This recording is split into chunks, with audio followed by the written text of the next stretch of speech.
Yeah. What an honor to be here. My gosh.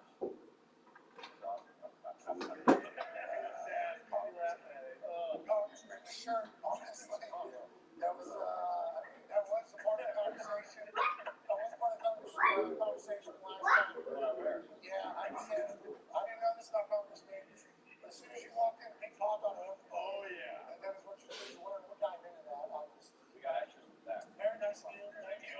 Very, very nice of you. All right, let's dive into this. You have been incredibly kind. You have reached out to me to keep my eyes peeled for potential something that's coming. When it comes to UFOs, aliens, everything like that, with what just took place allegedly in Vegas, everything else that seemingly was smoke everywhere. Are we anywhere near a time where you think from the information you have in my image, I still don't know what's coming. Are we going to get it? Is it really going to be something in our life soon? Yeah, I actually do. So if you think about what we've done since our last on the show, we had that hearing, which I think everyone agrees was one of that time we didn't get any answers. I asked some basic questions about historical incidents they couldn't answer. So what do we do after that? We actually passed with Senator Rubio and Senator Gillibrand in the Senate. So I'm in the House, they're in the Senate. Two aspects of Congress. Okay. All right. There's electoral college. These things are crazy. Right. You got the president, you got executive branch. House Rock, crazy. Figure it out. So we passed the big alien, and so this alien's built in a few key things. One, created a one-stop shop for all UAVs, systems called Hero, all domain anonymous. So somebody has information they think is relevant, somebody's working in the intelligence community, someone is working as a contractor, and information related to UAVs, they can report it to Hero, which is critical. We also tasked Arrow to do a bunch of homework, so doing a historical report of every incident going back to 1945. So Arrow owes us a bunch of reports looking through the historical record. And then most importantly, this is absolutely critical. We created kind of the mother of all whistleblower processes where you want to come forward, but you're afraid of being punished or afraid of breaking what's called a non-disclosure agreement, an NDA. We have a process where you can talk to Congress, or you can talk to Arrow and say, hey, I saw this, I saw that, I was part of this program. So that was a monumental piece of legislation. What's happened since we passed that is all sorts of How many are coming out of the woodwork. How many people do you have? Like, we're talking hundreds, tens? For the whistleblowers that we've spoken to in Congress, I can't talk about who they are or the precise numbers, but we have had people come forward. Senator Rubio talked about a few people that he's talked to last night in a public forum that he had. So the old rules were, whenever you see something, you have to report it chain of command, obviously, and then you sign an NDA, you never talk about this again. I think there's a lot of documentaries that kind of have people that say, I was told directly not to talk about this, and then they're on the documentaries, either their faces or things, or their voices are kind of diluted. Now that you guys are saying you can break the NDA that you were told by one point, come tell us because we need the information. Why is now the time we need the information more than ever? Because we keep getting more of these incidents that people are reporting. I think as technology gets more ubiquitous and democratized, we've got more access to imagery or things like that. It's just impossible to deny. And for the first time ever, at least in my lifetime, as a result of that hearing, the destigmatization of this process, the other problem was, even if you had legit top gun pilots come forward, they were getting ridiculed by all the people that they weren't doing. I mean, Iceman, Rooster. Yeah, people talking shit on that. I didn't know that was coming out saying stuff like that. So now with this whistleblower process, people are coming out of the woodwork. We also have people separately that are going public with interviews based on claims that there have been data rush. They did an interview with Debrief. Chris Mellon has written an op-ed recently, and they're claiming that there is All right, I'm back. long-standing program to reverse engineer crash materials that people have discovered. Could have extraterrestrial support.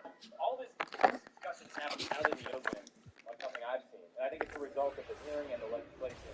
We've got a long way to go, but it's coming out there. Yeah, whistleblowers said that we have crash and fading. Oh, yeah. And then Josh Hawley, Senator. I almost dropped the Todd in there. So he's from a different side of here, right? And Rubio spoke about this. They basically come out and said, what we've been hearing is very similar to what the whistleblowers heard. Is that from the hearings that you guys set up from this new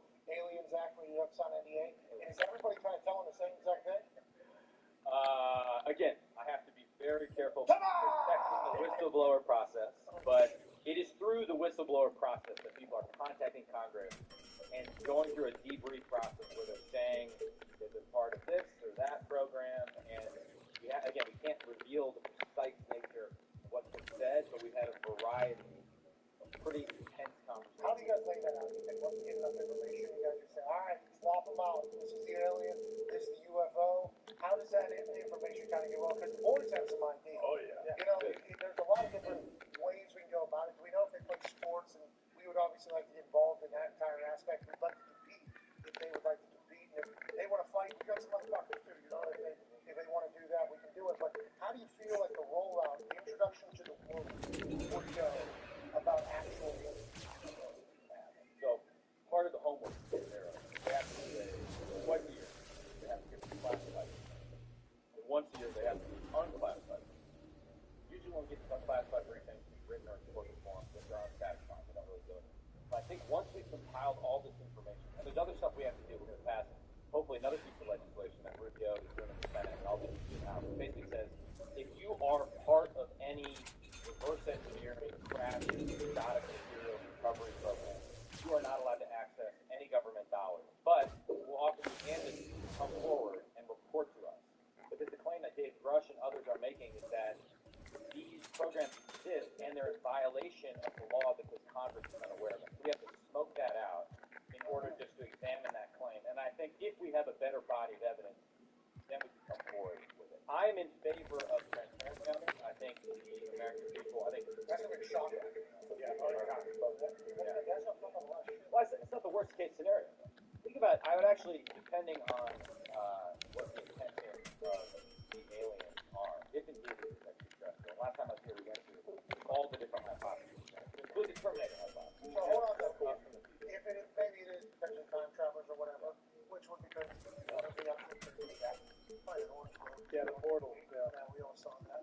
But if it was, which some people just try to write it off as, and I know AJ and all the boys have questions, I apologize here, but if they were to write it off as foreign threat or like a different country stuff, we're still fucked, right? Because they have stuff that can do stuff that we don't have. Well, that's my point. That, in my opinion, could be the worst case scenario. Yeah. China or Russia, they have advanced technology. That we can't even sniff, right? And we can't even understand the physics of it. So many things are going Mach 5, they're changing direction. But if it was them, they would already use that, right? In what scenario? We haven't fought, a force-on-force straight power conflict either. Maybe it's basically involved in a proxy war in Ukraine right now, but we haven't gone. Last time Chinese fought a war was 79 against the Vietnamese. Didn't end well for them. So they sent a balloon over to say, this is what you guys got. Yeah. Well, that's the other thing that's happened, right? So in addition to people coming out of the woodwork, people going public to the media with their reports, we had 4 balloons shot down over North America. Which I don't remember the last time that ever happened. Now, one of these was Chinese spy balloons, people briefed on, but the other 3, including one that went over Lambeau Field, all right? That was when I crossed. Back to back, he looks loose, you know, never got any aliens on it. One side of that town, one place. Jordan Love might be an alien. Yeah, we don't know. Decoy. Good player. Anyway, AJ, you have any questions for Congressman Gallagher? Yeah, I did. You mentioned committees. I know you're on multiple committees. Aren't you on a committee something to do, has to do something with China? What is that doing? And what do you think? The other question would be, when people try to tell you it's a big distraction from something going on, what's your answer to that? What does that even mean? What are we getting distracted from? Well, let me take it in At all times, you're saying, not just right now, right? Well, Yeah, right now, especially. Yeah. Well, first of all, there's stuff appearing on our training ranges, and we don't understand where it's coming from. So as someone who focuses on defense competition with China, we have to figure that out. We have to be able to control our ranges. Otherwise, we're putting That's why you're so passionate about it. in jeopardy, right? That was my entry point. And also now I'm curious about answering the question. I think it's actually a bigger issue, too, of people losing trust in government, trust in institutions. This should be an opportunity for the government to be transparent. If we have information that just confirms the extraterrestrial hypothesis or all these other ones, at least shows the government doing something competent, being forward-leaning by declassifying information to the public. So for those 2 reasons alone, I think it's worthy of investigation. And the third one that I'm probably most interested in is whether it's adversary technology, particularly China. So I chair the select committee on the Chinese Communist Party in the House, and we're in charge of developing a comprehensive strategy for how we beat the CCP over the long run. In my opinion, the CCP is by far the biggest threat we face. In some ways, it's bigger and more complex than a threat we face from the old Soviet Union and the old Cold War, and feeding the Chinese as they attempt to do a variety of things to undermine our sovereignty, send fentanyl into America, killing 80,000 Americans a year, threaten war in the Pacific by trying to take Taiwan. That, to me, is the biggest national security issue. That's what I'm in charge of in the House, and this is a small subset of that overall effort, if it's adversary. Got it. So that's like you tie into it, because if it is who you are supposed to be trying to keep up with, you were just trying to tell everybody, we're fucked. If they got this, I don't know if I got the plan. We're going to have to grab some other people, maybe some outer worldly thoughts, and kind of get it going. Do you think around Washington there is like a lot of obstacles where you get this in? Isn't Washington just like, I don't know much about your world, okay? At all. On purpose. I start saying it seems like everybody's just You got one of the best cut guys down. of all time. Cut him down at the knees. He got into politics. We told him, what are you doing? Don't go in. Everybody that I know in real life that gets involved in, they go and spend their time together.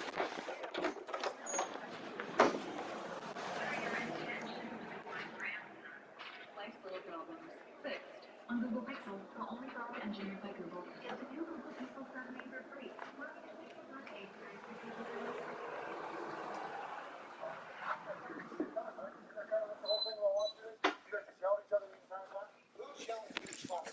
Oh, shit is hot. For finding out the actual aliens. Is there like an actual adversary that doesn't want anybody to know anything? Then why are we just questioning that person? Well, I think, so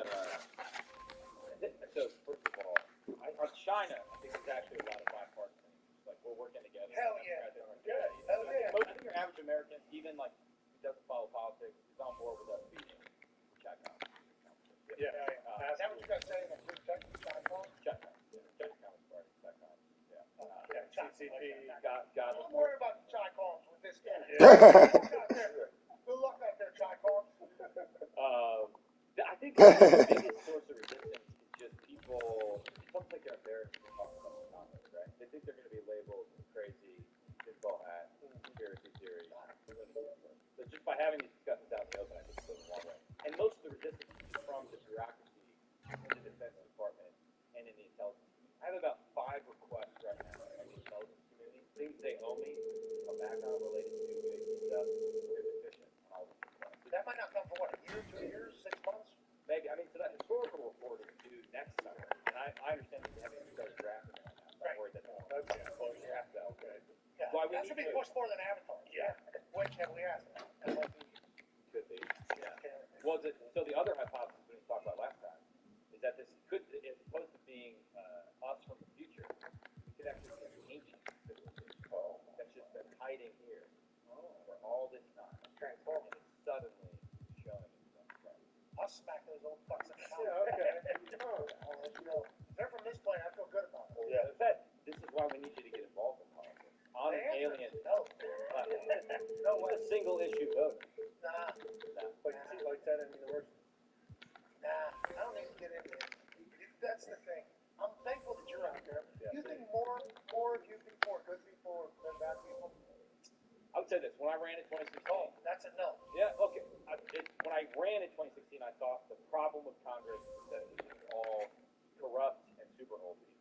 And certainly we have too many people that have been there for too long, right? Which is why we need term Well, limits. those kind of go hand in hand, don't they? Yeah, and the more you get there, the more swampy you get. And then these people go and they lobby for, this company or that, or they lobby on behalf of the Chinese Communist Party, actually, because our Foreign Agent Registration Act processes are totally filled with loopholes. Whoa. Jumpy in here. What are you talking about? We got Chi-Con people? Yeah. What the hell? What is the deal? Hey, Jay.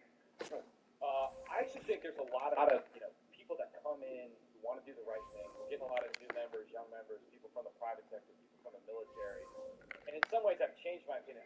I'm not sure the problem is just the people per se, but the people find themselves in a process that's stuck, where you basically have to choose, okay, am I going to do 20 years in order to get to a position of influence? And then finally, if I make it up that greasy pole, and maybe I'll be a committee chair, and I'll be able to do the things that I first wanted to do when I came in, or they're just like, I'll just be a bomb thrower on social media or on cable news, and I won't be constructive at all. So it's the process that I think takes good people and just chews them up and spits them out. So fixing the process and reforming the institution of Congress, I think, is the thing you need to get better people to run in the first place, but also get those people to perform when they're in. Yeah, so that's never gonna happen. Sweet.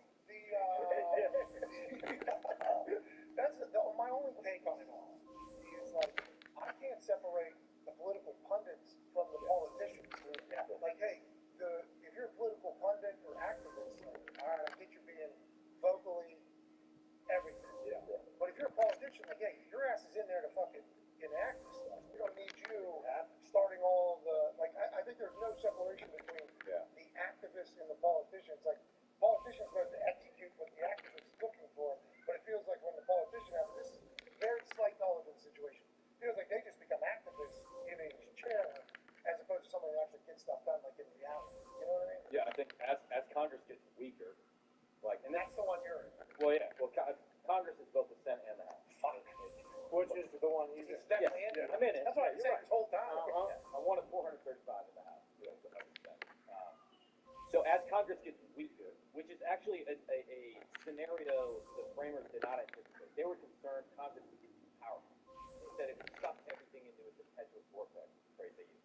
What's happened in the modern era, really starting in the 70s, the executive branch, the president and all the executive branch agencies have grown more and more powerful. Congress has delegated all its responsibilities. But members of Congress are still power hungry and they want to, they want to be famous and they want influence. So they're going the route of media in order to increase their power and influence. So they're becoming kind of like slick social media celebrities as politicians as opposed to constructive legislators. Yeah, you're gonna become seamless, right? Get on there, fucking shit. Yeah, that whole thing. I don't want to say that I have no hope for it all, but I don't know enough about it to have hope. I like to hear that you changed your mindset, though. Yeah. You know, you said that you thought everybody was corrupt or old. Now it's a little bit different. That's good news. You've been in there. We have not. Yeah. And I'm happy to hear that you're at least coming on here for this particular discussion. I feel like that's at least a step in the right direction. Go ahead, Connor. Yeah, Congressman Gallagher. At this point on the internet, it's almost like you see a different, alien video every day. Whether like legitimately yesterday, there was some, sphere similar to what Pat said that he saw, and it was splitting. Like, it was in Vegas, and it just happened. In Vegas the other day, that family where a kid gave like a 6-minute testimonial about what that was about and how they heard stuff on the roof and everything like that. But there was one recently, and it was about a guy in the military, and he said that he actually saw a bunch of things being loaded onto some massive ship, and then the ship disappeared.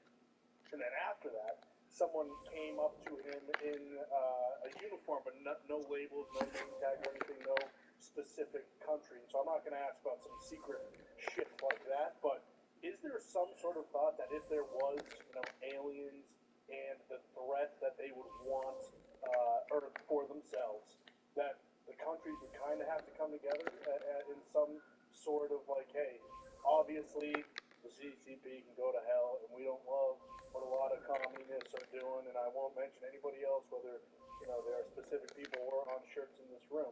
But isn't that a worry that if Bill Belichick? No, Thanos. This is kind of like a Thanos. No, that's shirt. Bill Belichick. No, Bill Belichick's not a communist. I can. No, we agree. I can take That's why that. what you were saying was crazy. Is anybody try? I wasn't sure if AJ had a Chuck Berry on underneath his or anything like that, or anything specific, not just in general. But is there some sort of thought or at least conversation, not the United States with the CCP, but even Canada, Mexico, London, England? Yeah, exactly. Like, is there a kind of emergency plan that the world almost has if things do go very, very badly in this type of alien war? So if there's an emergency plan, I haven't seen it. One of the arguments people make for transparency, for if there's information, just get it out there, even though the shock value would be high for sure, is that it might actually spark collaboration across countries, even potentially with China, at a time when geopolitical hostility is super high. Yeah. Which would create a lot of interesting situations for the figure out how we beat. Oh, yeah. And if we got to work with them on the aliens. We're going to put their sources on. Yeah, exactly.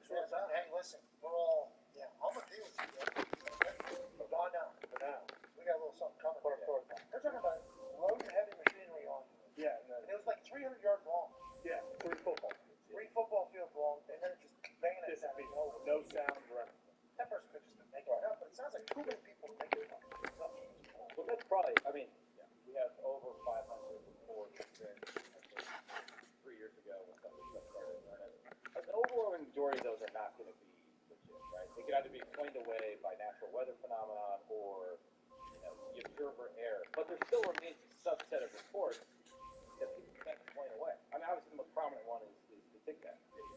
You can't discredit the pilots because they're legit pilots. Even some of these people that have come forward, like Dave Grush, who's the most prominent, he's the elephant in the room right now. He's an Air Force veteran. Where's Dave Grush? He is an Air Force veteran, tours in Afghanistan. He worked in the intelligence community for a long time at both the National Reconnaissance Office and the National Geospatial Intelligence Agency. He has now done an interview with the Debrief, which is a public interview he did on what platform. Where he's making the claim that there has been a long-standing program whereby people find materials, and one of his claims is that there's intact machinery, craft, that they found that is not of this world, that's exotic or extraterrestrial in its origin, and that we study these in an effort to reverse engineer. That's the claim that Dave Grush is making. You guys are saying it's illegal because Congress doesn't know about that. He's saying this program is illegal because it's not subject to regular oversight by Congress. Got it. We're trying to figure out if such programs exist and create a mechanism through which people could come and talk to us about it. So then we can figure out, A, is it legitimate information? B, what the hell do we do? That seems like a pretty legit guy then saying something pretty serious. If not him, then who's on the intelligence committee this guy's on? And about Bingo. the impossible mission force is obviously Mission Impossible same thing.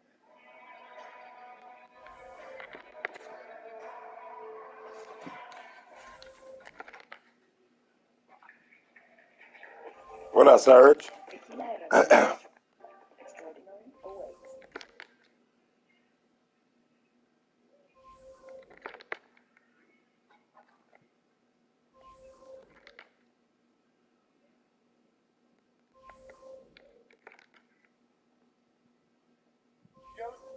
Good. Yep. Wow. Thank you. Yeah, it's certainly possible. We could add some cameras to some trees. Can we have a contrast though? Like, could you take pull up another picture of maybe say another court that's not shut to see what others may? So that's the thing. Like, I don't think I've seen many corgis in real life, only on with the Queen and right. Yeah. So I don't. The videos I've seen, they look. Yeah, that Bill Russell. Gotta be. All of them two different dogs. Chuck's like, Only see 6-month-olds in court. Look them up. You ever seen anything older than 6 months? well, it's like the Kentucky Derby, bro. You know what I mean? Right. That's a puppy. No, that's a court. That's an accord. That's the show. Chuck looked like that one time. Yeah. Tell you what, Chuck's good looking dog though. Bill Russell gonna be all right. Could you imagine if he had holes for the first 3 years? He is a massive asshole, dude. Like, Why? incredible personality. Because they're hurting him. Hold on.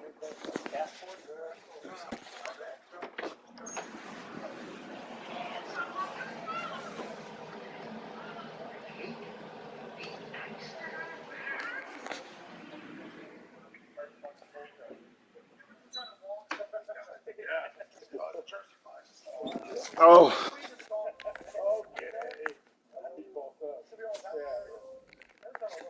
Need to snipe one of these heroes, man. Need to yow, motherfucking.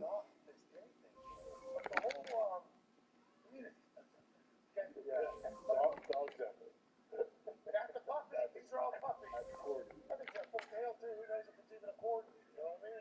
Feed it like 2 less weight, you still lose 20 pounds in a week. Bingo. Feed the bread, bro. We actually got specialty fucking dinners for this. Well, yeah, you have to. I mean, when your dog is spreading crazy. What's going on over there, Serge? Yeah, there's a chance you can feed it some different things. Good, he's handsome. Chuck is handsome. It's a great dog, He too. doesn't get tired either. He's still able to run a lot. Well, are you physical? I don't think so. He'll run. We got a hill in our front yard. He goes up and down that thing. Legit. Because I'm always going to die. He's right up the hill. He's going to die. He'll go all the way up. And then he sprints down the hill. Think about that. Can he stop at the bottom? Yeah. Legs don't just like, every time he starts running, like, well, this is going to be it. One of these days he's going to start rolling, turning Sonic the Hedgehog and take out fucking Fucking shit. trash check. That holds true. All Long Island. Get a Yao, man. Yao Ming. Yao Ming. Yao Ming. Yao Ming. Yao Ming. Yao Ming. Bo Bo. Yao Ming. Bo Bo. Yao Ming. Yao Ming. Yao Ming. Basically, I did not know that. Because because of the shape of the island, and because it's on the right side of the country, similar to how Japan to the right of China. Yeah, I've been to Japan. Yeah, so far, our map of Japan looks different than Russia's map of Japan, I guess. Yeah. It's an island up yonder that is, the one down yonder. Yeah. And our map of the world is different than India's map of the world as well.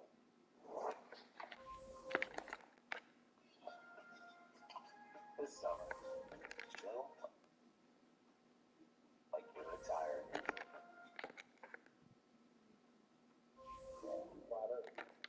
Alright. Just looks different. That's the globe. I'm just saying. People who think Pangea is good. What's that? There are people out there like How'd that work? Don't people fly? Just oh, there's one. how would flat earthers? Well, they say. Don't even look at it. That may not be something you're on. I'm not in it. I'm just saying I watched a video thread How long of your life? of it. Is it How probably long of your life? did it take for me to watch this whole thing? Yeah, an hour and a half. What are you doing? It's the guy who doesn't believe it in the beginning, and then he walks you through everything, and then at the end he's like, "See, I fucking believe it now. It ruined my life, but don't you understand?" But have you seen the one where it's a flat earther who walks you through flat earth the entire time, and in the end he doesn't believe in flat earth anymore? I've also seen that. He hops on a plane, flies to Japan. Doing so, he flies up over Canada, I guess, because that's what the map tells me on the screen. So I just have to believe it. But also, when you look out, it's like, oh, there's There's a currency there. Yeah. Well, that's the thing about people who stand, understand my story. Like, you should be able to see. the idea was quickly rejected by the scientific community primarily because the actual forces generated by the rotation of the Earth is calculated to be insufficient continents. Is why Pangea is not. Oh, like Pangea never happened. You said that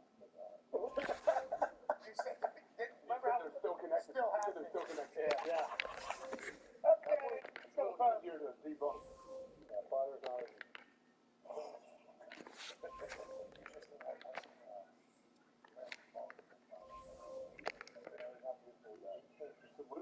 This is stopped, took the hat off. took the cap off. Yeah, I took the cap off, and I just kind of looked at it, you know what I mean? I didn't want to use it. The wife was right next to me.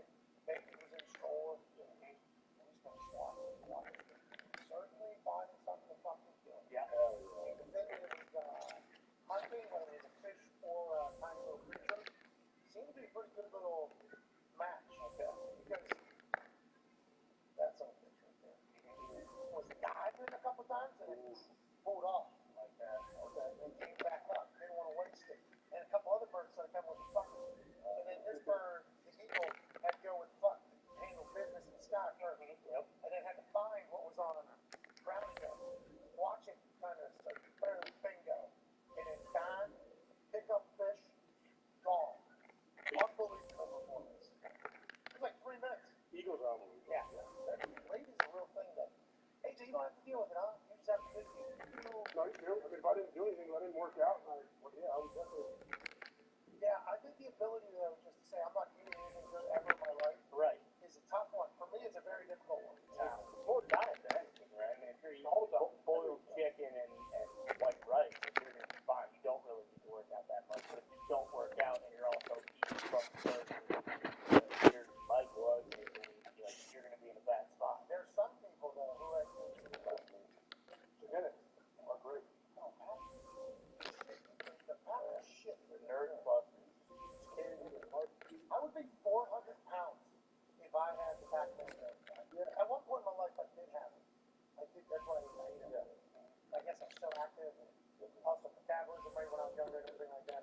That just died off. If I was to do what he would do, my neck would be this big. My body would. It's phenomenal. I hope you enjoy it. You know what I mean? That's what you do too. That's what you enjoy. Like that Hardee's every morning. Oh my God, looks so good. So Smells good. so good. With Jam. Yeah, put your job on a bacon biscuit. Yep. Oh. No eggs. What flavor, John? Grape jelly. Great Great job. Is it John? It's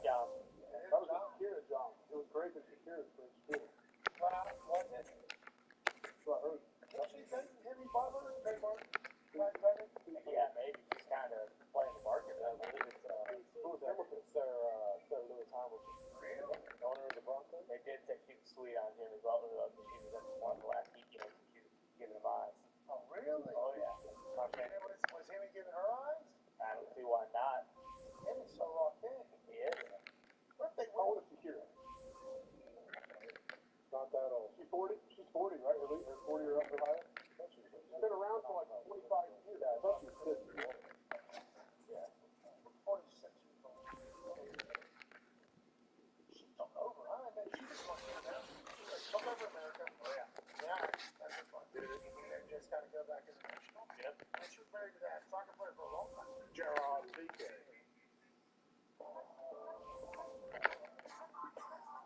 Busy. Flavor for everybody. You know, the job. Oh, yeah. It was his bluesy who ate the jump. Yeah. That's in their house. Right.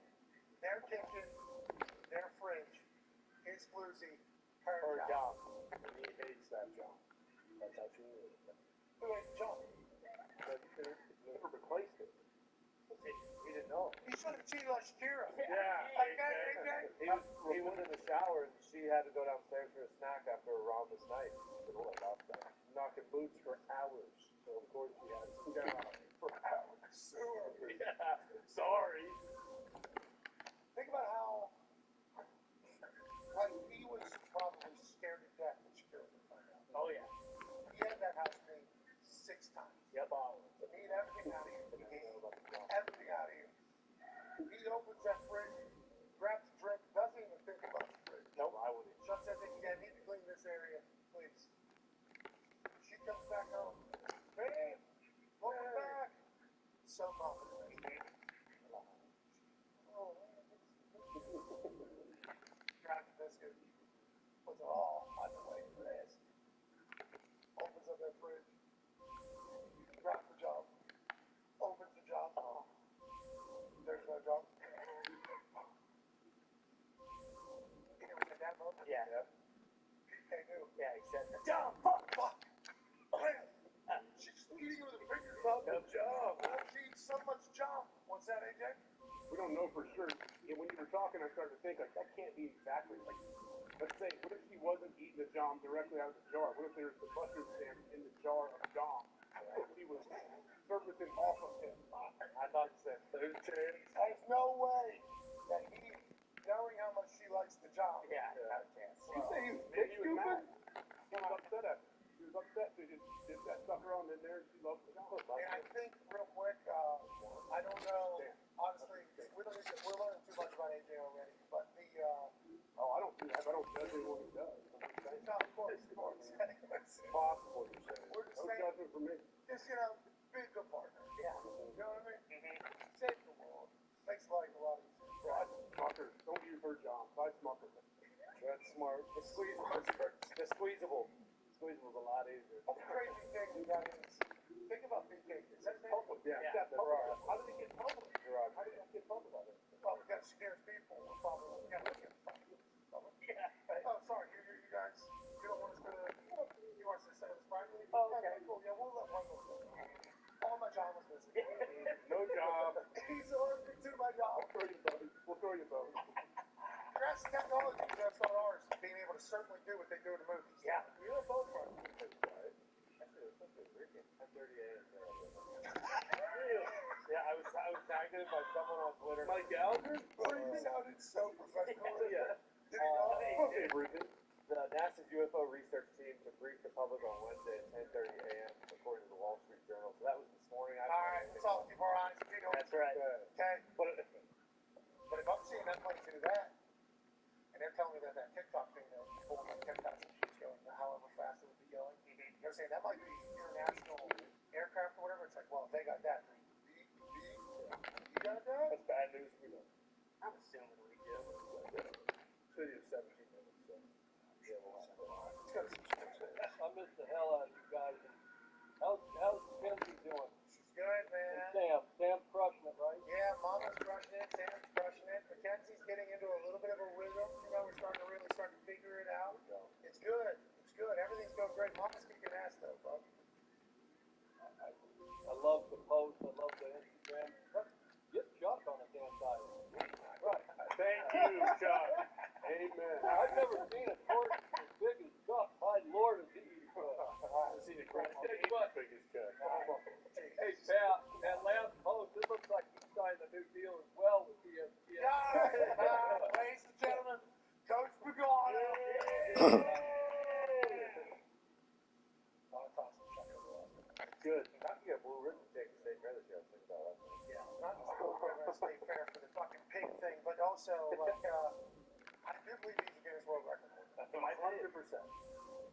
not just strongest little 4-H. baby legs? Huh? Strongest little baby legs to hold all that weight? I didn't even think about the rippling Oh, effect true. of awards and records. And Yeah, that's another One one. of many. I just thought like largest corgi of all time. So then I guess we could do largest corgi head, strongest corgi legs. Flattest, I guess there's biggest corgi dumps. bingo. Yeah. Are you thinking Guinness World Record? Yes, that's what. Wow. I mean, you tell Is me. he neutered? Huh? Is he neutered? Yeah. It's kind of fun. Come on. Because he can jump so high? Yeah, because like Mount Zion, like he's a big, Yeah, I got it. Okay, smart. Yeah. He was on a commercial. We saw Zion. Had eyes on Zion last night. Yeah, it was good. Him alongside. Was it Mitchell? Yes. Yes, it was, right? Yeah. And Big old bottle. there's somebody else. I forget who the other one was. Breonna Stewart? Maybe Big still. and then that's not the answer to this question. Oh, here we go. This is the answer to this question, but that is an answer. I guess Zito just said 59 pounds. In Chuck's bra. Do a ball Carl Anthony Towns was that? What's that? Yes, maybe. Was it him? Yeah, the one I mean. Ooh, Kyle Kuzma. It was a new drink. Yeah, Starry. Starry? Yeah. What is this? What is? It's like a different version of Sprite. My kids have tried it. I think it's alright. Yeah. So I'm a Sprite guy. I love Sprite. I'm a big time Sprite fan. They actually have like a Sprite Zero that is fantastic out there. But is this like a Surge remake, or is it like actually trying to be Sprite? Like 7. Surge was, wasn't Surge like, was the high caffeine drink? Or I think it's Jolt Cola. Yeah, both. Oh, I think Surge is way Yeah, better. I remember Surge got a little run, but who made Starry? Like, are they not a Pepsi, not a Coke product? What is it? that's what I'm saying. Who made Surge too? You know? I don't know. Because like the Surge Surge. I thought was Coke. Bruce seems to have done something to it. Starry is Pepsi. Okay. Alright? So they don't have to. Sprite is Coke? It has replaced Sierra Mist. Thank God. Okay. Thank God. Thank God. That is what Zito did for Smart. Smart. Because if it's the same, we will know. Okay? So hopefully it does. Sierra Mist. Thank God. Who the hell made the Sierra Mist?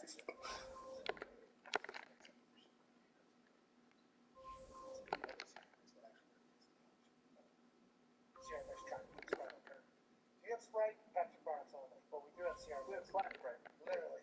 That is what Sierra Mist was. And now there's a chance that maybe there's a better Sprite. That's good news. Not better Sprite, but at least a better potential Sprite. Let's go. That's Here we good go, news. Starry. Shout out Starry. I mean, let's check the internet. People like Zion. Hell yeah. Sure, great personality. Very complimentary of how it looks. Yeah, good. He looks happy. I think that's a big deal, right? Because if he's happy, that means he's confident. If he's confident, he'll be back in that court dominating. Amen. Welcome back, Zion. Good to have you back. We'll see. Believe it, Tony's lying. People, What's the tagline if you want to get big and wide if like you mean Zion? lying, sorry. People weren't as nice as I said. Yeah. Totally. Why'd you lie right to my face? We just found out so much about this. Yeah. And then you were a straight face just telling I mean, I lies. said it a few As if you're reporting. Yeah, do your baby boy. I did, didn't I? That was not your baby boy. No, I have a hat on. Oh, No, I have a hat on. Got a point. You can put it on the board. I sent it in, but don't put it on the show. So it's the complete opposite of what Tony said. I just want to let you know, AJ, everybody's listening. Everything that Tony just said about how people are responding to the movie, completely opposite. Yeah. That was disgusting. It's a shame. It's got the problem. Sam, Chad in California. That's disgusting. You. I didn't show it or say it. Yeah, you You lied. lied about it. You showed it. I thought I thought I said, like, people are super fucking complimentary. So you know you say like, oh, I'm a hey, F word you, dude. It's like okay, everybody listening just say fuck you in their head. So you wanted us all to at some point think everybody thinks Zion Love Zion. No. The reason why he brought that up is because he wanted to get caught so that he could not necessarily. He was like Jeff Dunham with a puppet. There it is. You know what I mean? Yeah. He wanted us to talk about the reaction from the internet that he had pulled up already on his fucking thing. How dare you? So he lies right to our face to use us as a prop. Yeah, we are. Come on, Tony. If it's on the internet, we gotta talk about it, right? That's the motto. People are saying some weird things about Zion and Chuck.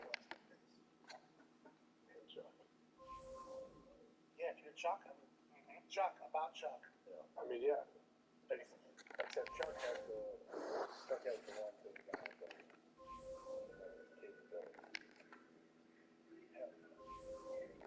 I didn't see this.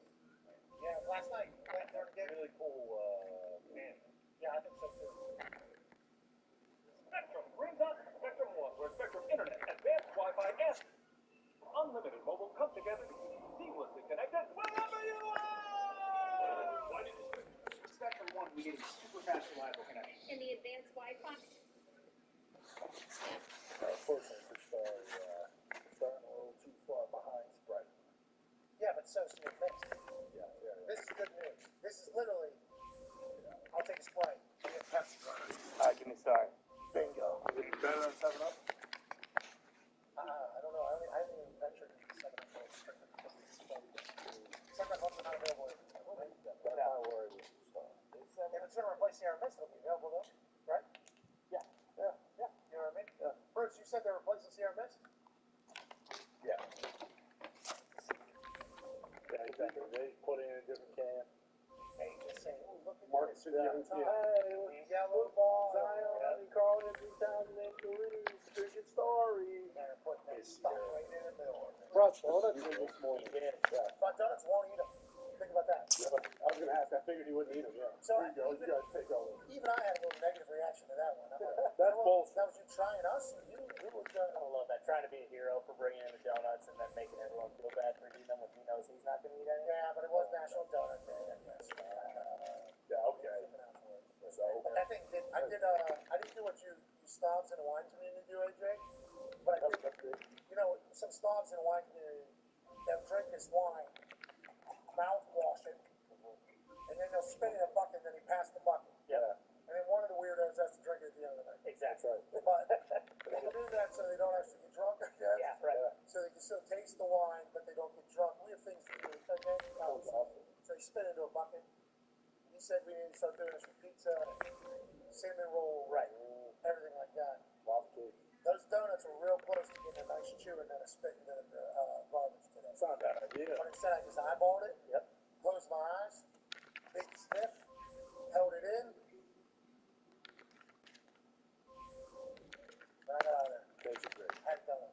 Yep. It was so good. Yeah, that's way hard to get to there, smell it, and then just not eat it. Well, it was like I enjoyed it. It was like I got at least a little bit of a delight out of it. Savoring it. Listen, it was Krispy Kreme coming in here, bro. Oh, they were so good. So good. So good. How about when they came into the world? I know. Like, hey, we're just going to take the one that you all like the most and just make it the fucking best, okay? Everybody has all these options. Cool. Give me plates. And we're actually going to make it like a museum so you can watch us on the plates. Hell yeah, sweet. They came in and took over. Oh yeah. Very quickly. They knew it. Still got it. Still got it. Great name too. Oh my God. You should. If you Don't don't, doesn't the light go on when they're fresh or whatever? There we go. That's for you. Those are motel sets. It's good so great. I read something. Chipsaholic? No, it's about the wine spitting. It recommends that you practice at home first because when you're wine spitting in public, you can get a little intimidated. Oh, is that real? So you gotta like use it like this. Look, here you got it.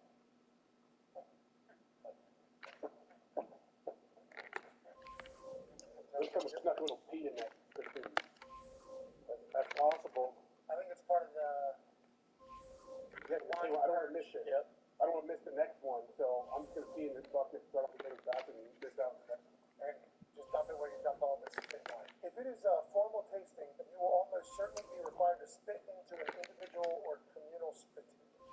It's natural to be a little nervous about spitting in public, so I recommend practicing the test privately at home first to get the hang of it. who the hell has never spit before and needs to do it at home to get the hang of it? Mark. Is that how you spell practicing? Oh, that's a British version. Oh, so this happens probably in England a lot. Yeah, probably. I also was kind of taken aback because above all this, about 1.85 million results in half a second. The Google AI is unmatched. I mean, that is impressive stuff. And we sometimes we just pass it over. That is fucking. Let's look at the whole picture here. Exactly. Please. That is unbelievable. They're also profiting off it. This is probably promoted. Of course. Yeah. The canter.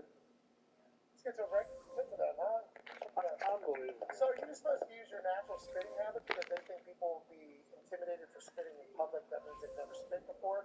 So they're telling them to figure out how to. Is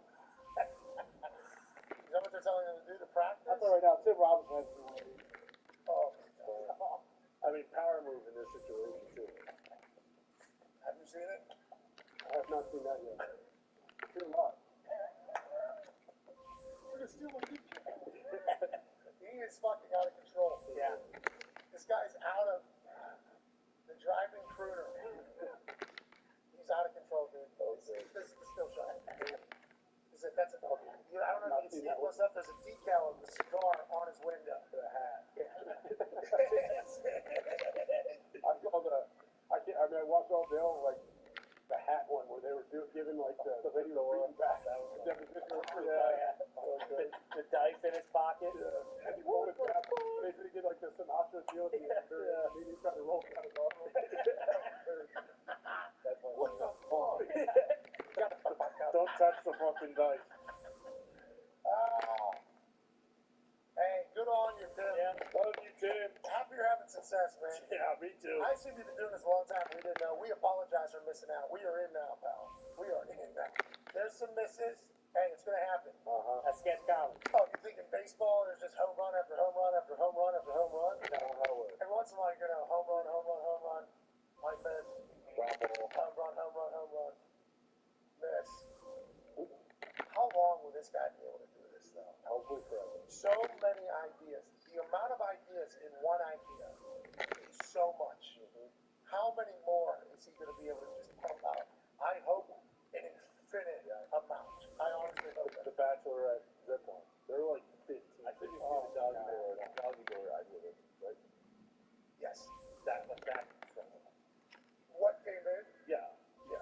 I would imagine he has thousands of these from working at SNL that like he gave them and they were like, absolutely not. Like, we can't fucking put this on. Are you kidding me? And now he can just do all of them. This last year, like 6 years ago, when the fucking stadium was just everywhere. Think of last year. It happens like every how many years did it 20 happen? Yeah, years. it happened. When I was in college, I remember it happening because I remember playing and got. What? Excuse me? Yeah, we take like, hey, I bet you $10 you won't eat one. It's like 15. All right, yeah, how much? I need to prepare words for introduction. Who wants to get in this? 50 I bucks? didn't have one. Funniest kid. 50 bucks, all right. Well, what will you give me? 10? All right, I'll do 10. All right, I need 15 of you. I need 150 bucks a night. Yeah. A lot of fire, huh? A lot of fire. Hey, you see? Sorry, that's my hand there. They start at different times? Summertime. What do you mean? Fire Dry. goes all the way from this side, okay, all the way over to this side. Whoa. This is Maine up here. Yep. Fire's from here. Hey, Oh. Mitten, how you doing, Mitten? All the way over to boom, Seattle, over here, and then up here it's happening, and then the wind's spraying, and then the wind from over here is more, and we're down here. Beautiful representation. It was pretty good. That's what it was. You tried doing that fucking backwards. Yeah. Had cardinal corrections to correct from Juan in Illinois. What's going on, Juan? Good to hear from you. Juan! What are we doing today? Hey, great. How are you, Juan? I was just taking a nap until I heard my name because I'm tired of Boston Connor's stupid thing. Hey, Connor, eat shit because you will never, ever lose to my, you will never win against my Bears ever again, you fucking mark. Whoa! That's how bad you were. Bears has the number one pick, so okay. This guy fell asleep listening to you talk about That makes sense. You're never going to beat the Bears. Ever, you piece of shit. Ever. What a trash bag you are. That's fine. I mean, Guy falls asleep while you're talking, and your team will never beat okay, his team. I appreciate you guys taking one side, but let's keep in No, mind. I'm just explaining what Juan Oh, no, said. I heard it loud and clear. No, I don't know if you said. Okay. You're a trash bag, a dumpster. You know, that's funny. He said you are shit. Oh, okay, now I get it. That's what he said. Oh, okay. Thank you. Why did he say that? Well, I don't know, because his name's Juan, and he's a Bears fan who's rooting for a team. $1 mela. $1 mela. All right, Delamela. Number one pick, you traded out of there, kind of get the attention away. This guy fucking stinks. What are you saying? That's a Connor. $1 mela. Oh, $1 mela. Connor. fun. We don't got Matt Jones at least, buddy, so I don't know what you're Oh, talking about. you're Courtney Berry, pal. Justin Fields doesn't throw 3,000 yards yet, but yeah. You're right, we do got that. Still right in the Tom Brady wave, I think, huh, buddy? Oh, Yeah, I didn't bring up Tom living in Brady, the Paul. past. You did. Paul Wall, thank you. Let's go back. Good job. Yeah. Good job. Good job. Good job. You know who respects that? The man who loves hockey. The man who respects his game. One Star Wayne. When you live with moderate to severe Crohn's disease or ulcerative colitis, Nothing's dead on his fifth, huh? Kid Rose. never knowing, always wondering, you want relief for UC or Crohn's, but gut-focused Entyvio is. Entyvio works at the site of the problem to block certain inflammation-causing cells from entering the gut. Infusion and serious allergic reactions can happen during or after treatment. Entyvio may increase risk of infection, which can be serious. Although unlikely, a risk of TML, a rare, serious, potentially fatal brain infection, cannot be ruled out. Tell your doctor if you have an infection, experience frequent infections, or have flu-like symptoms or sores. Liver problems can occur with Entyvio. In clinical trials, Entyvio helped many people achieve long-term relief and remission. Ask your doctor about Entyvio.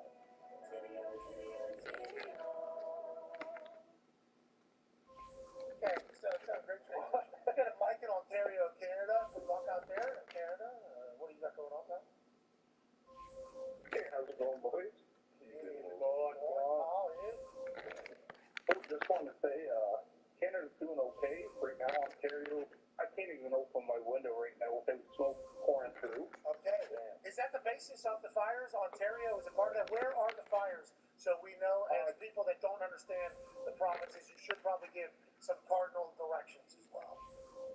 So where I am, we're probably about 500 kilometers from the fires, but we're getting smoked quite a bit. Where's that? That's above Michigan? Yeah. And then how far left does the fires go?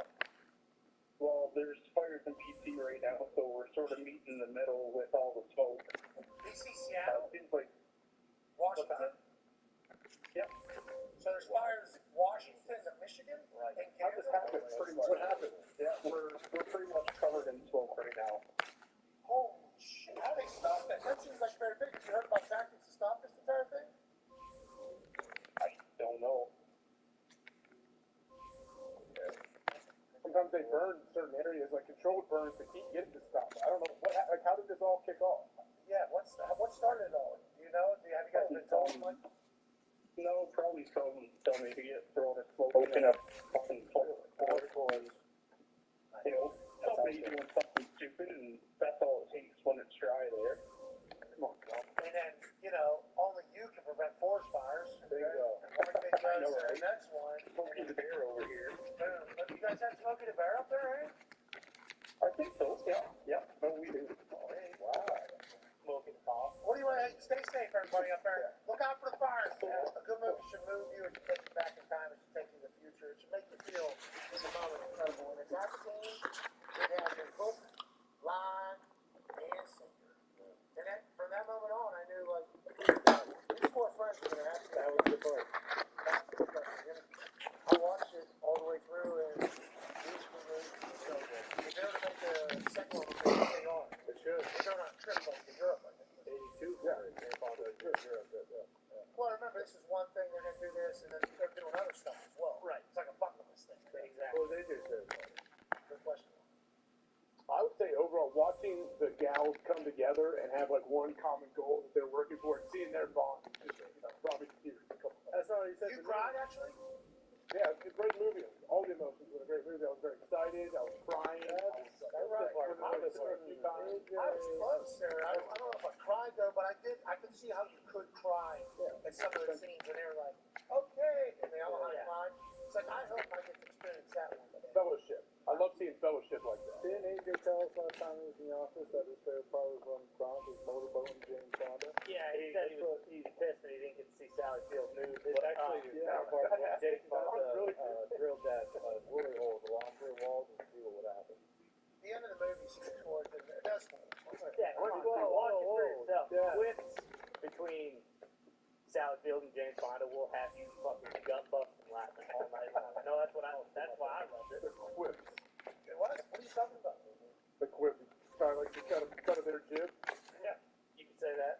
I forget who we were talking about earlier, but it was somebody. Who's that? I heard you say it. I forget who we were talking about, but somebody's Jim did you mention it. I will say, how can it not? Like that was Lot of Jims today. Yep. Oh yeah. Lot of Jims. no. Who came up with that? Are you hearing about action potentially around the rest of the NFL as you're housing Derry and hanging out in the office in New York? So you still have some real names that have not been signed. Names like Leonard Fournette, obviously Zeke Elliott, Kareem Hunt, Jarvis Landry. So players that have had tremendous success, Pro Bowlers, All Pros, but obviously the running back is a fungible position. We haven't seen a lot of running backs find homes yet. I would say another name to watch for is Adrian Amos, who obviously AJ knows a lot about. Has had a lot of success in Green Bay, 20 career interceptions. He is 30, which is a little bit older for a safety, but still a productive player. I wouldn't be surprised if he ultimately returned to Green Bay. But yeah, to your point, Zeke, Fournette, Kareem Hunt, three really productive running backs, and Duke Landry. Those are probably the four biggest names, and obviously Dalvin Cook as well. Go ahead, AJ. Where do you think D-Hop's going to end up, Schulte? And that's the other one. And the reason I don't bring it up is because I really don't know. So he visited Really? Tennessee. Whoa! No, Derry? Yeah, I'm too much dairy as I sit here bloated on this amazing. You don't look fun. You look good. Yo, dog, Joel. I have been in the gym and I have been on kind of a healthier kick, and it's because I want to feel energized when I come on this program. Well, a little ice cream on Wednesday won't kill you. Come on. You did great. You look good, Schultz. You don't look bloated at all. Look at you, drinking your water. I appreciate that, Patty. Here's the deal with him. He is 30. He's still a really good player. I'm not sure he is what he was 3 or 4 years ago, but he's still a top flight wide receiver. And think about Tennessee, right? They have Traylon Burks. They obviously released Robert Woods. He would make a lot of sense there, and I think Ryan Tannehill has an opportunity to have a pretty decent season there. Obviously, Will Levis, of course, is waiting, but Hopkins makes a lot of sense in Tennessee. But make no mistake, I've asked around. There are multiple teams that are interested in Hopkins. It really just comes down to money, and I think that's why Dalvin Cook is released. He was getting paid $10.4 million this season, which would have been third in the league, I believe, behind McCaffrey and Kamara, and they weren't going to pay him that type of money, especially when they had Madison a 2-year, 7 extension. So Dalvin Cook will have plenty of interest. Maybe it's in Miami, maybe it's in Buffalo. He can reunite with his brother. Maybe it's a team like Denver, Dallas. Hopkins will have plenty of interest, but it comes down to money. And I don't think either one, especially Hopkins, and I said this last week, I don't get the sense that he's in a real hurry.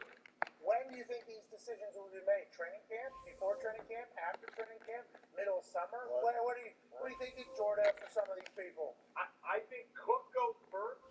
He is 27, which is still pretty reasonable for a running back. He just had his first shoulder surgery to repair the torn labrum. He's the only running back in the last 4 years to have over 1,100 yards rushing. He's also clipped 1,300 all-purpose. He's a terrific player. He's been a Pro Bowler every season in the last 4 years. I think he goes first. I think Nuke probably goes next. And then I think you start to see the Fournette, Hunt, and Zeke find a home. I wouldn't even rule out Elliott back to Dallas. Like, to me, that would make a lot of sense considering Tony Pollard comes off the broken leg and you could essentially restructure the contract. But I think Cook goes first if I'm a betting. Schulte, what else is out there on the horizon going on in the NFL? Are we going to see anything happen in the next 2-3 weeks? We know this is kind of a weird dead period. Anything going to pop up? Why?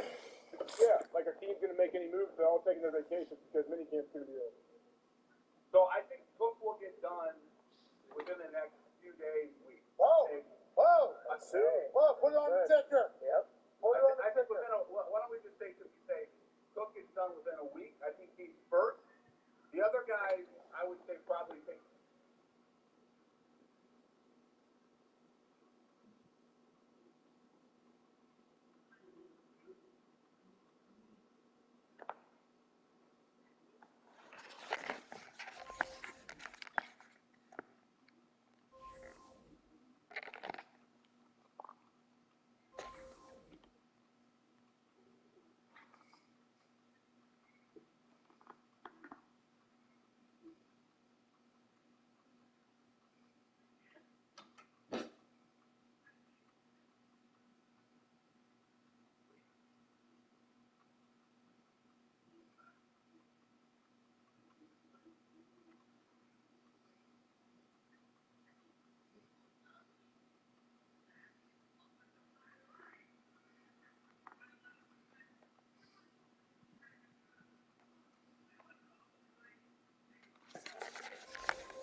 7 Voice of the Streets, man.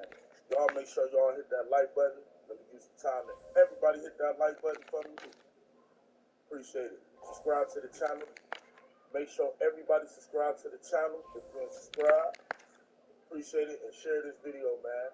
So, criminal lawyer Bruce Rivers, he joined me on Instagram Live. Y'all better make sure y'all follow me on Instagram Live. Told y'all be missing anything. I'm gonna pin the link in the comments. King AK47 _. He joined us. We had a couple questions for him. Really, every question that y'all had, we asked Bruce Rivers, and you know his answers was, y'all just tune in, man. I'm about to play this video. Y'all hit that like button, share the video. Shout out my boy. Shout out my boy. What up, man? What's up, gentlemen?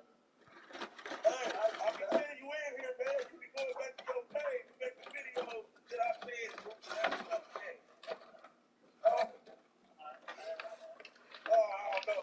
Hey, look, we gonna part to the game. We gonna hit about the 30 days. What, my wife? 30 days. Well, first of all, it pisses me off that an officer is expected not to testify with a mask on. Thank God for justice and all that. But what's going to happen is the defense is going to try to hang that jacket on Portland. Oh, I was right. They gonna try to hang that jacket on Portland, huh? 100%. Yep. So why do you say that? Because of the virtue and all that? Because that's the only defense that they had. I mean, he went in and I don't know why he did this, but he went in and, and gave some story that we know isn't true to the ER, right? And there's only one reason to do that, right? Right, yeah. So it's either Mally did it or he did it, or they both did it together, one of those three. And so what's going to happen is, I bet, and I know Portland's been, he's been putting online, right? Yeah. He's been posting up stuff on Mally online. I would bet you $1, a whole in a donut, that's a big old face from that Portland testifies. I've been saying this all along. I could be wrong, but I would be shocked if he didn't testify.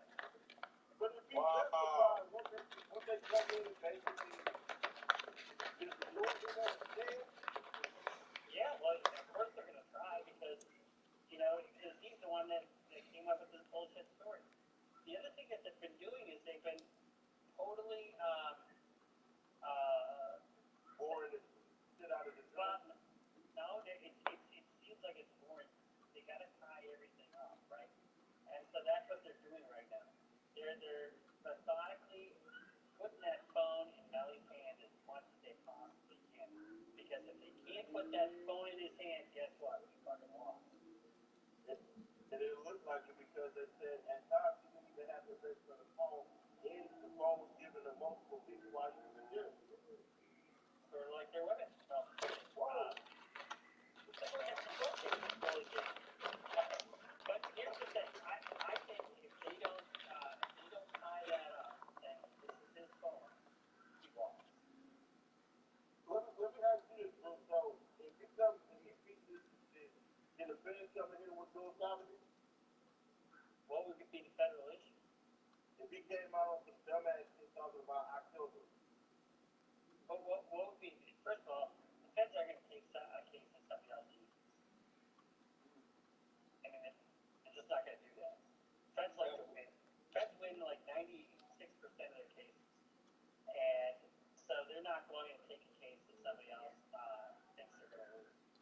And so, but I know you're thinking that they're boring the jury, but I've been through these trials. I try these cases. I know how they work, and they're going to try to repeat themselves over and over and over again about that phone being in Melly's hand, and that is Melly's phone. It's Melly's phone. Because why is this so important? That is Melly's phone. Right. Like, so you think if they do try to fall just from the phone,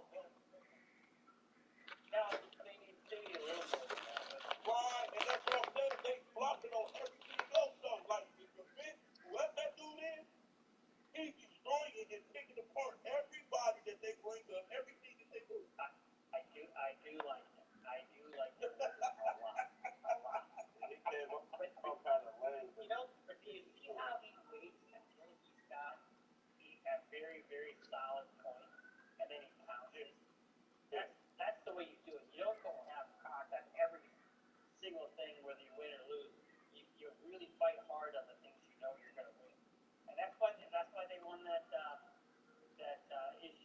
testify with his mask. Well, when they started with the cat testing, it's like, it's a little face out there that says people know exactly what it is.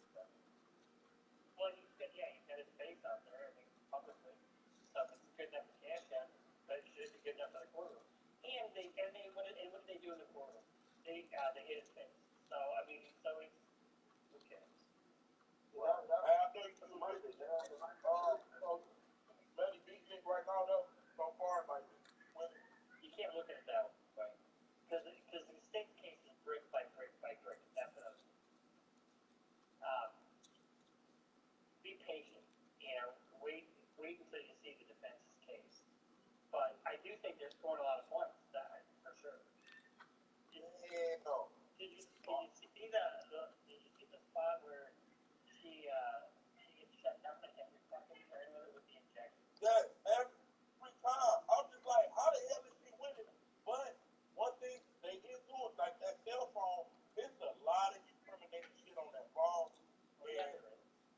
And if I'm Melly's team, we gotta deny everything about that phone. Cause that phone don't look good, man.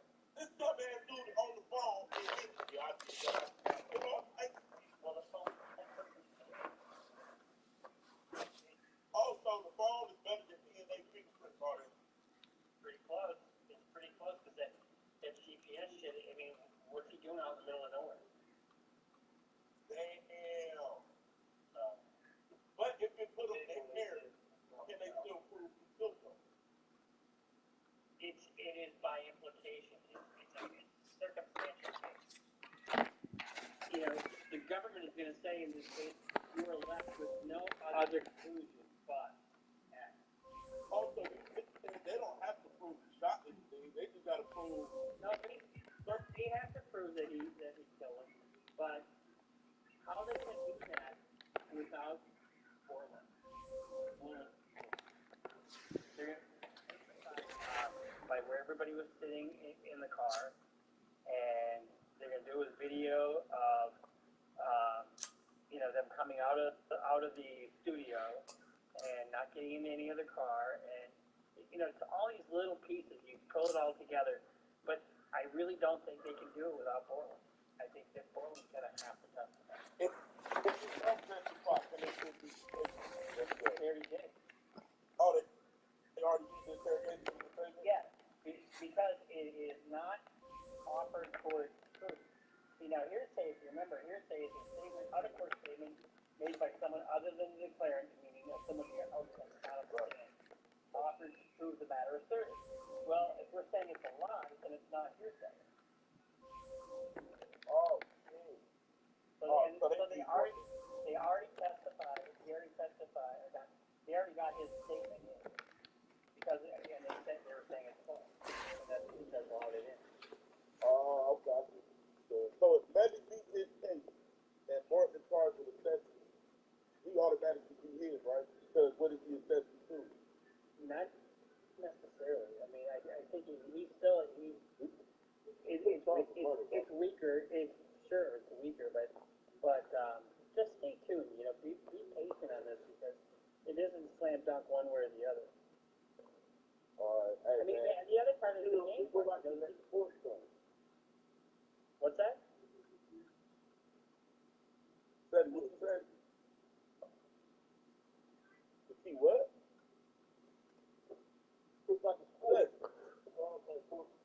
Oh, people like to see points. Like, as the trial going on, people like to. Well, like you said, though, shit, Melly, they got points now. They put points on the board, that's for sure. All right, guys, you take care. I just wanted to drop in and say hello. All right, hey, man, start talking y'all that content you've been sending, man.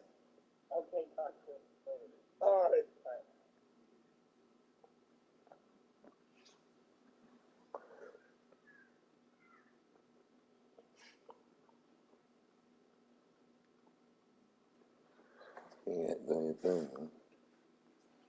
I'm coming, y'all. My bad. I almost forgot y'all was on this motherfucker with me.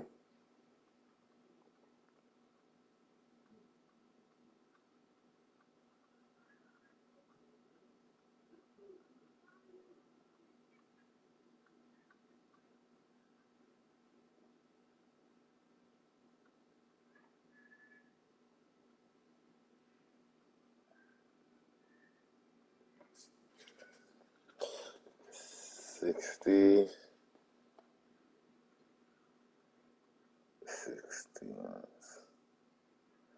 by 20. Maybe 15. Maybe 15 years, guys.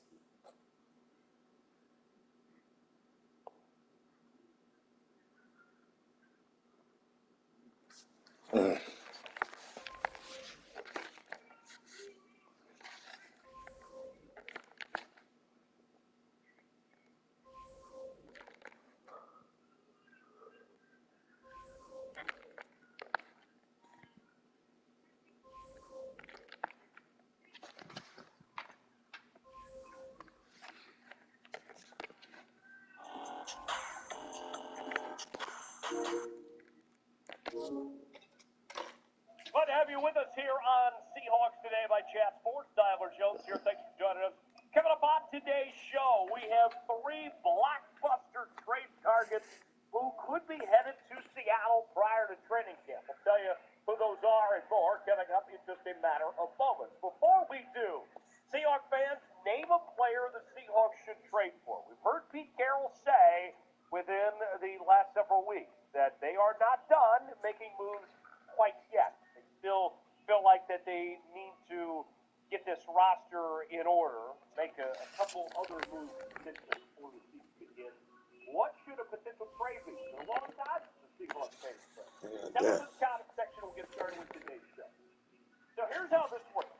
I have the top 3 blockbuster trade targets for Seattle, and all 3 are defensive players. And what I've decided to do with today's video is we are looking at legit trade targets where there has been interest in these guys for quite some time and that are being shopped, are being looked at this point in time. Not players that, in theory you'd like to have, but aren't really on the market here. And also applying the needs that the Seahawks have as well. So, without further ado, let's get started with Danielle Hunter, the outside linebacker for the Minnesota Vikings. And I got to tell you, Danielle Hunter has had an impressive story. For him to get to this point in his career, the 3rd-round pick in 2015 out of LSU has been really good. A 3-time Pro Bowler as recently as last season, also in 2018 and in 2019. He was an all-rookie team selection back in 2015. And he's been successful in different systems. They've changed that defense up there a couple times in Minnesota, and it hasn't mattered. Danielle Hunter has been good the entire time there. And when you look at his stats, one thing in particular is you look back at that 2020 season when he suffered a neck injury and was out for that entire year. Came back the following season, played 7 games, and had 6 sacks in those 7 games. Nearly a sack for every game played. And then his first full season back last year, he had 10.5 sacks, 3 pass breakups, 12 tackles for loss, 65 tackles. He was really good. So an incredible story here with Danielle Hunter of resilience, right? The fact that he can come back from an injury like that, which for a lot of folks would be career-ending. And now he's just played great ever since. And the market for him doesn't seem to be that bad. We're talking about a 2nd-round pick or multiple late-round picks to get this done. The Vikings are in a position where they paid several guys this offseason to keep around, and Danielle Hunter looks like a guy that could be the odd man out. So for me, I like Danielle Hunter because I like that it doesn't cost too much when it comes to giving up assets. To me, you can work with that, giving up multiple mid-round picks or a 2nd-round pick for a player of Danielle Hunter's caliber. You're likely not going to draft a player as good as Danielle Hunter, comparably speaking, of what you would give up in that trade. So I like the idea personally of Danielle Hunter. It's a great story. Let's see if it happens. So, our big comment today. Let's start with Danielle Hunter. Should the Seahawks trade for Danielle Hunter and bring him into Seattle? Weigh in the comment section. Tell me what you think. Y for yes, M for no. Which way you feel. Should Seattle make this move or not? Y for yes, M for no. If they should go after Danielle Hunter.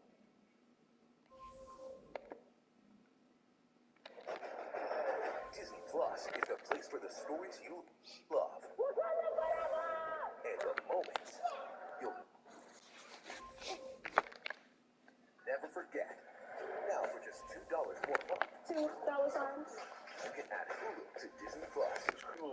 everyone. So you can get even more of what you love. Yes, with FX 20th Century Studios, Searchlight Pictures, and Hulu Originals. Oh my God! Disney Plus and Hulu. Better together with plans starting at just $9.99 a month.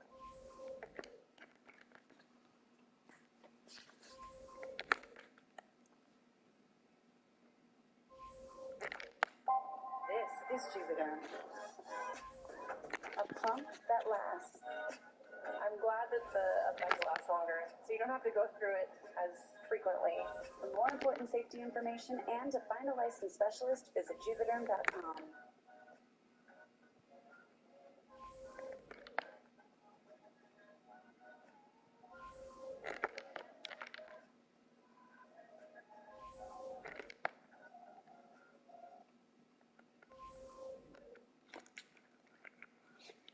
Next on our list is Chase Young out of the Washington Commanders organization, and similar to Danielle Hunter, the Commanders are in a position where they can't pay anybody. They can't pay everybody, and Chase Young might end up being the odd man out.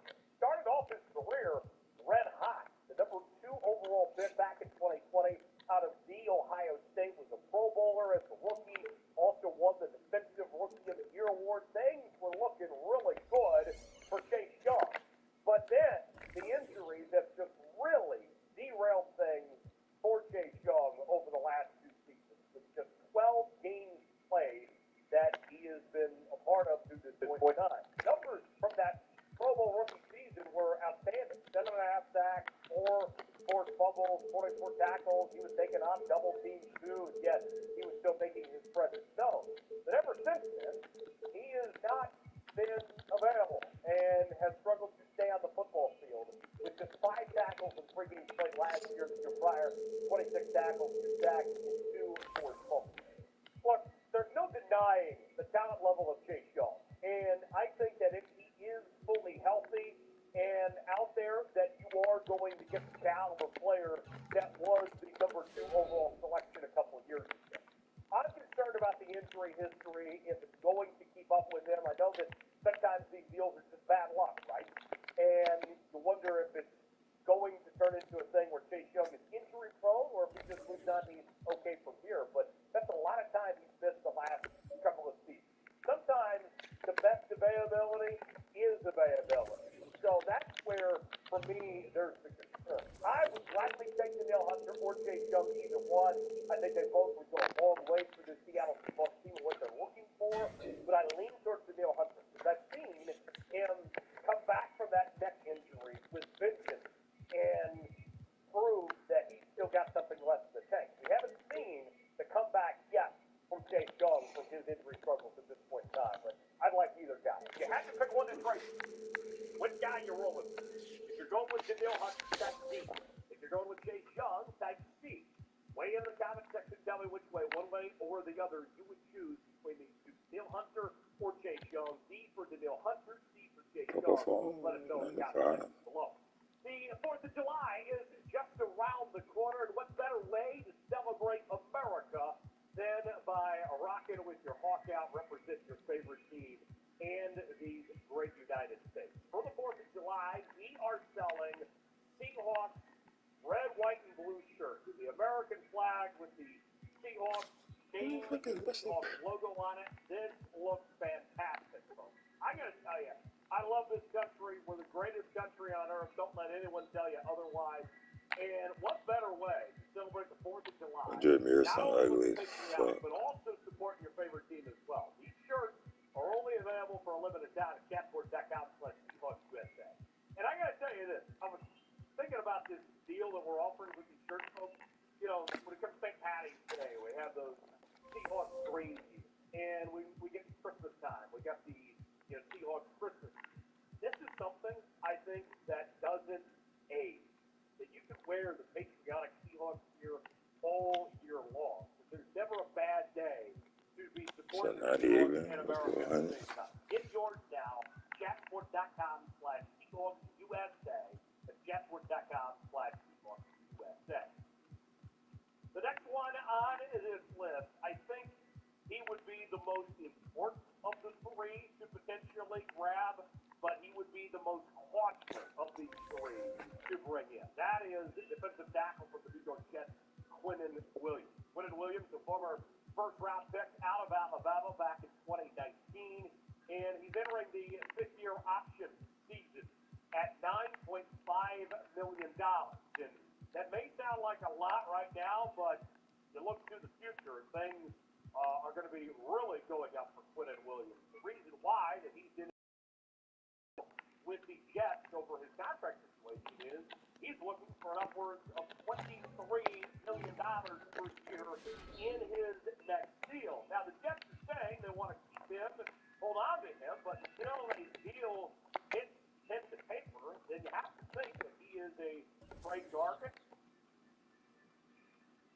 What makes a great storyteller is someone that can draw his audience in, entertain them, and not bore them, and they're willing to pay for this element. Identity, style, longevity.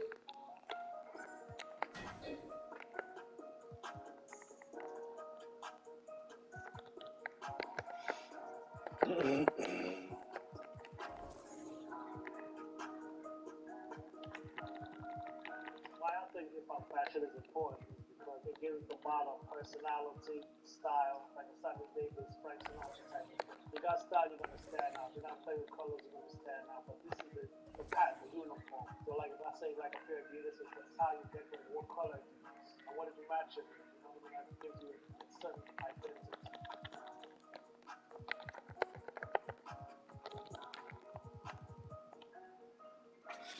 I got style from the elders, the vets, you know what I mean? So each one teach one. The whole rap community adopted certain parts of that style. Pro Kids, the Pumas, British Walkers, Clark Wallabies, and then the colors and the Kangos. It's all part of a uniform. We all just adapted and ran with it.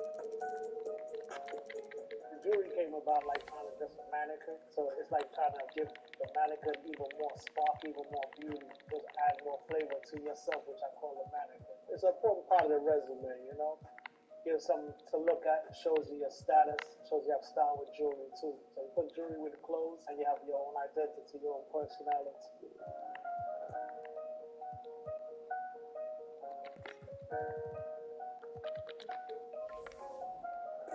When I was starting over with the size, that was most important. You just put diamonds on a huge jewelry, which is modern now, you know. So size was already established, and you just have to ice the whole thing out, have a chain and everything. My parents are Jamaican, so we got all the style from Jamaicans with the Clark Wallabies, the slacks, Kango hats, the gold teeth, the jewelry and stuff like that. So a lot of style came from the Jamaican element too.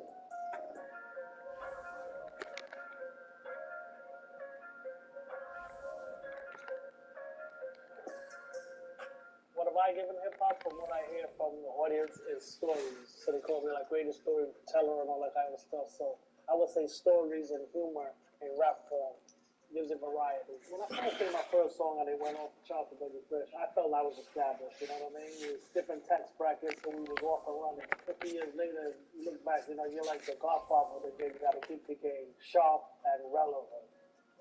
You know, I just got the lifetime achievement from the Grammys, like a status symbol type of a thing. I used to be like a mail clerk. So going from a mail clerk to performing in Madison Square Garden was a big jump, higher tax bracket. It was like Cinderella story type of a thing.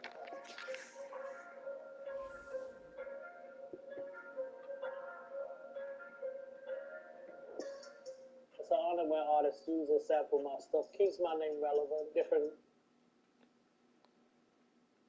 Market, and he'd be a great fit for this Seattle Seahawks team. First team All-Pro in 2022. He was not just one of the best defensive players in the league last year. He was one of the best players in all of football in 2022. Look at these numbers, folks. The numbers never lie. 28 QB hits, 12 sacks, 12 tackles for loss, 55 tackles. Quinnen Williams is that dude. He is an excellent player with a bright future. But the asking price is not going to be cheap because his trade value is, without a doubt, the highest of the three players we mentioned. And then the salary portion of it as well, paying him close to $10 million this year and $23 million beyond. That's a huge asking price for the Seattle Seahawks or any team for that matter to take on. So could it be be worth it? Potentially it could be. But it is a lot. And we've seen in the past when the Seahawks have made some trades for something that cost them a lot in assets in salary, case in point, Jamal Adams, who went to New York City, and how that worked out. Still have to keep that in mind, too, potentially there. It would not be cheap, but it could be a situation where the benefits outweigh the risk. So we'll see. Should the Steelers trade for Quinnen Williams? What do you think? Put it in the comment section. Tell me what you think one way or the other. Trade, keep or pass. Should they make this move for Quinnen Williams? What do you think? Let me know in the comment section. Keep or trade, keep or pass. Hit me up on social media, Twitter, Instagram, and Facebook, where you can follow me talking about your Seattle Seahawks. And I'll see you next time, right here on Seahawks.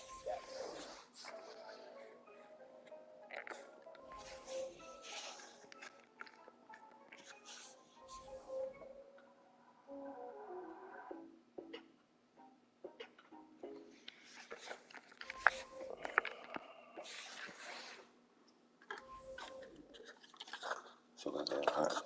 When our fathers started voting month to month, they were set on treating their clients like they were part of the family. And all these years later, that's our family is done with 40-plus lawyers dedicated to fighting for you, our family. That's why you choose voting month to month.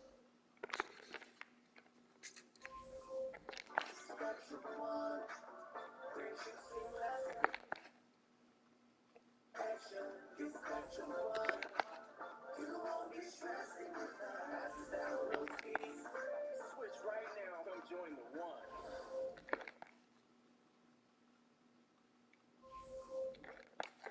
How will the Seahawks deploy newcomer Zach Charbonnet alongside Ken Walker III? Zach Sharp. Down Seattle's backfield in our latest training camp preview here on our Tuesday edition of Locked On Seahawks. You are Locked On Seahawks, your daily Seattle Seahawks podcast. Part of the Locked On Podcast Network. Your team every day. Every day.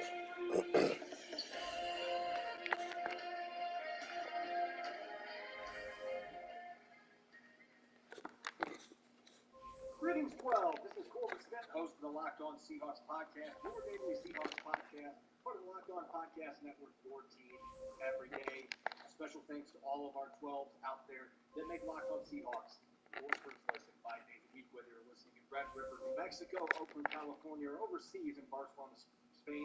We greatly appreciate all of you taking the time to support our podcast. Jam-packed Tuesday episode coming your way. I'm riding solo today. Rob is enjoying a vacation, catching some fish in Alaska. So best of luck to him as he tries to get a few big fish out there on vacation. Going to be looking at the running back group today, continuing our all underrated season with running backs, quarterbacks, countdown.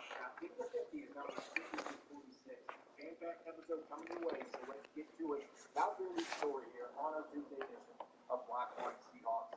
The Seahawks went into the 2023 NFL draft with only 2 running backs on their roster, so it wasn't a surprise to see them draft a couple of running backs. But picking one Got great running backs. Get rid of Travis Homer. Get rid of DJ Dallas. Get rid of all the motherfuckers. That surprised a lot of people. And yep, that's what Seattle did, picking Zach Charbonnet with his second round pick out of. I like Charbonnet better than Walker. The Walker nice. Touchdowns for the Bruins, can catch the football out of the backfield. Could be a potential third down back, maybe even a short yardage option with more of a between the tackles downhill style, maybe than Ken Walker III. Nonetheless, it was a mystifying selection for a lot of people, and whether you're a fantasy owner or you're just a casual football fan, one of the big question marks for the Seahawks team going into the 2023 season, there's not a lot of them on the offensive side of the football, but some might point to this as a good problem, but it can be one that can be tricky to try to navigate when you have this much talent in the backfield and that much capital invested in the position. So the big question is, how do you try to deploy Ken Walker III and Zach Charbonnet? And the follow-up question to that is, how much does Charbonnet's presence negatively impact Ken Walker III? And this can be viewed a couple different ways. Obviously, Charbonnet's big-time talent, one of the top running backs in the draft. Seattle was going to want to get him involved. He didn't draft him in the second round, so he gets down to the sideline 95% of the game. He's going to get his opportunities, but at the same time, Ken Walker III is one of those most dynamic young backs in the league, and I think he's just barely scratching the surface of his potential. And I think you have to look at the numbers last year. Ken Walker III averaged around 17 touches per game. And with Zach Charbonnet now being in the mix, DJ Dallas coming back, Kenny McIntosh was a 7th-round selection, since to keep that position too. A lot of people have understandably been wondering, are you even going to be able to get Ken Walker III that many touches per game? And I talked about this on a couple of shows that I was guest starring on the past few days, but I want to expand upon this a little bit. I think 17 touches is definitely doable for Ken Walker III while you're still getting Zach Charbonnet and the other backs involved. And there's one big reason why I expect that to be the case. There are really two. The first is that Ken Walker III, you have to remember, he was not even a starter until week 6 because Rashad Penny was a starter before he went down. And there were a handful of games in there where the Seahawks really struggled to get their run game going, and ultimately they had to throw the football over the yard. They couldn't run the ball, so there was a lack of touches in that regard. And that really guides into the second part. The Seahawks are one of the worst third down teams in the entire NFL last year. They finished 20th in third down conversion rate. They finished 20th overall in success rate on third downs. But if you dig even deeper, when the Seahawks lost 5 out of 6 in the second half, from week 10 to the end of the season, they dipped down to 27th in the NFL in third down success rate. One of the worst teams in the NFL. So even though Seahawks finished a top 10 scoring offense, and there were a lot of positives, they really struggled to sustain drives and convert on third down. Not a lot of successful plays either in the We got Jackson Smith. game, especially in the second half of the season. I expect that Then that's Cooper Kupp. Substantially this year. Not just because Jackson Smith has now been added to the fold, a guy that can really move the chains, win in the middle of the field, but I think the offensive line is going to be better with whoever wins the center job. Right guard, Bill Haynes was the better guard between him and Gabe Jackson last year. Bradford could beat him out. I just think the offensive line is better. So you add that with the extra weapon added to the receiving core to go with Tyler Lockett and DK Metcalf. There's no excuse. This should be a better team on third down than we saw a year ago, which means longer drives, and that means more opportunities. So as far as I'm concerned, yes, Zach Charbonnet is going to eat a little bit into Ken Walker III's play numbers. There's no question about it. But I expect the Seahawks are going to run enough plays, and they're going to be successful enough third down that both these guys are going to. All three of these came up. So I think 17 touches per game with Walker. Oh, how did I miss them? Not a difficult mark to hit. He's going to get his opportunities in the passing game. 3 came up. 17 touches. That can be carries and receptions. The ball is going to be in his hands, and I think Charbonnet, there's going to be a role for him, whether that's short yardage, being that alternate back that's going to get 40% of the work share. And I even think Kenny McIntosh and DJ Dallas, that third down back, is going to get some opportunity. I only get one of them, too. That's crazy. Because I would only be able to get one. But I don't think that is going to mitigate the long-term value very much. Maybe the bottom line with rushing yards and stuff like that isn't quite as good. Maybe he got some touchdowns vaulted from him, like fantasy owners that are listening to the show. That is what you care about the most. I do think there's a chance that Charbonnet can steal some of those touchdown opportunities in the red zone just because of his running style. And we saw him do it at UCLA. He has a nose to the end zone. Not the home run hitter. I couldn't even believe. I knew I missed them. I sat there looking at all three. Huh? Who? What? I didn't know. In their backfield the last 5 or 6 years is a position of high attrition rates. Ken Walker got banged up some last year in this game. Wasn't quite right the last 4 or 5 weeks of the season. He was good at playing game days, had some really productive games, but he was far below 100%. Rashad Penny with his injury history, those guys get banged up. So Zach Charbonnet is going to have games where he gets more carries and more opportunities in general than he does other Sundays. That's the way it's going to work. And DJ Dallas and Kenny McIntosh, they've got to be ready because there will be games that their numbers are going to be called upon for. That is the nature of the business. I think when you look big picture, as long as he stays healthy, I think Ken Walker III is going to be the bell cow still for this backfield, 60-65% workload.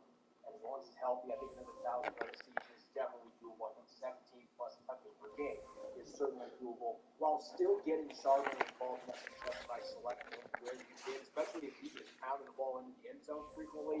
That is going to add up for a team that's trying to win a football game and make a deep playoff run. And so I think both these guys can have a niche in this offense without compromising one another, and it can be a really good 1-2 punch. And DJ Dallas and Kenny McIntosh have their place as well. They're going to be more involved in special teams, but if you have some injuries, those guys are both talented enough that they can be workhorses when they're called upon. They can both catch the football, they can run the football, pass protection abilities. So this is a very solid running back group. Even Brian Kovac, who they signed earlier in the offseason that didn't quite make the Vikings roster, has a lot of athletic talent, so he might be a guy to keep an eye on. It's going to be a very difficult position to crack. Those top four. Nonetheless, I think this is one of the strength positions now for the Seahawks, and it should be with the capital that they've invested. Many fans upset that they used back-to-back second-round picks, but I don't think that fans are going to be upset anymore. I think they will be more forgiving if this becomes one of the best 1-2 tandems in the NFL. The Seahawks get back to being able to ground and pound the football to go with the passing arsenal they have. This offense, the sky is the limit if you can put all those pieces together. Of course, health is going to be a big factor, but I certainly think Ken Walker III's got another big season coming up for him. With Zach Charbonnet getting some touches and being on the offense as well, it's exciting for Seattle's ground game as they try to become an even more potent all-around offense during the 2023 season. Coming up next, it's Throwback Tuesday. Unfortunately, Rob's going to have to wait until our Wednesday show to name his running back and corner, but I'll be looking at my candidates for the most underrated running back in Seahawks history and a couple of quarterbacks that stand out as the most underrated corners in Seahawks history. I'll get to those here in a moment here on the Tuesday edition of Locked On Seahawks. This episode is brought your way by FanDuel. Sprint your 40 time over to FanDuel as the NFL season quickly approaches, because right now, new customers can get a no-sweat first bet up to $1,000. That's $1,000 back in bonus bets if your first bet doesn't hit. Just download the FanDuel Sportsbook app. It's safe, secure, and super easy to use. Then you can win everything from season awards to week 1 props to exact regular season win totals for all 32 NFL teams. Even with training camp still a month away, we're excited to dig into season props to NFL MVP, Rookie of the Year, and more. Regardless of what prop you choose, you'll get paid instantly if you win. There's no better place to bet on the upcoming football action than America's #1 sportsbook. Visit FanDuel.com/lockedon and get a no-sweat first bet up to $1,000. That's FanDuel.com/lockedon. FanDuel, official sports betting partner of the NFL. You're listening to the Tuesday edition of Locked On Seahawks. It's your host, Corbin Smith. A special thanks to all the 12s out there. As always, we greatly appreciate you making Locked On Seahawks your first listen 5 days a week. For our everydayers, Rob Ray will be rejoining me tomorrow. We'll continue our 90-player countdown, and we're also going to be taking a look on defense at the linebacker position as we continue our training camp preview campaign episode that you won't want to miss. It's Throwback Tuesday, a little bit of a history lesson looking at our all underrated teams. Rob and I started this last week with quarterbacks and safeties. Rob's going to get a chance tomorrow to play some catch-up with some way back Wednesday, and we'll allow him to talk about his selections for running back and corner. But I'm going to be riding solo today, and I'm really excited about this because, of course, as I just emphasized in the first segment, running backs, that's always been my position since the spot I played. It's the position that I coached varsity football. I worked with college players in the weightlifting aspect and training at the running back position as well. So, of course, there's going to be a little bit of bias coming from me when we're talking running backs. So I'm really excited to look at the most underrated running back in Seahawks history. And this one I found to be somewhat tricky because I do think that there are a few players that have toted the rock for the Seahawks during their history that have kind of become forgotten over the years that you could justify putting in this spot. And some might say there's some recency bias in my selection, but I don't think so. I truly think that Chris Carson is the most underrated running back in Seahawks history. We're talking about a guy that came in as a 7th-round selection, unheralded out of Oklahoma State, wasn't even a guy who was the bell cow at Oklahoma State. Justice Hill was their main running back. So Chris Carson was the change of pace guy. For him to come into the league, the way that he ran with reckless abandon and plowed through people, spun out of tackles, made guys miss in space, hurtling over defenders. He did so many exciting things with the football in his hands, and he got better every year as a receiver. It's unfortunate that injuries ended up being his downfall and led to him retiring before the 2022 season. And we only got to see 2,000-yard campaigns, but still, those 2 years were really impressive. And when you look at what the Seahawks did, when Chris Carson was their main running back. They were not the same team when he was out with an injury. He really was the soul of the offense. They were just a different unit when he was on the field. He could hand it off to number 32. It opened up the passing game. And defenders just didn't want anything to do with tackling Chris Carson. It's understandable why. I'm talking about a 220-plus pound freight train that also was extremely athletic. Not a guy that hit a lot of 20-plus yard home runs. That wasn't his game. But he knew how to move the chains, a lot of 10-plus yard runs, a physical punching runner that dragged defenders, finished with authority, caught the football like a receiver, could pass protect the opportunities that he had. It wasn't something he had a lot for the Seahawks being their main running back, but he could do it all. And being a 7th-round pick, I think he's one of the best 7th-round picks. You can make an argument that he's the best 7th-round pick the Seahawks have made in terms of the production and being. Hey, babe, on your way home, give me stop and give me like 2 packets of cigars if you got money on. It unfortunately did not happen. On my way home, stop and get what? Some, like 2 packets of cigars for him. And he was injured that year, so he would have had an opportunity to maybe play in the game, but since he wasn't healthy, they did not pick him as an alternate. So no, I didn't look at the video. Yeah, I seen you seen it. But he got player of the month one time, he got player of the week a couple of times. So there were certainly some noteworthy awards for him. And he was just a real fun back to watch. And the Seahawks have been lucky defensive other backs they've been able to turn to over the last 5 or 6 years with the injury that he had. But again, they were not the same offense. Rashad Penny, the end of the year in 2021, that's about the only exception to that. The way he ran those last 5 or 6 games. But otherwise, they just were not the same offense when Chris Carson was not out there with his punching style, the way it just rubbed off on his teammates, and the way that it impacted the rest of the offense, how it impacted defenses, the mentality that they played with. You were forced to play with to tackle him. So, yeah, he's not the most productive running back in Seahawks history, but players like Sean Alexander and Chris Warren and Kurt Warner and Marshawn Lynch, they are stars in Seahawks lore.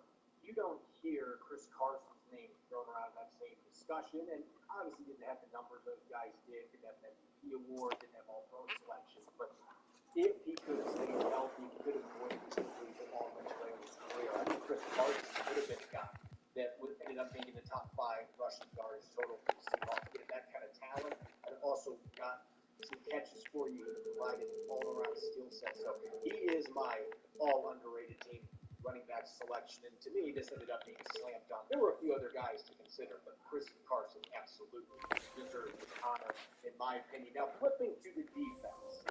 Going to go more old school here. All of our listeners know who Chris Carson is. He's only been out of the league for a year. Not going to be the case in the quarterback position. You look at some of the corners Seahawks have this season. You know, you could maybe consider somebody like Byron Maxwell, who did a lot of really good things for a handful of years for the Seahawks in the Legion of Boom, known for punching out the football, generated some interceptions, really good cover guy. But he didn't have the numbers and the longevity of a few guys in the 80s that, quite frankly, got overlooked. And so this is going to be a very 80s-centric episode. We're looking at the corner positions. For me, I got to start with a guy that actually is with the Seahawks very early in their franchise history, and that is Keith Simpson. And he played some safety, too, so there's some versatility to this. He actually was a strong safety a couple years for the Seahawks. He was outside quarterback the other years. But he was one of those players that truly got lost in the shadows behind Kenny Easley, Dave Brown, John Harris, the really talented secondary players the Seahawks had in the early to mid-'80s. If you look at the numbers, 3 seasons with 4 interceptions or more.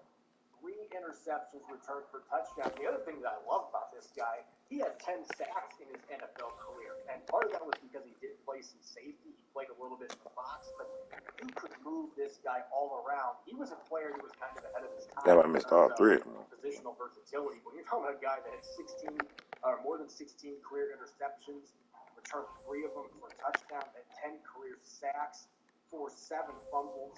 He did a little bit of everything and yet was never a Pro Bowler, never was an All-Pro, and a lot of that was because he played in the secondary that was littered with stars, and even though he was really productive in his own right, he was kind of stuck in the shadows a little bit. But I think he is certainly a player that's one of the most underrated defenders in Seahawks history, had a really good career, spent his entire time in Seattle. You can't say the same about the second candidate, but that doesn't make it any less of an underrated team selection and that's Terry Taylor, who also joined the Seahawks in the mid-1980s. He played his first 5 seasons in Seattle. He would later play a 6th season, part of a 6th season, had some injuries, only played in, I believe, 5 games. But those first 5 years, 3 of those seasons, he had 3 of those seasons he had 3 or more interceptions, Also had 259 tackles in his 6 total seasons with the Seahawks. And I think the picture for our YouTube listeners that are watching, I think the picture sums it up with him flipping Al Toon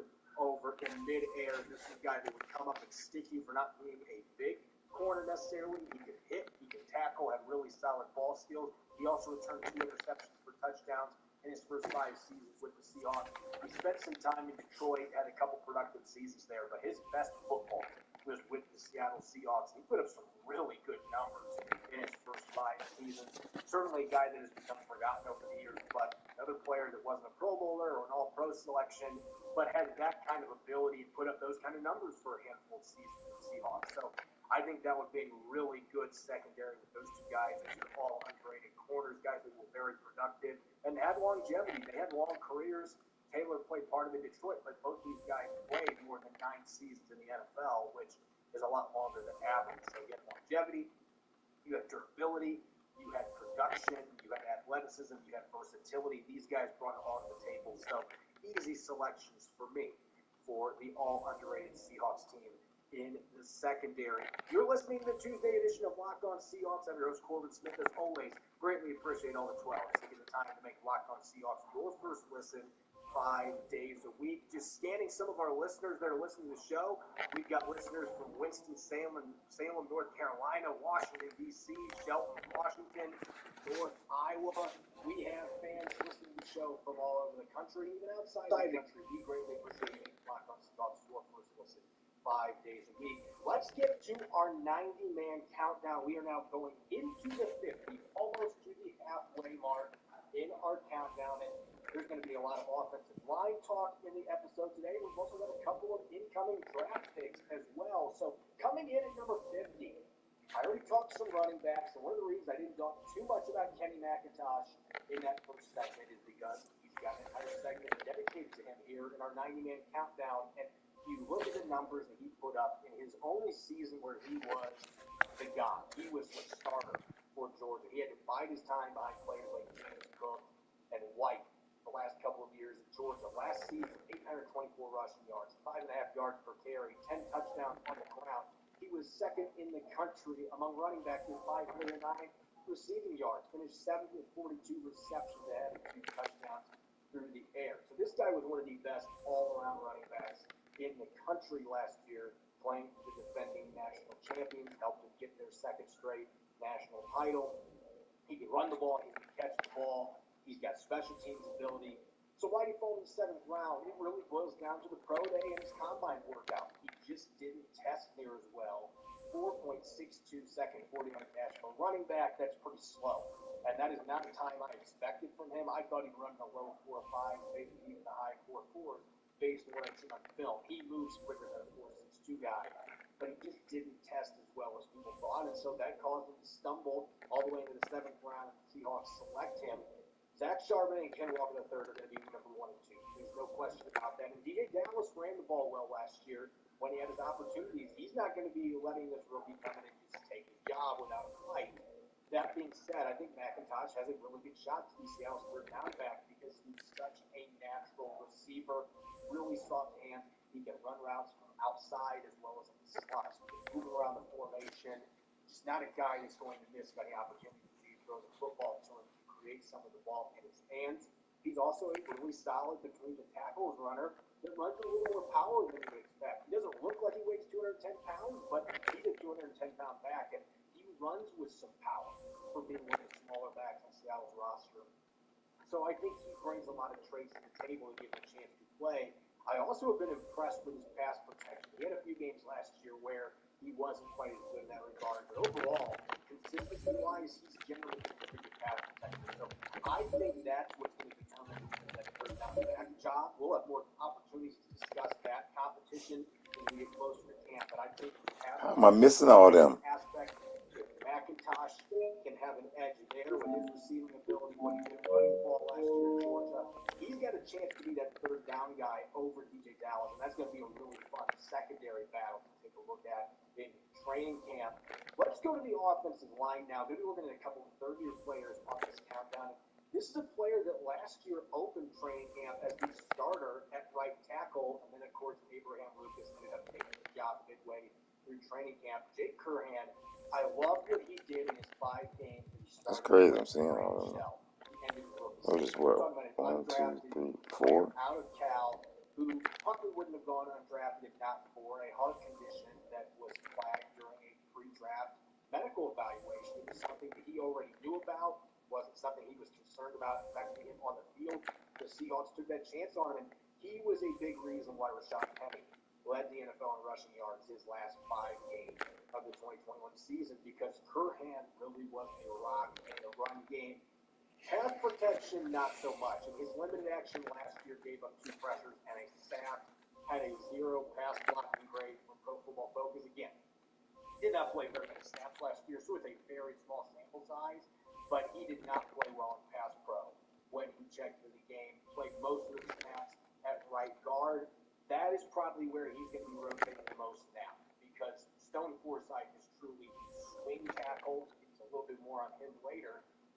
That really opens the door for Curhan to compete at right guard, but you got Anthony Bradley, and you've also got Phil Haynes. Evan Brown, who's signed the center, can also play both guard spots. So he really right now is in a position where I think Curhan makes this football team, but last year he was inactive and healthy scratch for a lot of games. He might be looking at a very similar situation if everybody's healthy. The Seahawks may not dress him very often and go with another position just because of the numbers game. They view Stone Forsythe as the better option at left and right tackle right now. Forsythe got the start last year in place of David Lucas, not Jake Curhan.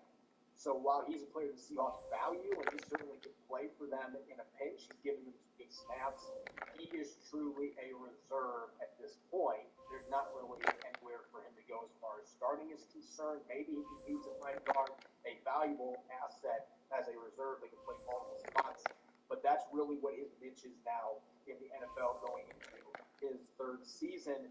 Going to the secondary, got another draft pick here, picked before Kenny McIntosh. This is a guy that I think 4 months ago probably wasn't going to get drafted, and then everything changed with his pro day workout. The Seahawks went to team in attendance to watch Jarek Reed II at his pro day, ran in the low 4.4s, had a close to 40-inch vertical jump. Ran really well in the change of direction drills as well. They loved his personality, the way that he played the game. John Schneider called him an angry elf, the way that he plays the game. Just look at the numbers last year. 94 tackles, 10 pass breakups, an interception, 4.5 tackles for loss, 2 forced fumbles. This guy did a little bit of everything. And New Mexico has not been good. They historically are not a good football program. They don't win a lot of games, and they didn't win many games while he was on campus. That's part of the reason that he hovered under the radar just coming out of high school with no Division I or Division II scholarship offers. There's a guy that just consistently kind of hovers under the radar. That did not happen, though, with the Seattle Seahawks. They noticed him at the pro day. They brought him in for one of his 2 official pre-draft visits, and they loved what they saw and heard from him.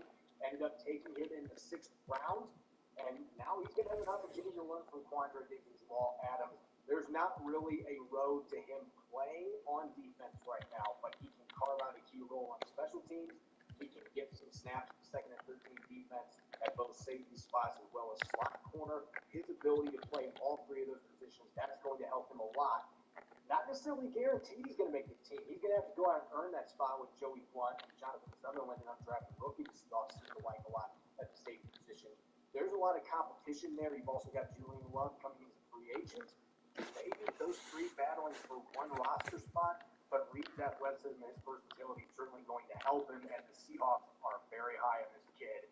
So if he's able to deliver on that hype, very good chances on the roster, and maybe we're looking at a starter a year or 2 down the road to replace one of their aging veterans in the secondary. Sticking with the rookie group now, coming in at number 47 on our countdown, Mike Morris coming out of Michigan, maybe the most intriguing rookie that the Seahawks are bringing in. And I know they've got more talented players they drafted earlier, but there's just something about this kid. Seeing him on the field, he had 7.5 sacks, or maybe 9 if you look at Pro Football Focus data. They charted him with 9. Michigan handed him 7.5. So either way, breakout year for him for the Wolverines last year, even playing with an injury for part of the season, had 7.5 sacks, tied for the team lead for Michigan, who ended up making the college football playoff. He played mostly off the edge last year. The Seahawks, they're changing things up because he didn't test very well at the combine. Part of that was coming back from an injury. But this guy is not a speedster, not necessarily the athlete you're looking for off the edge of the NFL. But at 6'6", 290 plus, he is going to be a real problem for guards trying to block in the 3-tech position. If he can figure that spot out quickly and activate to being a full-time defensive end, defensive tackle type, he's got the body to do it. He just towers over everybody. He just looks different on the field, and who knows if that's going to translate to production. Watching his film at Michigan, it certainly did last year. Very disruptive player with a quick first step in the interior.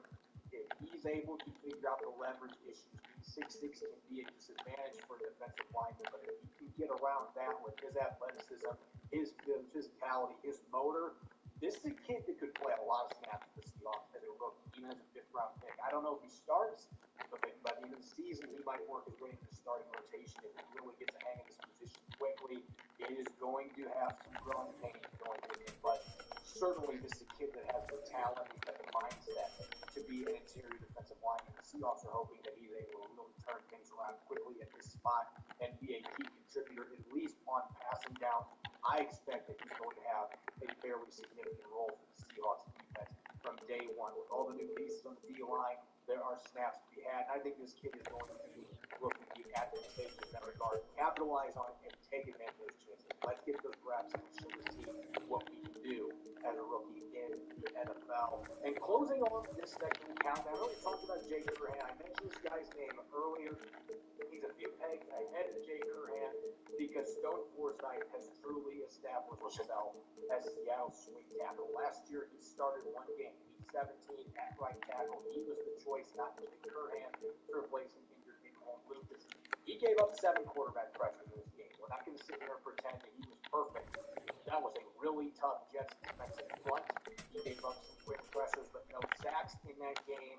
And I thought that his run blocking was pretty solid in that football game. He played over 100 snaps last week and used in some of the 6 offensive linemen, a la George Fant style from a few years back. And right now, that is his path to getting on the field, is a situational 6 offensive lineman. He's athletic enough that he can play that role. Now, I don't think you're going to ask him to do what George Fant did a couple times, go out and catch a pass. I don't think he's that kind of an athlete. He doesn't have the college basketball background that Fant has. But certainly, if you're looking for an extra bit of speed on the offensive line, and you want to run the football short yardage situation, I think Forsythe could be used in that capacity.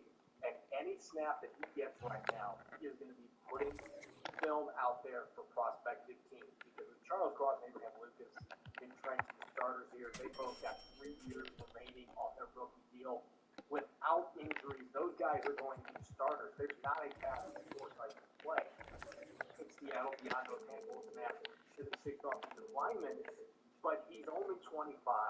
He's really athletic for the position. There's a lot to like about it. There's a lot of teams that need tackles, so he's going to be looking to put some positive film out there with whatever opportunities he gets, so that when his contract expires after the 2024 season, he might be a player that teams are looking at thinking he's developed behind Cross and Lucas.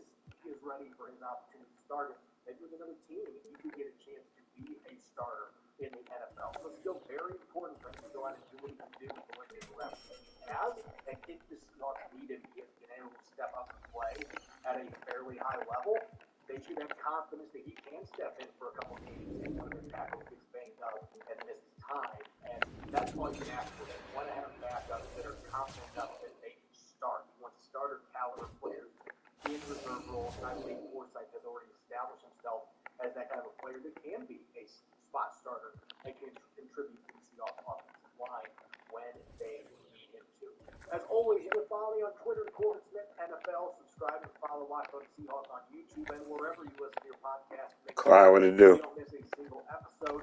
Coming up on our Wednesday show, we're going to continue our training camp preview looking at the linebacker position. And Rob, of course, will get his opportunity to dish out his all-underrated team picks for running back and quarterback. Jam-packed episode will be coming your way. Make sure that you are listening in.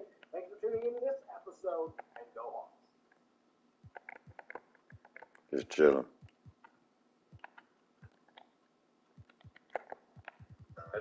home, we treat every car like it's our own and every customer like they're our family. I want to be able to take care of them like I would take care of my mom. That's my promise, keep them safe. Helping our neighbors since 1926. Firestone Complete Auto Care.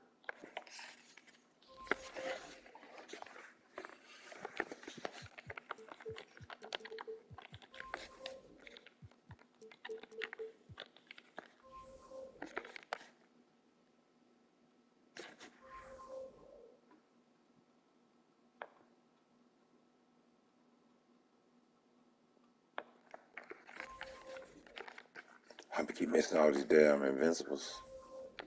Seen about eight invincibles, and I can't get one.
Or what?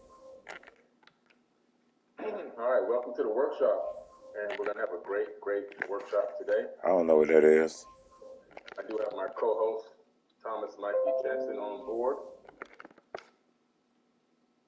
and Thomas is my partner in United Family of Anomaly Hunters, and so it's going to be really amazing when he comes on, because he's going to actually show you the technique and method used to find the anomalies and actually analyze them and even enhance them.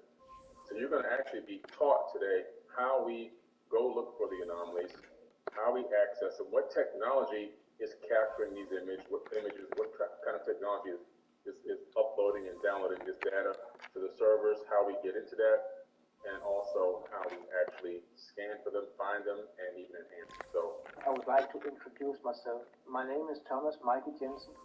I am what we with modern word call an anomaly hunter. I am the co-founder of UFA together with my good friend Billy Carson. We created United Family of Anomaly Hunters back in 2014. That man, who the hell you talking to, man?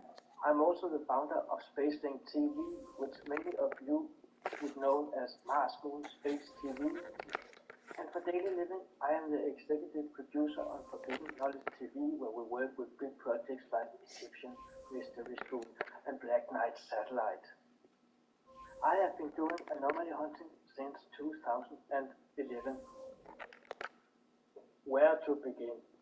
If we are searching for pictures of this planet, there are two main options that can provide us with pictures for a lifetime.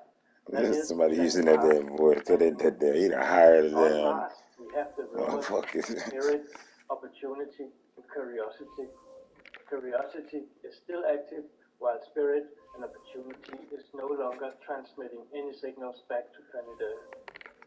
We also have the orbiters. We have the Mars Global Surveyor Orbiter, which have the Mars Orbiter camera on board. There is the Mars Reconnaissance Orbiter that replaced the Mars Global Surveyor Orbiter with the new high-rise, high-resolution camera on board. The high-rise on the Mars Reconnaissance Orbiter, I must admit, that's my favorite tool to use.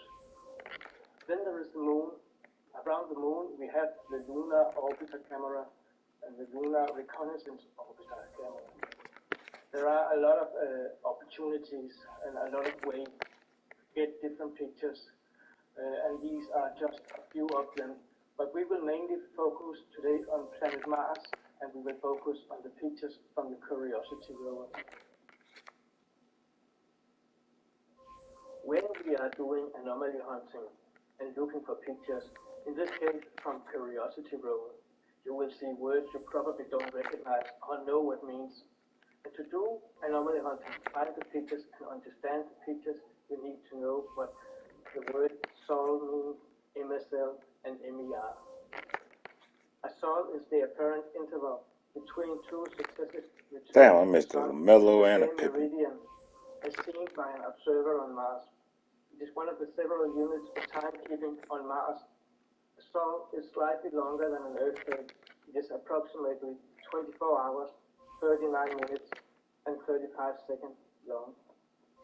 So now we know that when you see a picture and it says SOL, sol, and for example, let's say 120, sol 120, you know that it is a picture from the 120th day on Mars. And it's also important to remember that a sol counts from the day that the lander has landed on Mars. So if it says SOL 120, it is taken, the picture will be taken the 120th day on Mars after the lander has landed. So if the lander has landed New Year's evening or January the 1st, you can count 120 days forward and you know exactly what date the picture has been taken. You will also see wordings as MSL, which stands for Mars Science Laboratory, and this is the key to know what you are looking at, because MSL is related to Curiosity. Mars Science Laboratory is basically the name of the mission that carried Curiosity to the Red Planet. So when you see a text saying MSL, and let's use the number again, 120, you know this is from the Mars Science Laboratory, which is Curiosity rover, and the day 120 after it landed. So these words are important to know. We got below the MER, which is referring to Mars Exploration Rover, which is the two older rover that's no longer functioning, Spirit and Opportunity. So in this case, if it says MER 120, you would know that it was either Opportunity or Spirit, and there will be an extra ID on it identifying, however, it's Opportunity or Spirit after the MER. If you love Sleepy Joe, then you do not want to see this, because we're giving away these incredible Donald Trump mystery boxes for free. All you have to pay is the shipping. No hidden charges, no recurring fees, none of that. Just cover the shipping. I mean, just take a look at these. Patriots absolutely love these, and we're giving them out for free until we run out. Trump gold bars, collectible coins, 24-karat gold banknote, hats, flags, you name it. This mystery box has it all. Order yours now before it's too late, because the last time we did something like this, Patriots scarfed them up so fast we ran out in less than a day. So don't wait any longer. Visit the next page and tell us what... Now, where do we find all these pictures from Curiosity rover, Mars Reconnaissance Orbiter, Mars Orbiter Camera, the Moon, and so on and so on? The internet provides us with a lot of opportunities. On today's workshop, we are going to work with Gigapan.com. I call it the easy way. Gigapan.com has a lot of Mars and Moon pictures, and when we are looking at Mars, as we are today, we will be looking at rover pictures from Mars Curiosity rovers on the Gigapan.com platform. But if you haven't heard of Gigapan.com or don't know how it works, don't worry. We'll go through it step by step, starting with creating an account, and how to find the Mars pictures, how to search on them, and how to save the locations and the pictures. Before we start anomaly hunting, I want you to have a look at the different rovers that are on Mars. See the size of Curiosity rover, compared to the two scientists in the middle of the picture, and then compare it to Opportunity to the left, then compare it to the cellular in the bottom. We have gone through quite a development in rovers since we sent our first rovers to Mars. We will have a look at the next upcoming rover.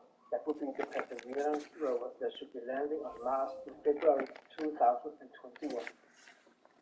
When the Perseverance rover lands on Mars and will be working, it will be carrying a little Mars helicopter. We have never flown with a drone on another planet before, and this will be our first attempt to try to capture pictures from a drone on planet Mars.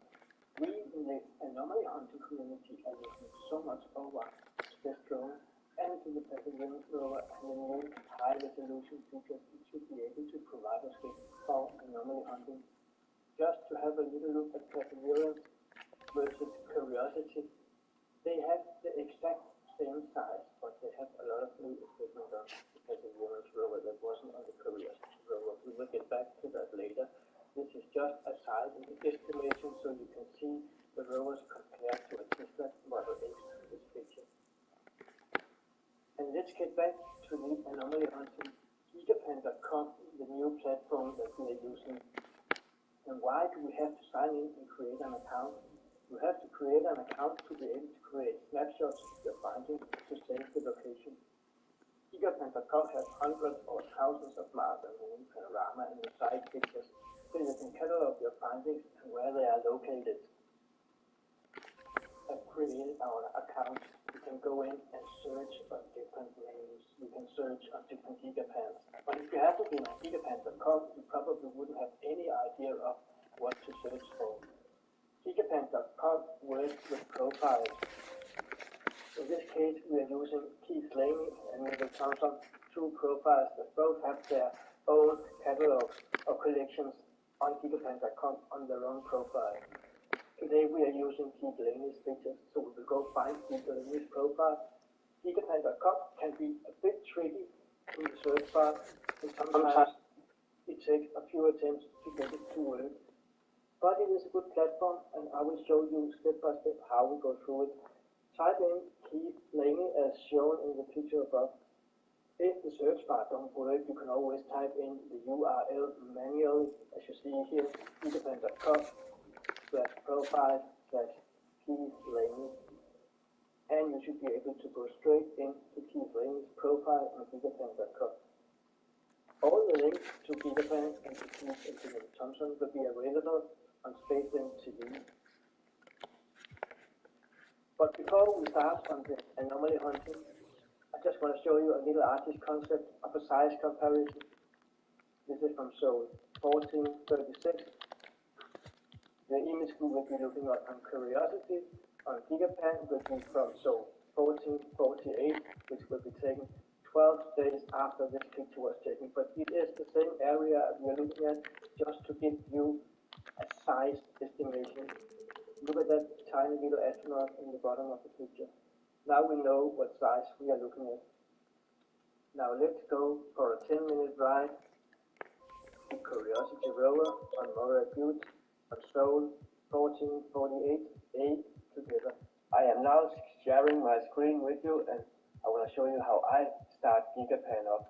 I go to Google and I type in gigapan.com/profile/Keith Laney and click on enter, and we are on Keith Laney's profile on gigapan.com.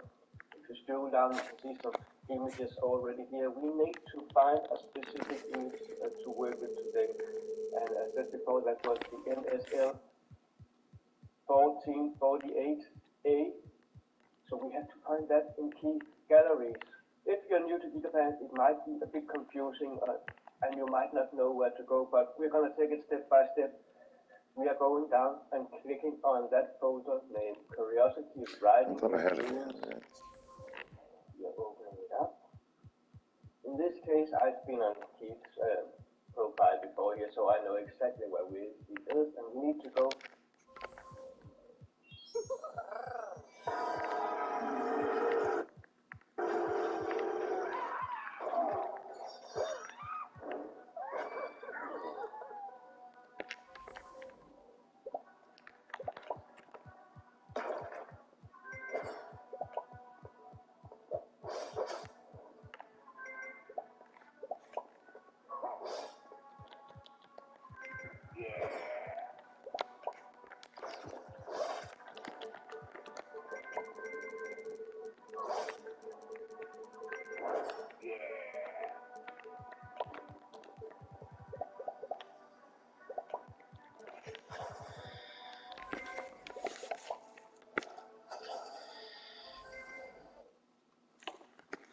page 5. So let's click on next until we get to page 5.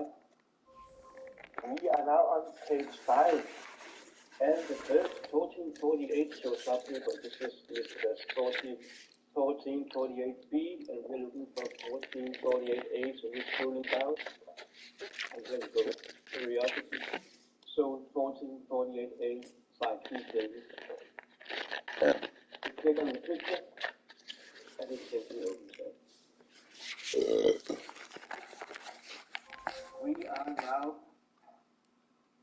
anomaly hunting on Mars, and we play this picture on Ticketman. On your mouse, you can zoom in and out simply by scrolling. And if you click on the left side of the mouse, you can move the picture around, and you can actually scroll in and out at the same time. We're gonna take the picture up in full screen on the right side with the 2 arrows, and we are ready to go. Now, what are we looking at in this picture? We, as an anomaly hunter, are looking for things that stands out, that tells another history than the surrounding rock. I've been on this Gigapan before, and you know, there's a lot of good stuff in this one. I want to take you to this area here first, because when I am looking at areas like this with a lots of rock shells all over, there's always a few that stands out. The one in the middle that my mouse is hovering over now stands clearly out. Does that look like a rock to any one of you? To me, it reminds me of a piece of metal that's simply been bended. I don't think rocks will bend that way.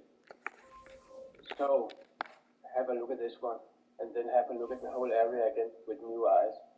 Now you know what kind of anomalies we're looking for in a debris field like this. I call it a debris field because my belief is that we are looking at something in an ancient area, and I have seen so many anomalies in this Gigapan to not believe that we are in a debris field or something that was constructed. But What I search? To everything. Back to the Gigapan. Man, I just missed like 7 Invincibles. Very, very close, but I wouldn't go so close. I would keep the picture out in this distance here and have a little look around in the area. Trust me, you can stay on a Gigapan like this for hours, and you can keep finding anomalies and finding more and more and more. The one we just spoke about, that looks like a piece of bended metal, is very, very interesting. So we found an anomaly on a Gigapan. What do we do now? We want to save it because we know this Gigapan is big, and it sometimes is very hard to find the same anomaly in the same area again. So when I go in and click on the 2 arrows up here, that minimizes the screen back again to the browser. Oops, I did it again. I wanna hang. And we can move this box around. So we have our anomalies in the middle, right here. We give it a snapshot name. We just call it bended. Mr. KD. I missed it. It was a Mellow, a Pippin, everybody that goes on Gigapan to be able and all 3 of them sorry motherfuckers. I'm clicking on save. And your snapshot will be saved down here in the left side. I can click on it again. And it will take you straight to the anomaly that you saved. So you don't have to search for them again. So remember, give your anomalies some names that you remember. You can see over here I've got the title, and there's no comments here. I have 4 show up on one and 3 show up on another. All don't show up at one time. That's my profile. I know what the fuck was going on. So now you know how to save an anomaly. Y'all probably was a glitch, that's why I ain't get I think it's time for us to have a little look around again on this amazing Gigapan because there are so much in it. We looked at the bended piece of metal here, and then there's another piece just next to it. It's very interesting as well. As an anomaly hunter, I would question everything, and I wouldn't put any statements out and say, I found a piece of metal, I found a metal sheet, I found a copper or something. I would rather ask the question, what do you think we found here? Does this look natural to you? And let people give you their answers to what they believe it is. This little object here, it looks like it's been bended. It looks like it's a part of a cover. Not saying that it is what it is, but to me it does, and it's interesting, and it's lying just next to our little piece of bended metal. If you look at this little object here, it's got these 90-degree angles. It doesn't look very natural. And there's another one just next to it, again 90-degree angle. These are the objects that I like to search for. Not necessarily all the small objects as these, but there are so many objects that you will find here, and you. Ashley Stars and Stripes Sale is happening now. This weekend only. Shop 4th of July doorbusters. Plus, pay 0% interest for 60 months with no minimum. Serge, what you got going on, man? And all veterans and active military receive 10% off their purchase. Only at Ashley. Find excitement on the road in a new 2020. You bring your ass into my solar and then you just disappear, man. Stands out with unmistakable attitude and a dynamic driving experience. Inside, stay ahead of the curve with advanced driver assist and sniping too. Features, a wealth of premium amenities, and a spacious cabin. Make one yours today during the summer sales event. Click now to view our inventory. You won't be able to remember all of them. Trust me, this is a huge gigafan. If you go up a little bit, just to have a look around, to look at something else. Here's another anomaly. Why is this an anomaly? You sniping the thing good, besides missing that KD? We are only looking at rocks on Mars, nothing else but rocks. But does this look like a rock to any one of you? It stands out right away when I'm looking at it. As an anomaly hunter, this is the kind of anomalies I would be focusing on. I would definitely take a screenshot of this one here, save it in my snapshot collection. I got this Jabari last night. And I got a Tim Thomas last night. And I got these two today. And we save it in our collection so we can go back and find it again at any given time.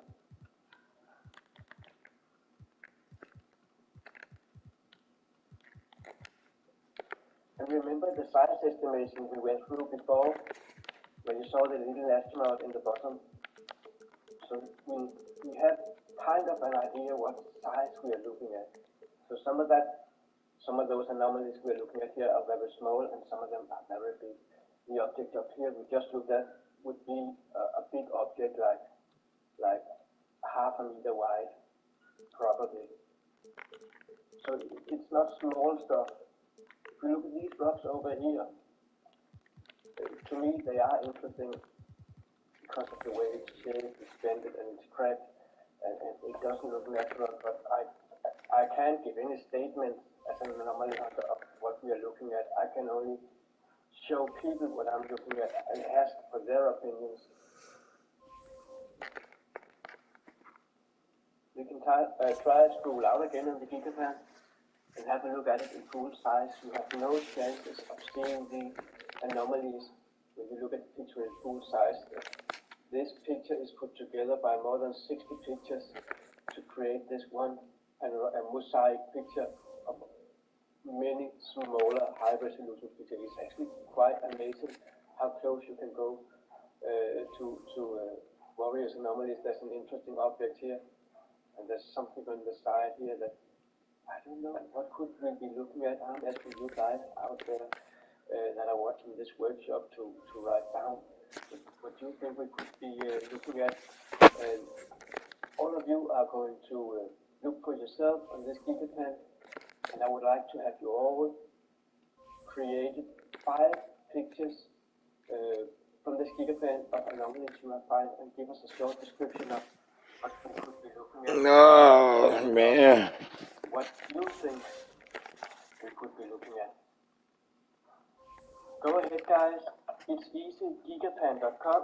You scroll in and out on your mouse. You move the picture on the left button. Off we go.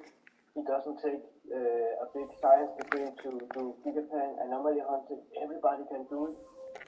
have a look around here. I want to show you some more why we are at it, because this is an amazing gigapan. And it is big.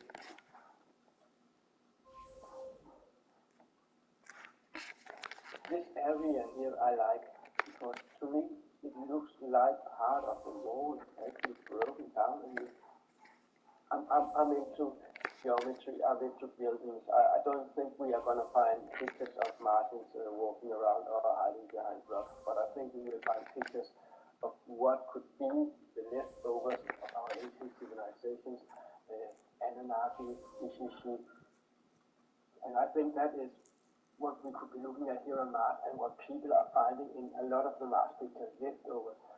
If you look at the rock on a big scale, it's pretty much the same all over, and then you come over to this area.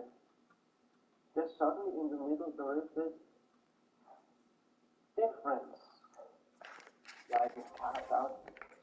Why is there like a doorway in the middle, or something that looks like a lid? It's a funny one. It's a funny one.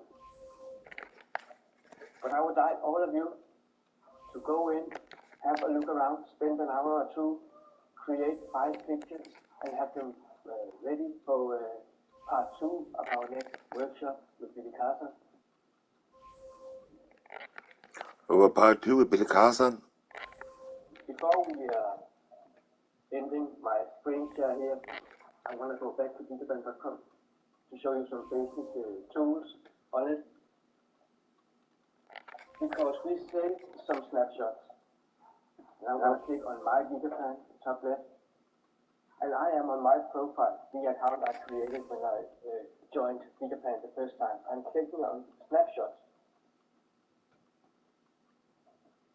and now here you have the collections of all the snapshots we've been doing since you started gigapan. As you can see, I've got 28 pages, and there is about 30-35 on each page. So I've got a few snapshots going. This is the last one we just took. If you click on that. My name is Alfonso, and I got Botox Cosmetic for the first time. The lines that I was concerned the most about. We get a Victor then. My forehead, Victor. really my results. Talk to your doctor about Botox Cosmetic and whether it's right for you. The effects of Botox Cosmetic may start hours to weeks after injection, causing serious symptoms. See for yourself at BotoxCosmetic.com.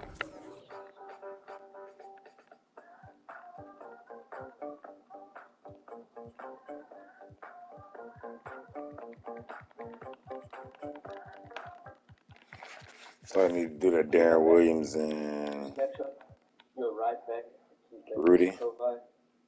MSL Soul 1448A, and you don't have to type it in, you don't have to search for it, it's all stored on your account.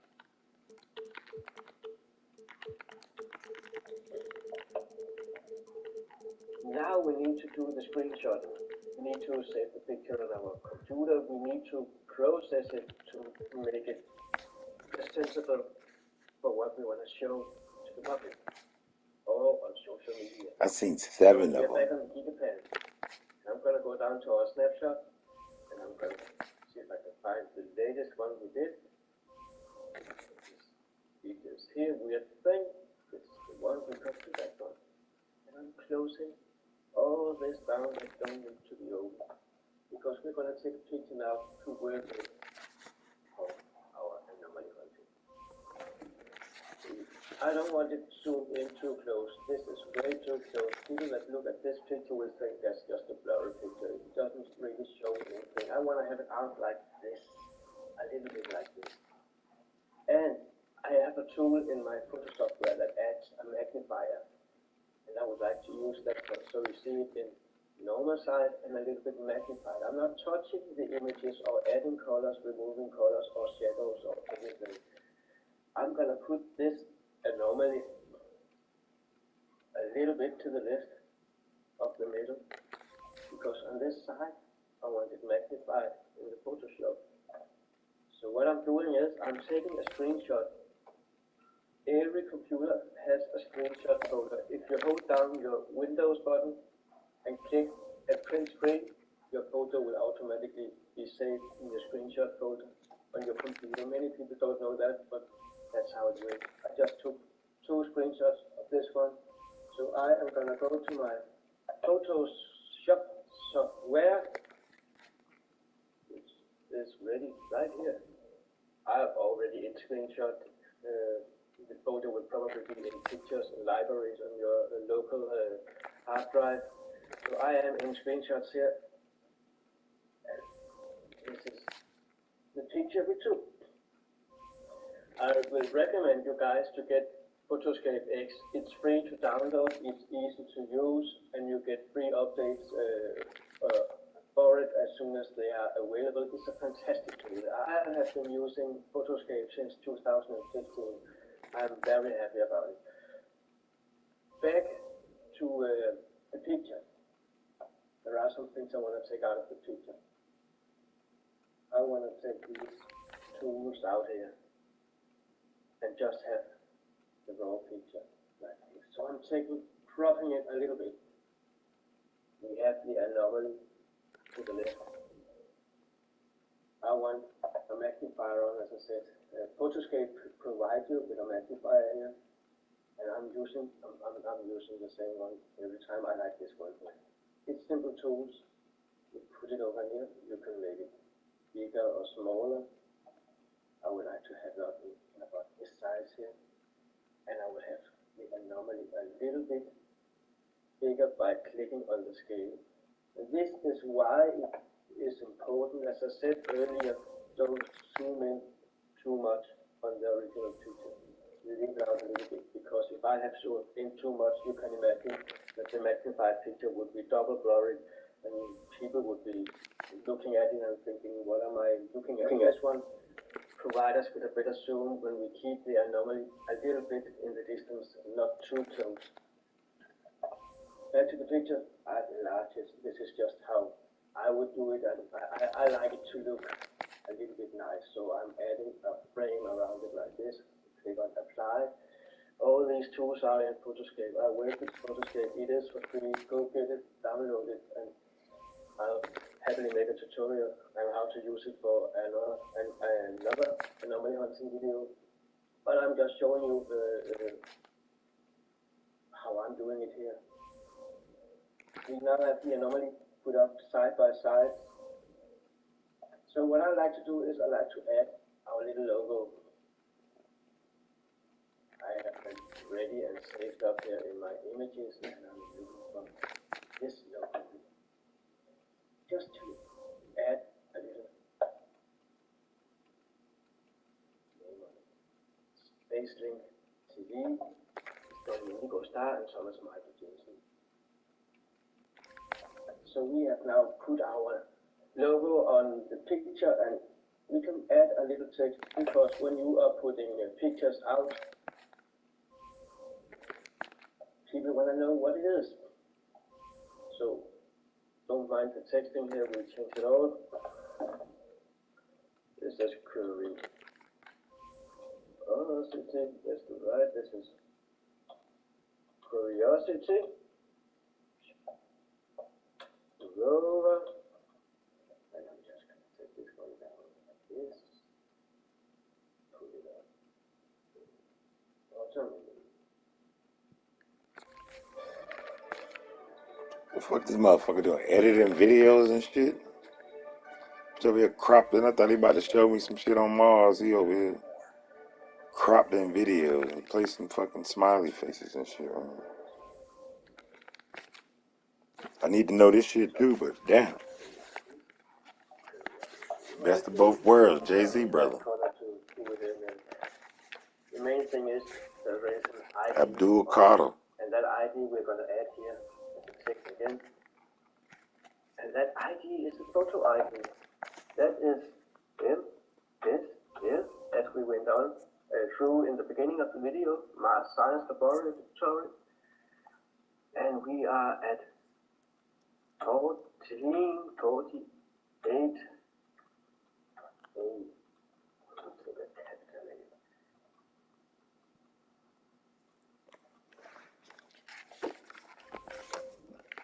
Now we got the photo ID on as well, so people that are looking at the image now can see this is from Mars Science Laboratory mission, which is Curiosity rover. It's from the soul number 1448. So they can actually go in themselves now and check up what is it this guy has found or this girl has found. What are they presenting? Let me go have a look. We done the picture now. I'm gonna save it. And we are gonna save it.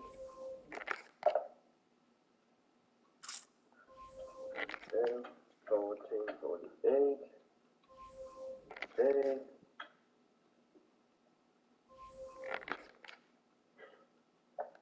So now we save the pictures. The pictures you're looking at now are ready to be shared on social medias or ready to be used for a video if you like. Download Photoscape X is for free and go start anomaly hunting. I would like to give you a little task. Let me get back to the gigabyte again. Let me take it up in full screen. I would like you guys to do us, as I said earlier, 5 pictures and have them ready for the next workshop. I'm going to end my screen share now and go back to my PowerPoint. Now you have learned the basic foundation of anomaly hunting. You have learned to use a gigapan, create an account, find the pictures. You are now capable of finding a lot of other Mars pictures via the links we have provided you with. It's now time to combine anomaly hunting with our ancient history. Dr. Norman Bergeron is an alumnus of Ames Research Laboratory, NASA, which is the National Advisory Committee for Aeronautics, which is the predecessor of the Ames Research Center. NASA, where he worked 12 years as a research scientist. At Ames, he pioneered the setting of design criteria for airplane thermal ice prevention and the developing of roll stability laws for missiles and rockets. He joined Lockheed Missiles and Space Company, which is now Lockheed Martin, one of the largest Pentagon contractors in the world, where he was manager for the planning and analysis of flight tests for the Navy Polaris underwater launch missile system. During his 13 years at Lockheed, he also served as a senior scientist, having responsible analysis cognizance of special space satellite applications. After a short tour of duty with Nielsen Engineering and Research, in 1971 he founded Bergeron Engineering and Research, parent of Bergeron Research, founded in 1999, especially for worldwide web activities. An associate fellow of the American Institute of Aeronautics and Astronautics, AIAA, he is active as a leader in congressional day visits on Capitol Hill. As Deputy Director at Large for AIAA in Western Region, he overlooks section activities in 7 Western states. Other members include the Planetary Society, the Association for the Advancement of Science. That Rose ain't got no goddamn. Society for Professional Engineers. Rose about to get invincible. Scientific Faculty. That D Rose. Biological Center, Cambridge, England. Okay, this guy's resume is sick. I thought I did the work of 10 men. This guy might be doing 10.5. Okay, he's legit.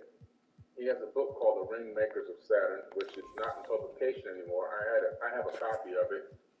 A copy now in an actual book, paperback or regular book, hardcover book, is about $1,500 if you can find one. Okay, on eBay or Amazon. It's incredible. During the Apollo mission to the moon, they witnessed from the command center on Earth, and also Buzz is clearly heard saying that they landed on the crater on the other side of us. So a UFO landed while they were making their first walk on the moon. Now, during this process, they were watching from Earth, of course, and what Norman is saying is that he witnessed people coming out of this other ship that landed on the moon to watch us walk on the moon for the first time. And whatever kind of outfit or suit or color it was, he said it was really dark black. These people were dark black.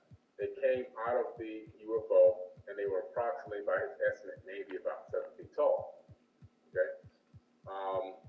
that's why I I read you the bio first, because I want you to understand this guy is up there. He's super important. Like he's, you know, you want to say somebody's a big deal. This guy was a big deal. Okay, so for him to come forward and say this information, you can't just take it lightly. He obviously has everything to lose by making statements like this. So it's really important for you to understand that somebody like this.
Like this comes out and says this, you got to really pay attention and look into it.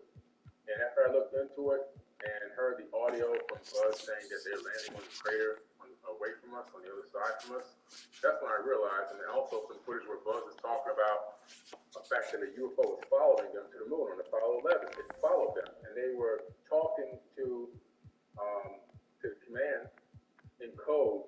They didn't want to alert them that they are looking at an actual UFO on an open channel, and they didn't want to get the mission canceled and aborted. So they were asking about the rockets that were jettisoned already, and NASA was like, yeah, man, those things were, you guys dropped those off a long time ago. What are you talking about? He's like, oh, no, nothing, you know. They just kind of was trying to figure out what in the world could be following them on their way to the moon, three-day trip to the moon. Well, it was a UFO, and the UFO landed and watched them walk on the moon. They were observing us. This is a pyramid on the moon, okay? This is an actual pyramid on the moon. These Atlantean people were on Earth, the moon, and Mars. Here's an amazing image from Chris Maroney of Mars Anomalies. So if you go to YouTube and go to Mars Anomalies, or go to Forbidden Knowledge TV and type in Mars Anomalies, you get a lot of phenomenal videos from Chris Maroney. This is a static image where he was showing me several structures on the moon, plain as day. I mean, if you really let your eyes settle in and analyze what's in those areas where he took away some of the contrast, let them settle in and just look, you'll start to see geometric shapes. You'll start to see 90-degree angles. You'll start to see structure. Once you let your eyes settle in for a couple of minutes, you'll start to see that what you're looking at doesn't appear to be rocks. And so I want to thank Chris Maroney for all of his hard work over the years. He's been a great friend. He's been a great mentor for me in terms of these anomalies. I really look up to him for finding anomalies and using the techniques, that he puts out there are really, really good crypt techniques to help you really get to the bottom of what you're looking for. And this anomaly right here, these anomalies, plural, are absolutely amazing and they're on the moon. He's got a lot of moon anomalies. One, which is one of my favorites actually, is where he showed the ground penetrating radar that was used to scan the moon. And when you analyze those moon images, because it's penetrating radar, it's a radar image, you can see below the surface of the moon. And all of a sudden you see structure. What looks like it could be steel support beams underneath the soil, underneath that, wherever that regolith is on top. Really amazing stuff. Thanks a lot, Chris.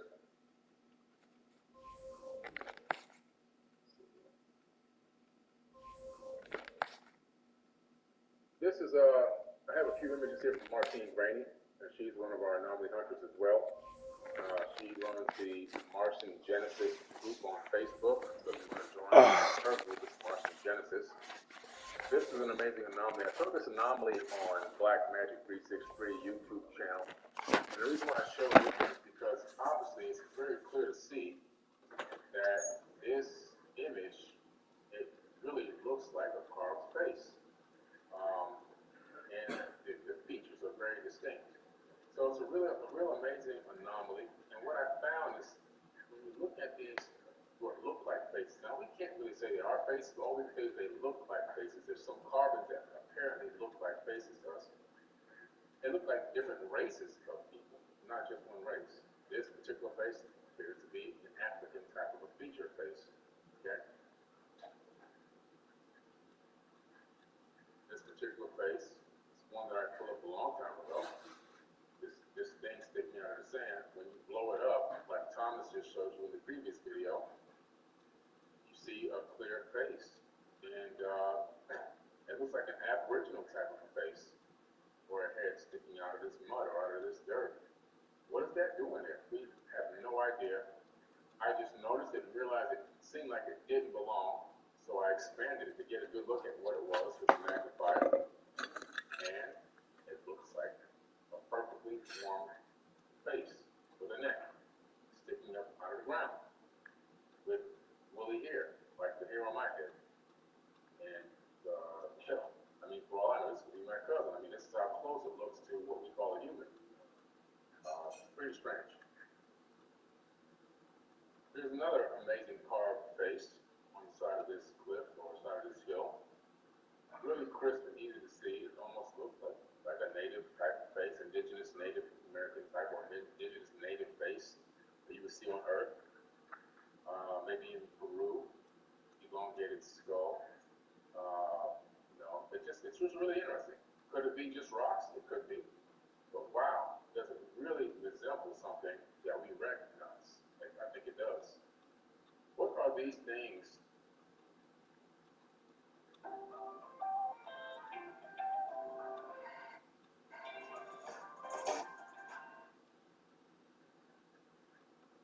In this, whatever the heck that is, structure on the ground, what are they doing there, and what are they? What is it? We don't know. Just again, something that really makes you scratch your head and go, wow. I don't know if that's something looking at the camera or if that's just an optical illusion, but it's really, really strange. And whatever it is, it made us say, you know what, this is an anomaly. Let's catalog it. So it's been cataloged as an anomaly. This one is from far away, so you have to let your eyes settle in a little bit. Pretty interesting.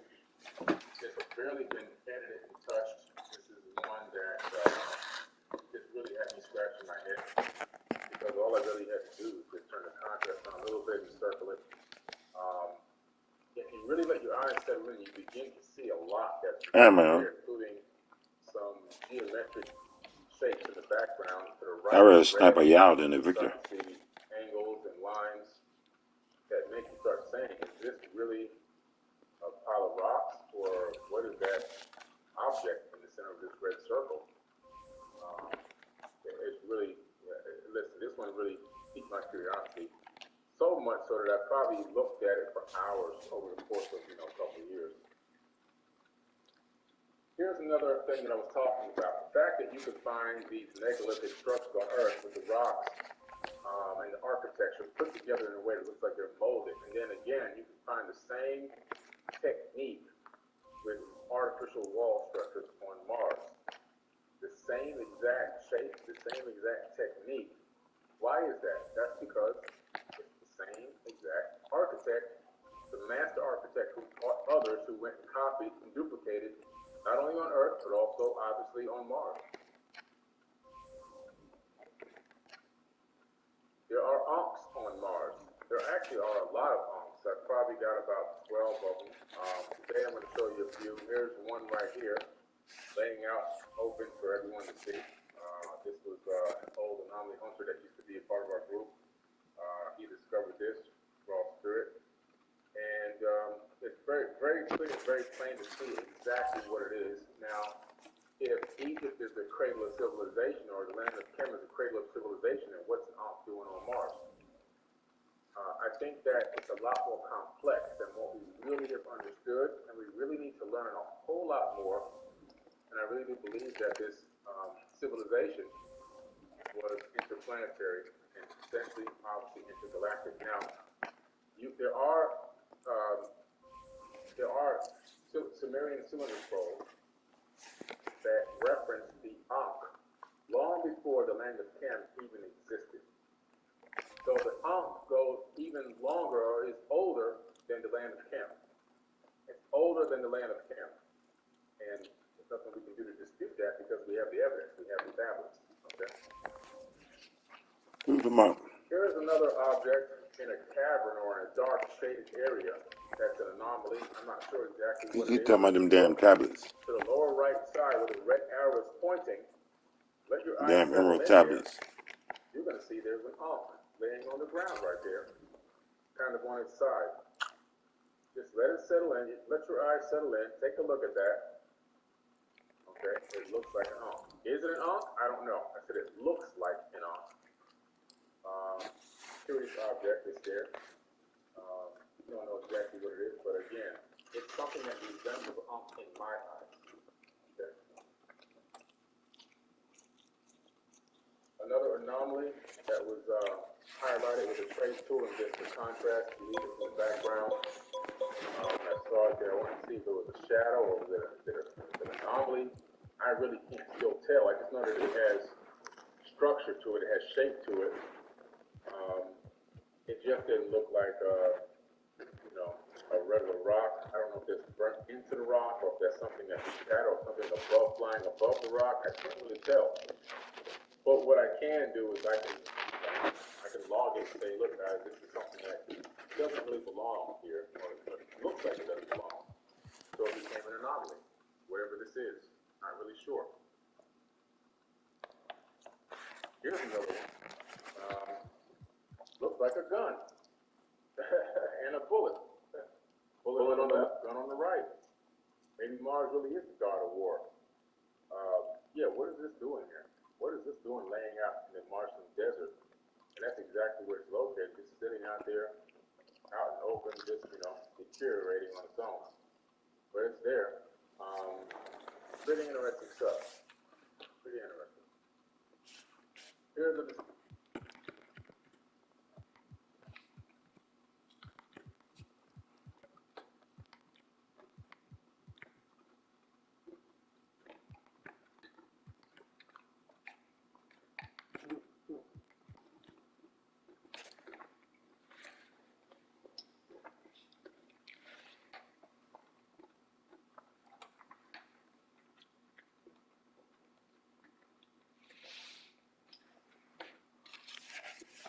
None of this short shot on.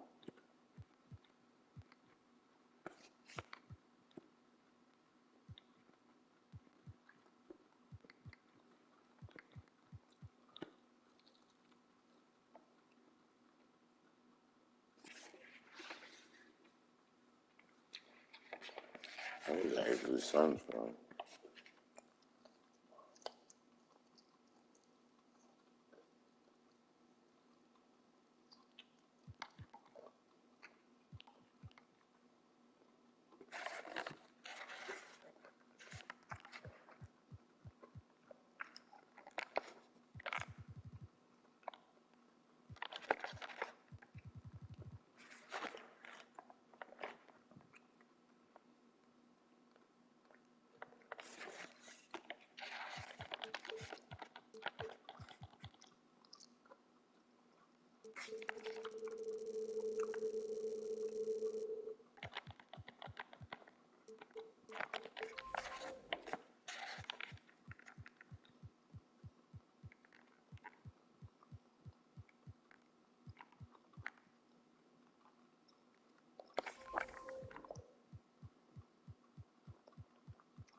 Crazy, son.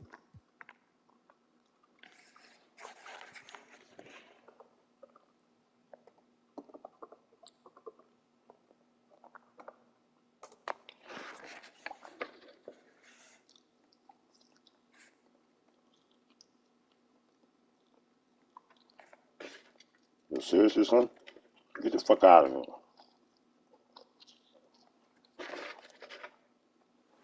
bullet on the left. Go wild, soar higher, and hang on for more thrills after sundown. Stay Busch Gardens, Tampa Bay. Save up to 55% on tickets, fun cards, and annual passes during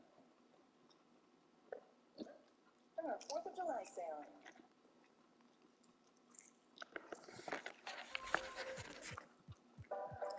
Even the smallest surprise can make a big memory, worthy of passing on. Kinder Joy. Treat plus toy. A little Tim surprise Thomas ass. goes a long way. Gun on the right. Maybe Mars really is the god of war. Yeah, what is this doing here? What is this doing laying out in the Martian desert?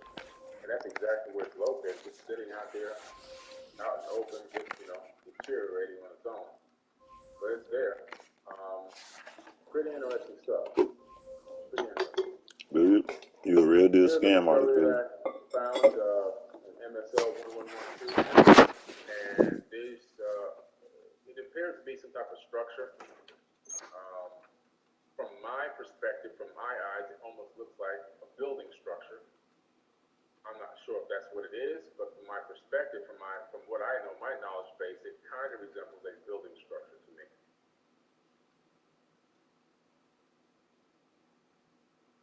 Here's another amazing one that looks like a structure. MyTeam Granny again, whatever this is, sitting out here in the middle of nowhere. Mars had a very violent past. It was initially, Mars was a moon of Tiamat, and then when Tiamat exploded, it slung Mars into this very weird orbit around the sun, which is why Mars has this very strange orbit, 180 million miles away, and sometimes it can be as close as just 70 million miles. Very strange orbit, but that was because it got slung out after the planet it was orbiting blew up and became the asteroid belt. But that debris that smashed into Mars did a couple things. The first thing is it shifted the crust of the planet, causing a global flood. And the second thing was it moved the equator line by about 40, 45 degrees. So this planet had a major, major catastrophe globally. And the effects of it are, you can see debris, broken down mechanics or what look to be mechanical objects. You can see a lot of what look to be structures thrown out all over the place. And this may be just another example of one of those things. It's out in the middle of nowhere. Something that kind of resembles some type of structure of a type. I don't know what type, but it just doesn't look like a rock. And here's another ornate piece that just kind of stood out.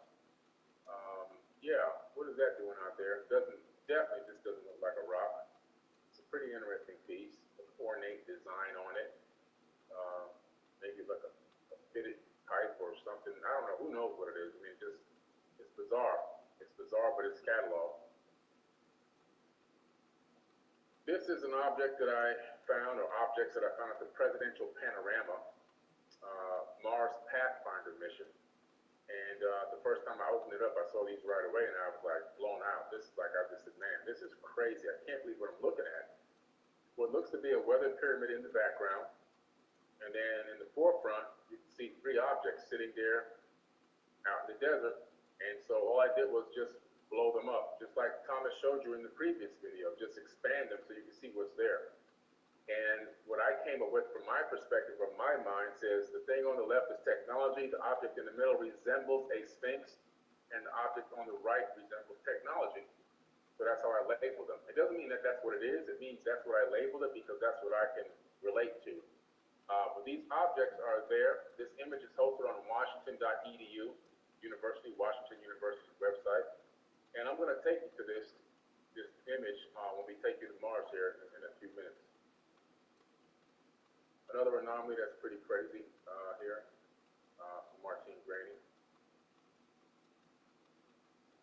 This is an oldie but goodie. On a head sticking up out of the sand that looks to be some type of carved face or carved structure, maybe a statue or the remnants of one. And another amazing anomaly here that we've done even videos on, because if you let your eyes settle into this and really take a look, it looks like a grouping of people sitting around. Now, we don't know if that's what it really is, but it's just really interesting to me that these shapes are there. Just I was really shocked when I saw this. I looked at this one a lot. James Tracy and Sarah Runcie discovered this anomaly, and then MyTeam actually processed it. Another one that's more recent, that looks pretty cool. Something just laying out there in the desert. I mean, don't know what it is, but it really, again, doesn't look like a rock. This is something I pulled up a few years back. This object is just bizarre. I mean, it almost looks like a hover car or something like that. It's really, really strange. And it's kind of just not touching the ground and just kind of plugged into something in the front area. It's kind of attached to something. Really weird. I mean, this one is really, really weird. But yeah, it's there. MSL 1087. A lot of the structures that we find on Mars, like the pyramids of Cydonia, have verified geometry. And this geometry is literally mathematics that verify it exists and that it is not made by natural occurrences. You're not going to get a five-sided pyramid with 19.5-degree angles because it rained and the wind blew. It's going to have to be cultivated with something called hands or intelligent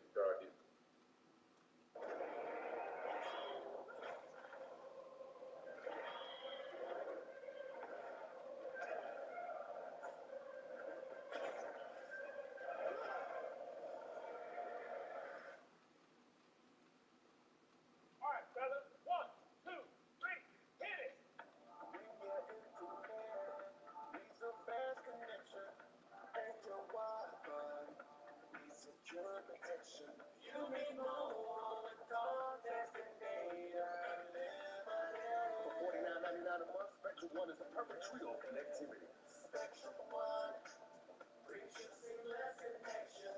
Get Spectrum One. You won't be stressing with the fastest download speeds. Enhanced Wi-Fi security. Nationwide 5G. Come get just what you need with Spectrum One. Hey, I'm back like I left something. That's me on.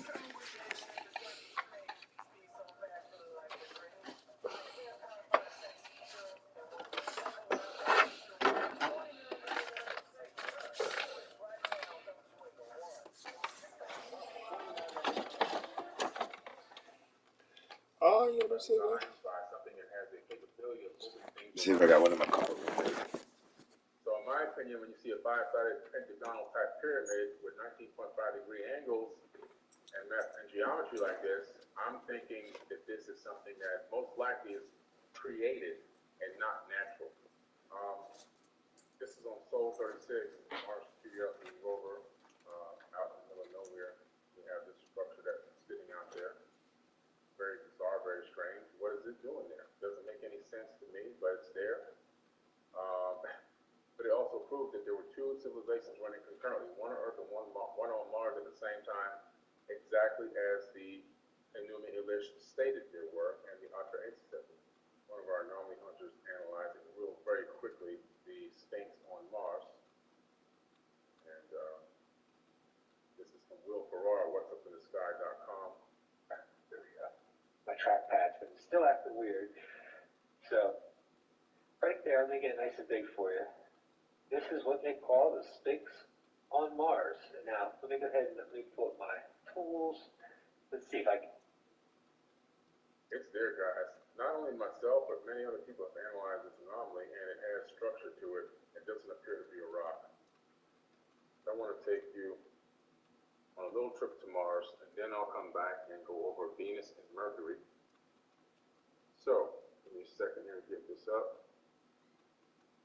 Right now, we are on worldwidetelescope.org.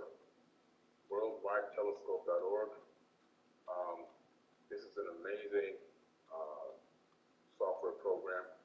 It doesn't cost you any money. It's free. And I discovered this a long time ago. Really, it was an amazing way that I discovered this site. An experience that wasn't such a great experience in some ways. In some ways, I'm looking back in hindsight, maybe it was a great experience. But I was working on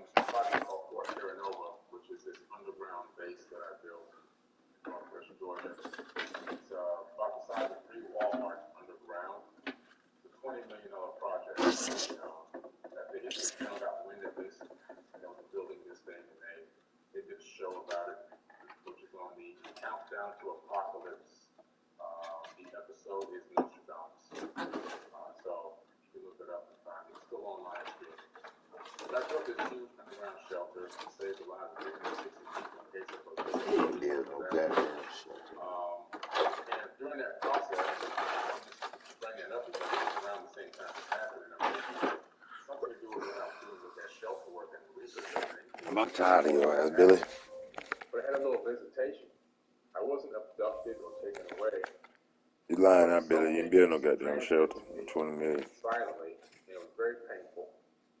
And after it was all over, the words "worldwide telescope" were burnt into my mind, and I just kept hearing it over and over and over and over, thousands of times. So I went to my computer, and at that time, Google was there, but it wasn't the highest. It wasn't like they were still competing.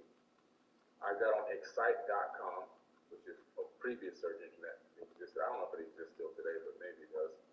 And I typed in "worldwide telescope," and what popped up was this site right here. It was the first link. I said, "Oh my God!" I almost fell out of my seat. I clicked on the link. I went in here, and I started looking around. I realized that I was looking at, space, those constellations and everything else here. And so I was like, "This is pretty interesting. This is pretty darn interesting." So the first thing that caught my eye was Mars. You see this Mars in the upper right corner? So I tapped on Mars, and I was like, "Wow, what is going on here?" Then I saw panoramas, and I clicked on panoramas. And then when I saw that pop up, I said, "Okay, I don't know, we go to Spirit Rover, And then I started seeing landscapes. So I said, "Okay, let me try Hey, Ricardo." And then boom. how long for you get back here? I just got to the damn store myself. How long you? That's why I say how long for you get here. Otherwise, I'm gonna just go myself.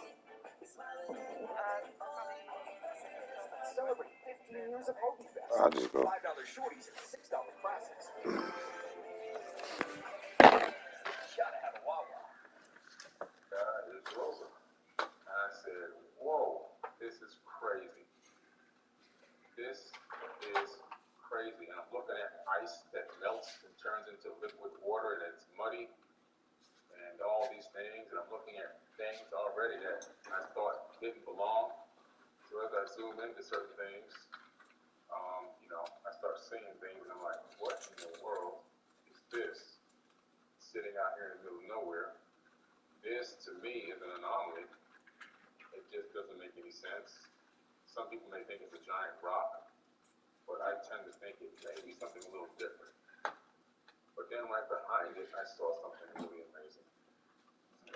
Over here, to this side of this area, I saw this object.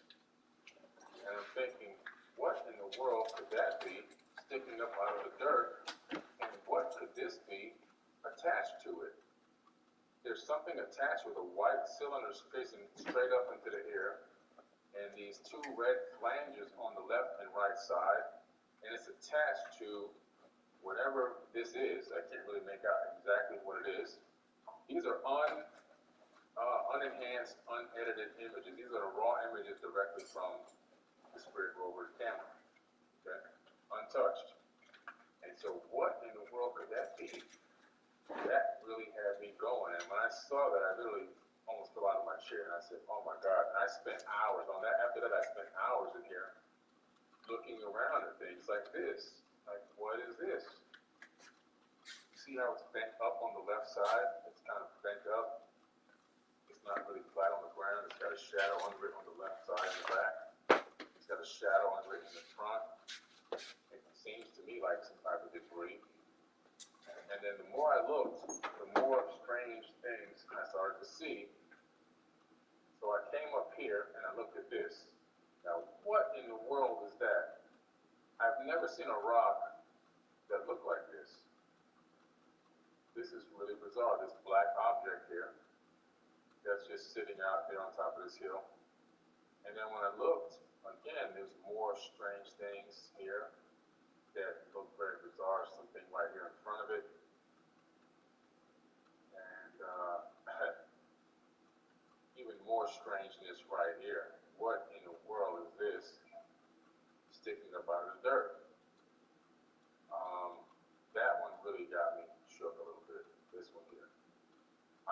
it is, I'll let you be the judge of what you think it may be. And I'm going to try to see if I can bring somebody on here. Jackie and Braden, if you can hear me, unmute your mic. Oh, there you go, yeah. So, okay, you're live right now. We're going to look at some things right here real quick. And I wanted to get your opinion on what you thought this might look like. I'm going to go back over here to this. Can you see this black object right here? Yeah, this one right here? Yeah, the one here? Yeah. The one right where the X is, or the plus sign. I mean, a monolith probably? Some type of structure. Does it look like a rock to you?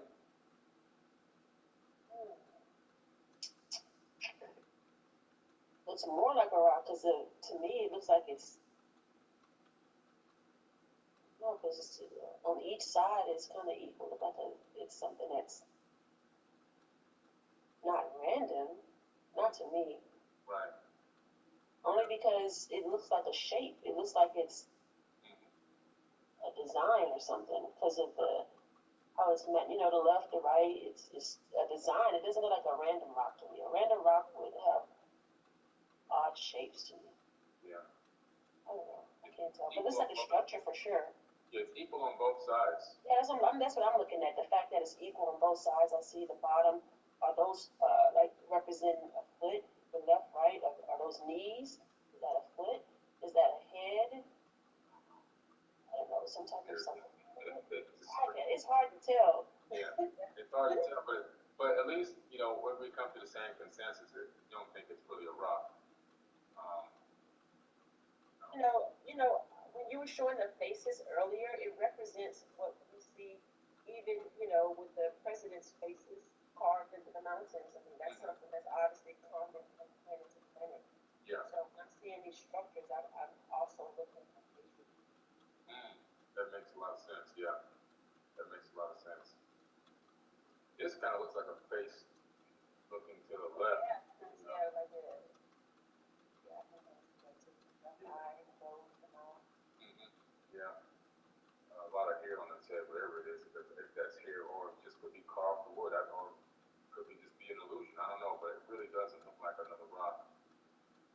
Because all the other ones look like rocks because they don't have any true form or shape. It's just there. But that one and the other one you showed me had a shape to it. Yeah. Okay, great. All right, thanks. I appreciate it. Anthony, can you hear me? Yes. Okay, great. Thanks for coming on the workshop today. Thank you for having me. Hey, all right, man. Appreciate it. I'm going to look around a little bit here and see if I can find something else.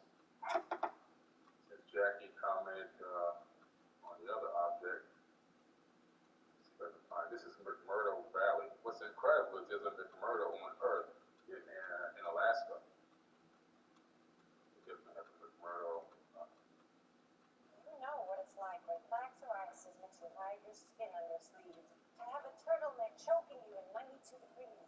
You know what it's like to go through treatments and trials, reading labels and seeing false smiles.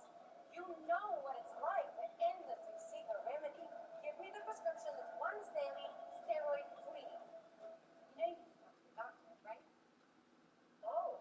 MyTeam Tapinaroth cream, 1%, the prescription topical treatment for adult plaque psoriasis. There. I know I saw a couple of things over here in this panorama. Let me zoom in up here on this hill from the rover. There's so much stuff here. I'm going to show you one more thing, then we'll pull somebody else in. Look at this. What in the world?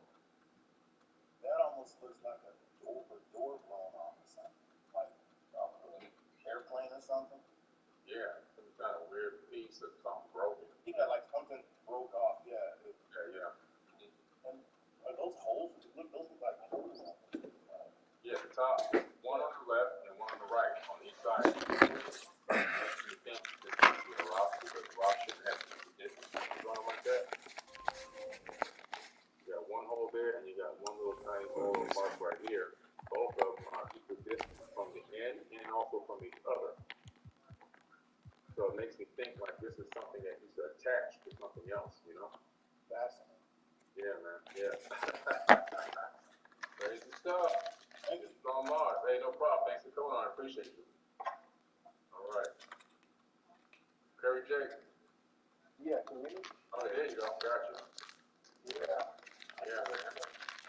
All right. Thanks for coming on, man. I appreciate it.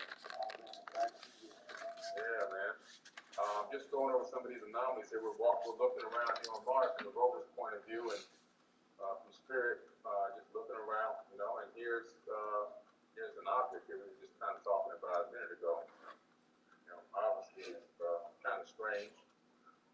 Doesn't really resemble what we call a normal rock. If it is, it's one hell of a rock. Yeah, exactly. You know. And I saw something else over here that had me baffled. Okay. This right here. See where the plus sign is? Yeah. Right above it. Now watch when I zoom into this thing. Look at this. It's got some kind of legs underneath it. It's so far away now that it's getting blurry. The more we zoom in, the blurry it's going to get. But you can see that it's got these angles, you know? Right. Yeah. You can't see that shit. Right.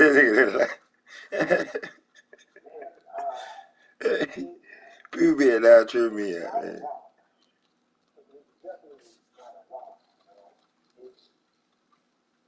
It looks like debris from, like some nuclear blast or something. Okay. You know, because it's really fuzzy right now.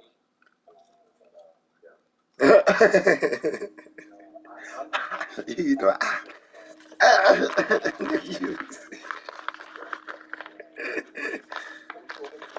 oh man,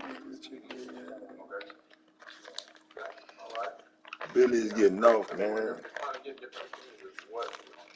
I ain't believing him no Billy. He lost me. He built his $20 million nigga on there thing. You already lost me, Billy. There's something behind this rock, these two rocks. Do you see that in back? Yeah, right behind where the X is. Yeah. Right. You see that in back, these two rocks? Oh wow. Yeah. Now that looks like some animal who died from the blast. Like a bear or something, some sort of you know. Crazy stuff, man. We could spend hours just looking around trying to figure out. I mean, even this object that's on rocks, but I don't think it is a rock with this black square on it. Right. Okay. There's just so much stuff in these images, man. That, literally, you know. I mean, look at these things that reflect light right here. You know. Right. Yeah. You know, like the light when it shines, it hits at a certain angle. And it looks one way. Yeah. Right. Yeah. Oh, I'm gonna get back in and grab somebody else. He came in. Yeah. Hey, Billy, how are you? Hey there. Thanks for coming on the workshop. Well, thank you for having me come in. Yeah, this is great. Yeah.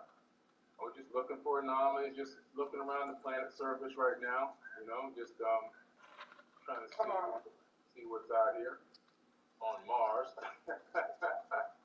Absolutely phenomenal. This is so phenomenal. This is amazing. Look, It's so phenomenal. Look at this area right here. This is crazy now. You see this plus sign? There's something right above it. Mm-hmm. And I mean, from my perspective, I think it looks like a tent, but I don't know if it is anything. Yeah, it does look like a tent. You know, it's got an opening. It's got two sides. It's got a gable-style roof on it. You know, where it comes up in an angle on both sides. It looks like to me like actually, to be honest, like a village. Interesting. Yeah. There's a lot of stuff. Can you hear me, Billy? Yeah, I can hear you. Yeah. Billy. I said it looks like a village. It looks like a village to me. Interesting. Yeah, it could be. Now, right here, can you see this object sticking up above the ground? To the left? Yeah, to the left, right here, right where the X is at. This yeah. Is you know, it's kind of shiny. That's really weird. I mean, that's what it's It kind of looks like a chair to me. Yeah. Okay. Really. Somebody else had a guitar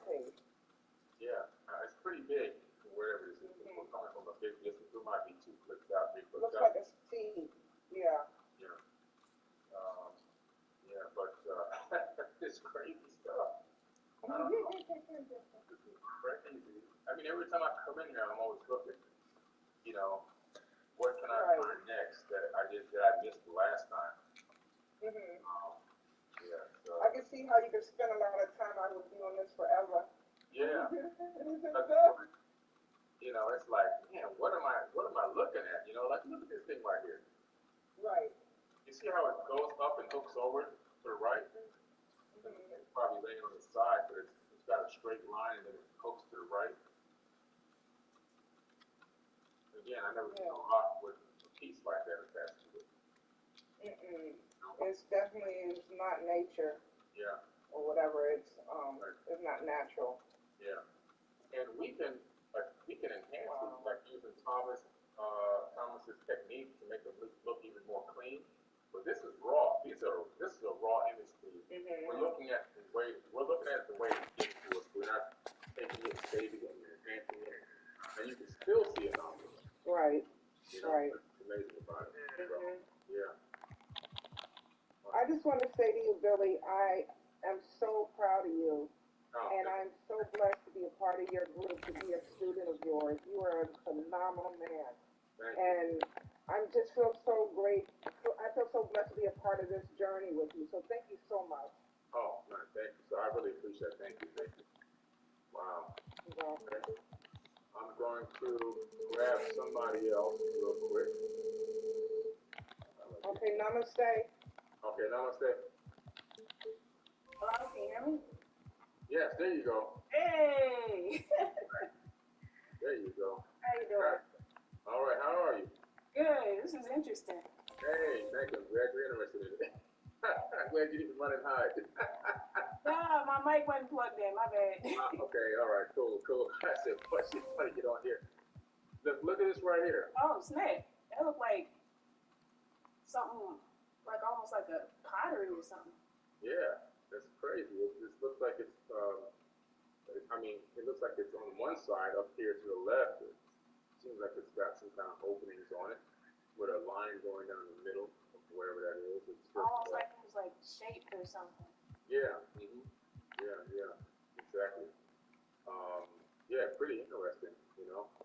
Even this object right here, right next to it, to the left, kind of has some straight lines in the front, and it has a shadow underneath it. You see the shadow? Yep, I see it. Yeah, pretty strange piece right there. I probably would catalog that as an anomaly too. And then, you know, look at these right here. This object. You know, it's funny. Some of this stuff is like bent metal. Yeah, a lot of it is. There's a lot of debris everywhere, like broken pieces, broken parts, crushed objects, everything has just been destroyed, really. There are some areas where there are things still intact, but for the most part, a lot of it looks like this, broken pieces all over the place. You know, and it's just evidence that it was really a global catastrophe here. Right. Yeah. There's another spot. What about that round piece right there you just had? Right here? Right there. Oh, wow. I didn't even see that. Look at that. Wow. That's amazing. It even has something on this side of it. You see that? It's got something sticking straight up and then something straight up. Yeah. Yeah, something's attached to it on that side. Wow. Damn, that's interesting. Yeah, that's something else that's just broken. Yep. A lot of debris out here, a lot of debris, which is what you would see in a global flood. You know, that's exactly what you would see. Yeah. And two things: the global flood and a nuclear fallout. This planet has high levels of xenon in the atmosphere and in the soil. Weapons-grade xenon, which means they're talking nuclear. So the nuclear war extended from Earth and all the way to Mars, and the evidence of it is the xenon in the atmosphere, and then also the global flood. So Man, shut your ass up, Billy. Which is why it's suffering so bad. I think Billy full of it, y'all. Oh, yeah? Let me see over here. If you scroll to the right there, I think go back, behind it. Billy's full of it, man. Looks like a log, but kind of have some white stuff on it. Yeah, it's right there. Oh, right here? Yeah. Oh, yeah, this is weird. Yeah. Not really zooming too much, it gets foggy, but yeah, that's definitely a strange piece. A lot of this stuff just doesn't go here. And look to the left of it. You see those indentions in the ground? Yep. They're kind of equidistant, as if something made them like that. I know, right? Yeah, that's weird. What the heck could that be? Wow. Even this object right here is pretty strange. It looks like a burnt carved statue head looking up at the sky. I could be wrong, but it looks like an eyeball right here. A nose and a mouth, but maybe not. I will say that first rock looked like Darth Vader. People were saying that in the chat, but nobody. Oh yeah. Oh, Darth, that's a good one. It did. That's a good analogy for it because it had that kind of a look to it, the helmet and everything. There was another spot I wanted to go to on this, but maybe I might come out of it just for one more. Look at this. Another something that maybe. Yeah, it looks like something broke off or something. Snapped off or something, yeah. As you can see right here where the X is, there's a hole. And you can see this piece looks like it's been ripped away from something over here in this area. Whatever it could be, whatever it could have been. But again, this is just evidence that there was technology, there was a civilization here. Look at this object right here. There was stuff all over the place on this planet. And now we're just looking at the remnants of it. Somebody say witch hotel? I'm great at this. Dance your games in the spa-like bathroom. Or enjoy local craft beers with breathtaking views at the Cambria. Book direct at choicehotels.com. But I appreciate you coming on. I'm going to grab somebody else. Oh, thank you so much. Thanks for having me. All right. C.L. Lewis. What's going on? Hey, what's up, man? I can hear you. What's up, Billy? How you doing, brother? Hey, what's up, Billy? Thanks for being on here. I appreciate it, man. Yeah, man, I'm loving this, brother. I actually came on this site a while ago because you said something about it a while ago, man. So I've been on the site before, but I've never been to Mars, actually. So this is amazing. Nice. Excellent. Well, right now we're on this cliff called Burns Cliff, and I want you to look at this. You know, they say that nothing's alive on Mars, but what do all these little green dots mean?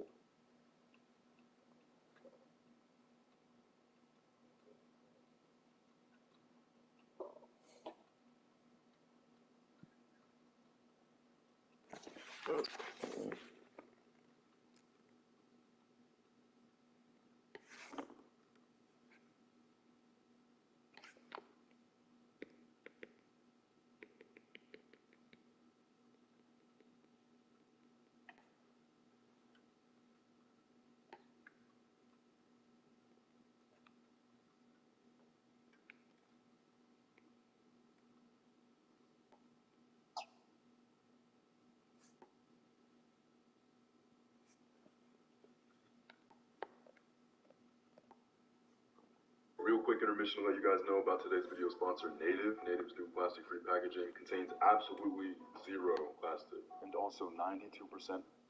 It's for timekeeping on Mars. Bye-bye. Teresa Adams. That's interesting. This is crazy. Yeah. This is crazy, and you know the masses don't know anything about this. No. They're watching this. Yeah. They're watching 90 Day Fiancé. Right. You know? Yep. This is amazing. That's what it is. So yeah, man. Hey, thanks for coming on here, man. And look at this last object before you go. Look at this. Do you see? Okay. Now, there's a lot of lines right here, but I want you to focus directly where the X is. Can you see the plus sign? Yes. Okay, the plus sign is directly on top of this. This thing has features to it here on the front side. I'm following this, you know, trying my best. Yeah. But this The left side has features. It looks like this is carved in a weird kind of way. This doesn't look like one of the other pieces that's been up here. It looks carved, and this piece behind it looks carved to me too. You see all these lines and striations right here? This looks like a carved piece. You see this angle? Looks like it's precise. It's pretty precise. So these two things to me look like they're carved. Why somebody would carve something on the side of a cliff, I have no idea, but it looks carved to me. I could be wrong, but it just doesn't look like it's a regular one, regular stones and stuff. Yeah. Or it could be covered up with, dirt and everything. True. Very true. Covering something. Yeah. Yeah, it could have been something else that's now partially buried or covered or whatever. Yeah. Yeah, it's pretty crazy. Interesting, brother. Yeah, man. All right. Thanks a lot. Thank you, brother. No problem. Catch you later. All right. I'm going to bring on one more person here. Let's see here we got. Production. Can you hear me? Oh, there you go. Gotcha. Oh, my goodness. Hi. What's up? OMG. Billy, you full of it. Excited. Thank you for calling. I felt like you were going to call me. Yeah, well, you manifested it then. I did that. Oh, I have so many little anomalies that I've already seen. I want to ask you. So the log, it looks like an entrance to a cave right over to the side of it. Oh, wow. Do you remember the log? Yeah, I remember that. Yeah, it was over here somewhere. Let me see. Yeah, it looked like an entrance to a cave or something right next to it. Almost like they're coming out of the cave and using the log to cross over. Yeah. Wow, I just look at that. I see that? Yeah, because it's really like an opening going back there.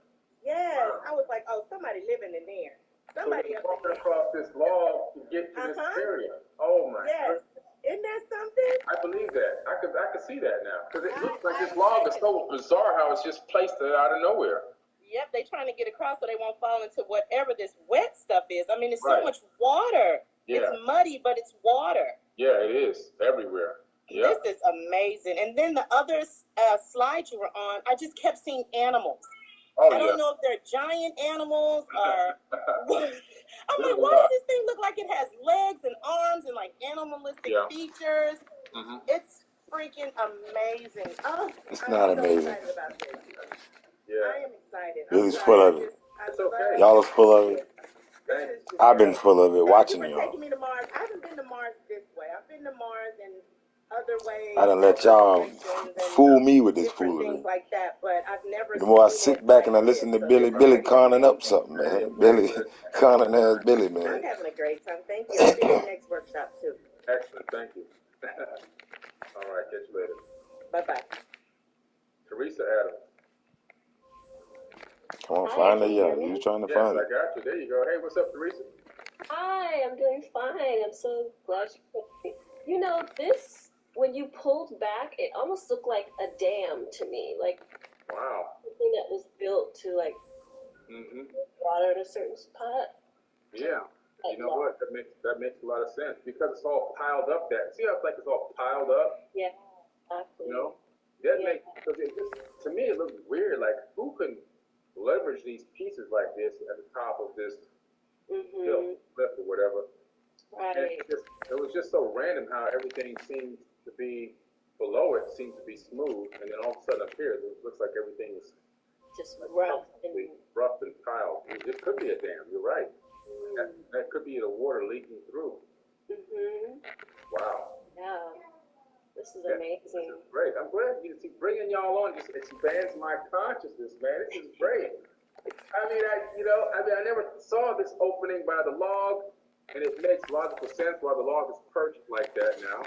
Yeah. You're telling me this could be a dam, and I'm like, this is a dam. I mean, in my mind now, I can see that the way these things are piled up and everything else below it is just smooth as water leaking through. Above this could be a lot of water. We just can't see it. Right. Yeah. There could be a lot of water at the very top, and we just can't get to it. Wow. There, yeah. I would be curious to peek over. Yeah. That would be amazing. Amazing. And that would make sense too, since it's wet and the growth, those things that you pointed out, the dots and things. Yeah. That's amazing. Oh man. Wow. Everybody's full of it. Wow. Yeah, I got more insight every time I use this. Billy, you done con the shit out of these people, man. Your ass done con me, man.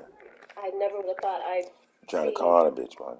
this on Mars. Like, you grew up learning, like, oh, it's just the desert, it's just Bugger. dirt blowing all over the place. But no, this is something else. Yes, absolutely. There's a lot. And it's not red, as you can see. Yeah, that. This looks like you could be in, like, Arizona or, you know, somewhere in the Southwest. Yeah, exactly. Wow, amazing. Wow, that's great. Thank you so much for coming on. I appreciate it. Thank you. Yeah. All right, cool. For doing this. Bye. All right, see you later. Demond Williams? I'm here. Hey, what's up? How you doing, man? I'm blessed to be here, brother. How are you doing today? Hey, fantastic, man. Fantastic. That's good. That's good. Yeah. Thank you for having me, man. It's a pleasure and a blessing. First off, I just want to say I love you, not only for you being you, but for what you're doing as well, bringing that top research that a lot of people aren't getting on regular mainstream information in schools. Thank you, man. I appreciate it, brother. I appreciate it. Always. Yeah. We're going to take a little trip now. We're going to go to, I'm going to go to Pathfinder. There you go, Pathfinder. Okay, boom. All right. So here's the Pathfinder rover. We've got a lot of rovers, actually. This is the mini rovers. Let me go into the Pool 3 here because I've got a special place here. You can see this is where the rover's sitting. They roll off this ramp. Mini rovers and a camera that stays on the Pathfinder itself, so you can see this little test on the rock. I do see that. Yeah. Question for you about this rover here. Yeah. On these images that it takes, how far are these images away as in comparison to what we're looking at? Yeah, some of them are pretty far out there. It has a 3-mile range. Oh, wow. Yeah, that's pretty far. Wow, okay. Yeah, they can get out there pretty far, man. And depending on the angle that they are and the curvature of the planet, it's only going to be half the time, you know. But yeah, they're just pretty powerful stuff. Like right now, you see where the plus sign is located? I do. Okay, that to me, I believe that's a weathered pyramid back there. Now I'm going to go ahead and zoom in. And you're going to see there's a couple things here that just don't make any sense. First thing is this object here on the left that the X is on right now, this plus sign's on right now. Okay. Now these are not cleaned up. This is raw, so you got to really let your eyes blend. But if you look at the back, you see where the... If you don't have ear ringing, crashing, or splashing ear noises, then skip this video. Did you know that modern neurologists are stunned as they've confirmed that ear ringing... Where I'm at now, you see these dots? I do. They're in an organized pattern back there. Yes. That's something that was deliberately placed there. Yeah. And it's funny because a lot of these patterns, off to the left or the right, it's always like a dry patch of something where there's no rocks around that patches, and I'm curious why that is also. Yeah. Exactly. Yeah, that's incredible. That's a good observation. And so this object is so bizarre. Now, there's something, before I go to the other ones that are back there, look at this object. It looks like a snapped off broken thing, or to me at least. I can't tell what it is, but that is interesting. It's got straight lines here. Mm-hmm. You know, and it looks like it used to be a part of something before. Now, all this stuff, to me, honestly, looks quite a bit like a lava rock. Maybe from this nuclear war, it just put everything in shambles and all over the place. Why would a person like Elon Musk want to live there in a situation like this? And why isn't it, maybe it's a two-part question, and why isn't it like NASA showing any livable places on Mars that would kind of change your mind about Mars in the way that we're seeing it as opposed to now? Yeah, great question. Those are two great questions. First of all, Elon Musk is, and the people that go to Mars are going to live in underground shelters.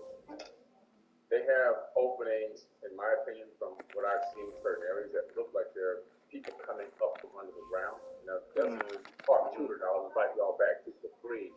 About just some crazy anomalies that'll have you blown away with people coming up out of the ground because you don't see half the body and things like that. But I believe that there's an underground opening there, and then there's nice areas underneath there. The lower you are, the less radiation you have. Yeah. And of course, then the weather conditions and everything else will be more climate controlled down there. Then you can hide, and nobody knows you're down there. So yeah. Now NASA, the reason why they don't want people knowing about this, is they don't want the general population knowing. They want to control the breakaway civilization. They want to control what they collect in terms of scavenging ancient technology, or technology that's ancient to us, but it's still more advanced than what we have now. They want to scavenge that. They want to suppress any knowledge of whatever energy sources they may have been using there that may have been better than what we have here, so they don't want to crash our economy and have us asking for these technologies. And another reason, which to me is the ultimate one, I feel that there are survivors. This might be not all the anomaly hunters believe what I believe. Some believe differently.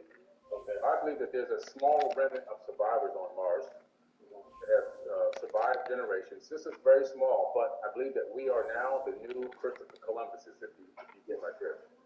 I do. And we're going to take this planet from them and make it our own. That's what I feel. That's very interesting theory and a strong one at that.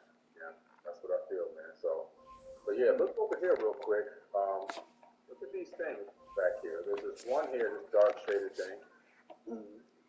And then you have this other one back here, which has, you look at these lines coming down from it, like there's something holding it up off the ground. It almost looks like, it almost looks like some type of structure. Yeah, weird. Really, really strange. Now, a lot of these dark shadow images, is that from your contrast, or is that something, the raw image that was taken? It's a raw image, yeah. They've given us a kind of a downgraded raw image. There's no enhancement here. This is straight from the feed. So if I took this and put it into my computer, I can actually clean it up a little bit and make it a little bit sharper. So we're just looking raw, like we're on Mars. This is what we're going to see from the perspective of this camera. But yeah, there's a lot of stuff out here in this president. They call this a presidential panorama. Here's another strange object right here, it's just laying on the surface. Yeah, how can you not say that there's nothing out there, never was out there? Right. Yeah. Even the back of this thing, you see this? It's got, if you really look at it really closely, it's got geometry to the back. Okay. It's not just a random rock laying out there. No, not at all. I live in an area where there's quite a few rocks, to be honest with you. I live in a desert area, so I'm familiar with a lot of rocks. And there's these rocks from ancient times that they say was big as at one point they were as small as a grain of sand, and over the billion years they turned into huge rocks. Well, these rocks don't look anything like those. Nothing in comparison. Yeah, man. This is crazy stuff. There's a lot of debris, like you said, from the nuclear blast and the flooding. Between those two, the combination of those two disasters, there's a lot of damage out here. Just a lot of things just laying around that, this area is just full of debris, in my opinion, as well. Like, look at this right here. You see that? Oh, yeah. There's a straight line, there's angle. There's something sticking out of the front that's kind of straight. Almost, something straight there. Almost looks like an arc itself there, right to the right of your plus. Yeah, right here. Yeah, see, it's got the circle in the back. Yeah, and it comes out straight. It's almost like an arm type object. This is crazy stuff. Yeah, it is. Phenomenal. It's mind blowing. And it's just a little bit of information, man. Just take your mind so far and take you so deep if you want to explore. Right. And you definitely take us there on a regular basis, man. And like I said, brother, I highly appreciate that. I appreciate it. You too, man. Thank you, man. Appreciate Not a problem. Anytime. All right. All right. Anytime, man. There's one simple exotic herb that anyone can use to flush out nail fungus almost overnight. Did you know that nail fungus has nothing to do with your hygiene? The fungus is merely a symptom of an underlying issue in your body. Here's the problem. No matter what type of antifungal cream you use, or what treatments you try, you're only treating the symptoms, not the real root cause. Listen up. Eventually, the discolored, thickened nails caused by the fungus will make you too embarrassed to show your feet. You might find yourself avoiding beach outings or other social events where you need to remove your shoes. The constant itching and discomfort can be distracting, and the foul odor can even become noticeable to others, leaving you feeling self-conscious and anxious. This is when your loved ones may begin to notice and worry about your well-being, and you might find yourself constantly trying to hide the problem. Luckily for you, there's now a solution. Top researchers from the University of Cambridge made a shocking discovery. While studying the human body's response to various fungi, they were surprised to discover that all nail fungus stems from one single root cause. Most importantly, they unveiled a simple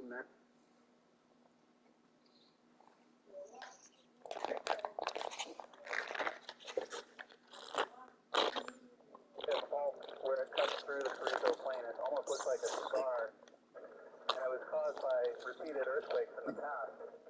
Along the long line.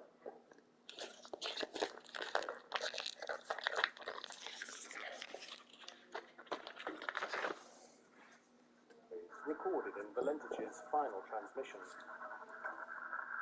Sound is the only piece of concrete evidence that makes this different from any other light aircraft flight. In 1987, the NASA investigator puts forward an astonishing hypothesis. The metallic sounds might possibly be the contact of a disc, let's say, or a vehicle of some kind on his airplane. It's rather far-fetched, but we have to consider it as a possibility that he was abducted by some race or species that's capable of doing this sort of a thing. But Haynes and subsequent investigators also had to consider other explanations. Former U.S. Air Force pilot and astronomer James McGair has a less controversial but still unproven theory. It's fairly apparent that the four lights that caught his attention were Mercury, Venus, Mars, and a bright star in Aries. It so happens that Venus that particular night is the brightest it ever gets.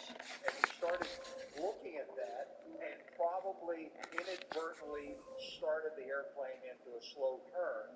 And as this turn builds up, it'll get tighter and faster and faster. You lose lift, the aircraft starts descending, and pretty soon the aircraft is out of control.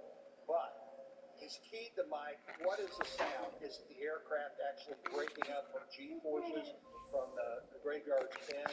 You know, we really don't know. Haynes' investigation concludes that Valentich probably crashed into the sea. But to this day, he refuses to rule out the possibility of extraterrestrial involvement. And without further evidence, the case remains open.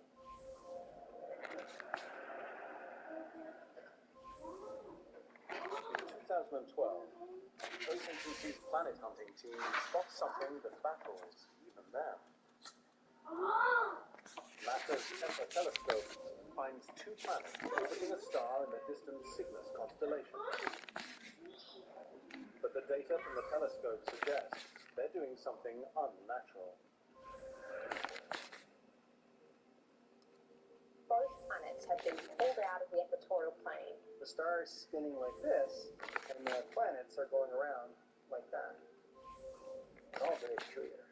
You have to wonder, are we looking at something else Booger. besides conventional planets? Are they real planets? Are they artificial? If these bodies were artificial, they'd have to be bigger even than the fearsome Death Stars of Star Wars. The engineering involved would be far beyond human technology. But planetary orbits such as these do not happen when planets form naturally. Something very strange must have happened to these two planets in order to have them both misalign for the same amount from the equatorial plane. That's the hard part to explain. You'd need something with some unholy power to shift it out of the equatorial orbit. The question is, what could create such a force? As an alternative to the Death Star hypothesis, planetary scientists have summoned an invisible planet.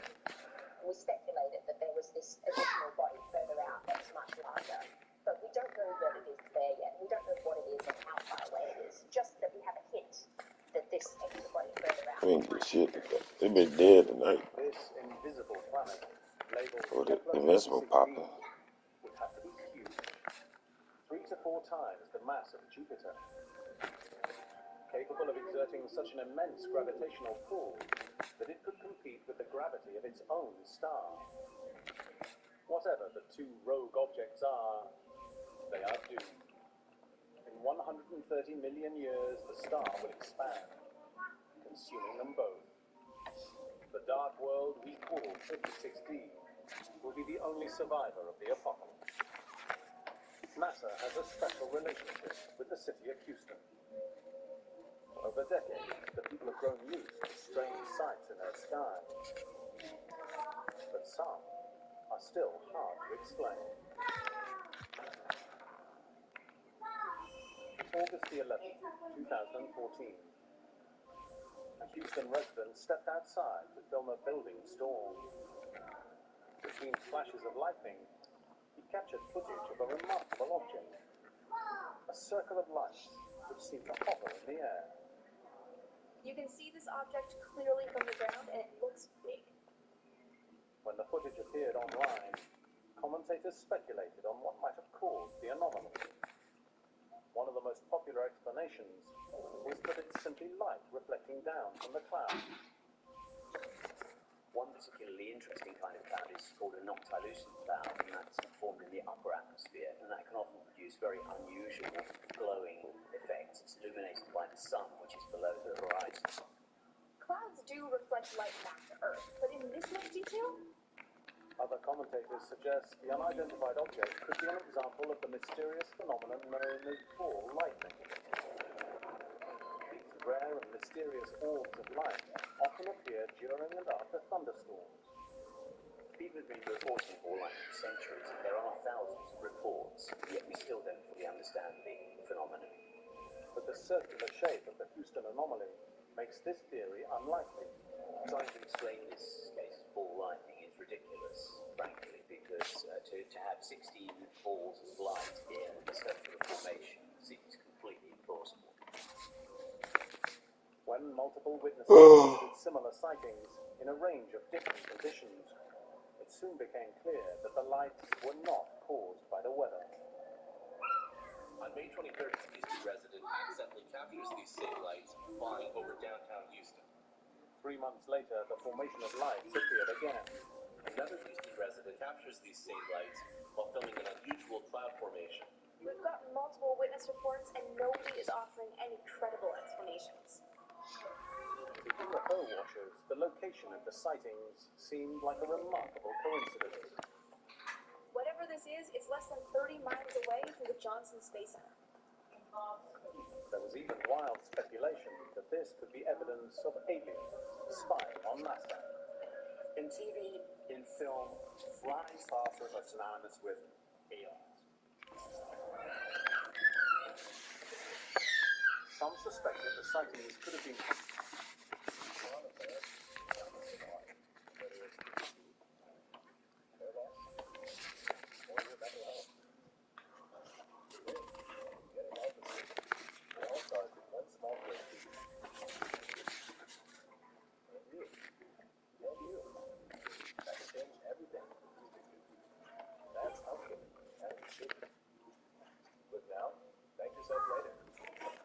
Started at 4hints.com.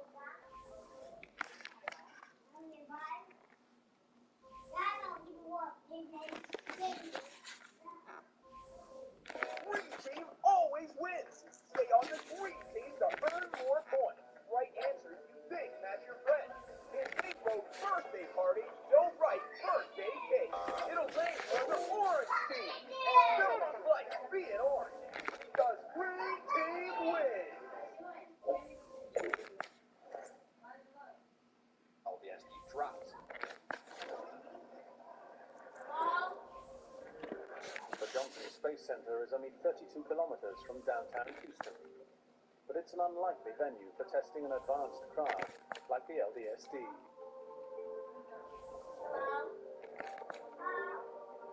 There are few many reasons why this is probably not the LBS. The first two tests didn't go as planned.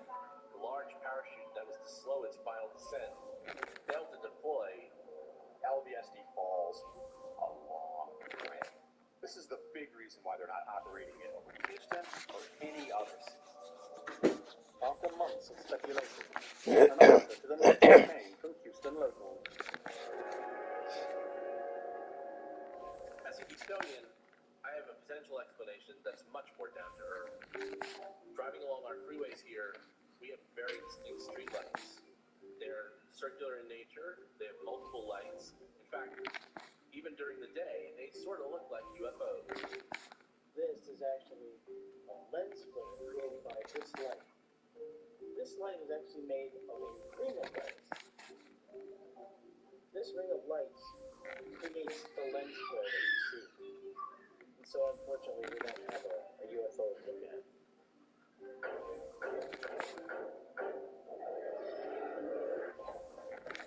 August 1963. Cold War tensions between America and Russia were at an all-time high.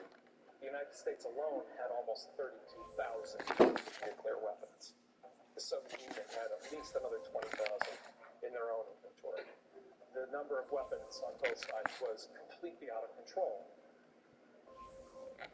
To prevent a potentially catastrophic escalation, the Soviet Union and the United States signed a treaty banning nuclear weapon testing above ground. If either side breaks the test ban treaty, the Cold War is going to get very hot very fast.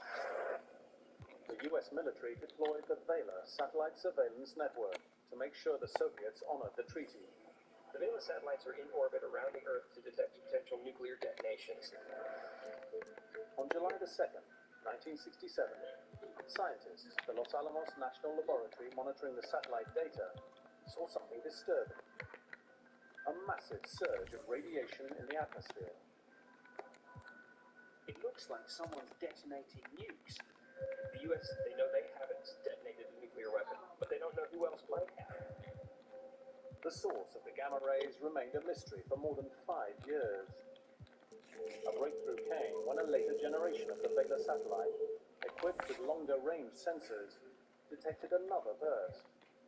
Researchers realized that these gamma rays come from energetic explosions in distant galaxies. Gamma ray bursts are created when stars much, much bigger than our sun wind up dying and using up all of their fuel and exploding. These cataclysmic events sent storms of gamma rays hurtling through space.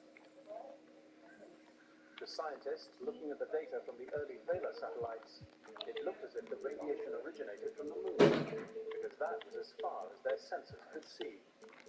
What they think is evidence of secret Soviet nuclear tests is actually the most powerful destructive force in the universe. I'm sure someone, somewhere, had the idea of blowing up a nuclear weapon on the moon. But I think we can all be glad that nobody was actually crazy enough to do it. December 29, 1980. 9 p.m. Betty Cash was driving a car along a lonely road outside of Dayton, Texas. Betty's accompanied by her best friend Vicki Landrum and Vicki's 7-year-old grandson Colby. Suddenly, as they're driving along this road, they see this flaming object in the sky. The bright light over 60 feet above the road. She gets out of the car to get a better look at this object. Suddenly, she feels burns all over her body, and Vicki and Colby also felt burns. As Betty starts to get back in the car, she struggles with the door. The side of the car, the metal of the car, which she put her hand was searing. The intense heat is not the only strange thing Betty encounters that night. Then, these helicopters come out. What are they? They look military. They're chasing or accompanying this object as it is moving away. In a state of shock, they head home to recover. The entire experience lasted only about 20 minutes, but it changed them for the rest of their life. Shortly after returning home, all some strange symptoms. Baby Cash in particular gets sicker and sicker and sicker. Her hair started coming out in patches. So she finally goes to the doctor and says, "You've got the same kind of reaction that the residents of Hiroshima and Nagasaki had who were not immediately incinerated by the atomic bomb." When Betty Cash first leaves the hospital, she is determined to find out what happened to her. So she calls NASA for help. The Johnson Space Center denies any NASA involvement in the incident, but they put her in contact with one of their engineers, John Schuessler, who runs a voluntary investigation program called Project Visit. Project Visit was very interested in trying to prove that the UFO phenomenon was real. Investigator John Schuessler returns to the scene of the incident. Schuessler's investigations found, among other things, that the road in question appears to have been dug up and replaced with fresh asphalt in a short period of time after this incident. Schuessler searches for signs of the radiation that could have caused Betty's illness, but finds nothing. Undeterred, Schuessler moves on to the helicopter angle. He contacts local military bases to find out who and what was flying that night. Every single local base in Texas said nobody was flying helicopters that night, so it wasn't us. They weren't lying. They didn't. Flight data records confirm this. Schuessler's investigation hits a dead end. Years later, Dr. William Burns also investigated the incident. He discovered that President Carter had set up a secret stealth helicopter unit at the end of his presidency. Burns believes that Betty's encounter could be related to the development of a top-secret nuclear-powered aircraft. That's what they were experimenting with. The nuclear reactor overheated, caught on fire, threatened to melt completely. So they called on a top-secret helicopter unit to fly to Texas, chain the thing, go out over the Gulf of Mexico, and drop it in the water. But some observers are not convinced. It raises more questions than answers. Maybe it was a secret emergency scene, but I don't think so. And while a nuclear accident could explain Betty's radiation sickness, it would also leave evidence Schuessler never found. Something strange was here. A true unidentified flying object pursuing peculiar techniques where the government lied about it. But until the military releases new information, Betty, Vicky, and Colby's terrifying encounter will remain unexplained. Yukon Territory, Canada. Retired government grain inspector Jim Conacher and his wife decide to spend one morning of their vacation on Lake Taggart. Jim and his wife are going up along the shore, and about 300 meters away, they come upon these four bright orbs or objects 4 feet in diameter. Objects seen as lights during daytime would have to be very bright indeed. The four lights flew over the treetops, heading upwards towards the area of the mountain where the other three lights appeared, seemed to join with them, and then moved on. On returning from his vacation, Conacher decides to find out what the strange lights were. But according to investigator Martin Jassy, his research hits a brick wall. He had the slide submitted to the weather office, who submitted to the Department of National Defense. The Conachers were not the first to see these lights. They've been reported all around the world, and NASA wants to know why. 200, 300 years ago, people sometimes described in great accuracy the same phenomena that we are observing today, and therefore I believe that these lights are a warning sign that something is happening dramatic. On August 15, 2007, the phenomenon causes terror in the skies above Lima, Peru. The airplane was to be approached, and the pilot was see lights all over the place, here and there and there. The plane lands safely, but reports of more and more lights in the sky flood in from all over the country. And within hours of the sightings, Peru gets hit by a devastating tectonic event. There was a magnitude 8 earthquake in Peru, equivalent to several 100,000 atomic bombs.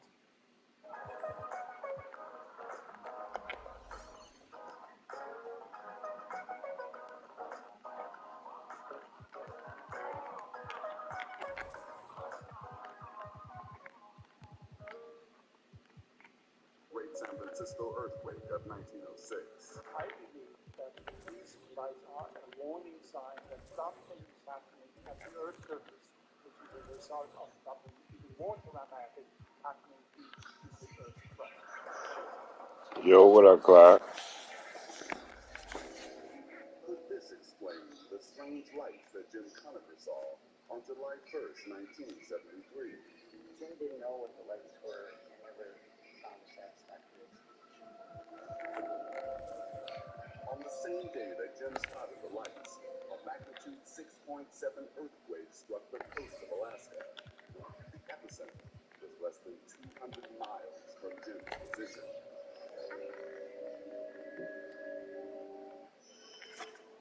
May 18th, What? 1969. Apollo 10 prepares for launch from the Kennedy. Oh, I'm just chilling.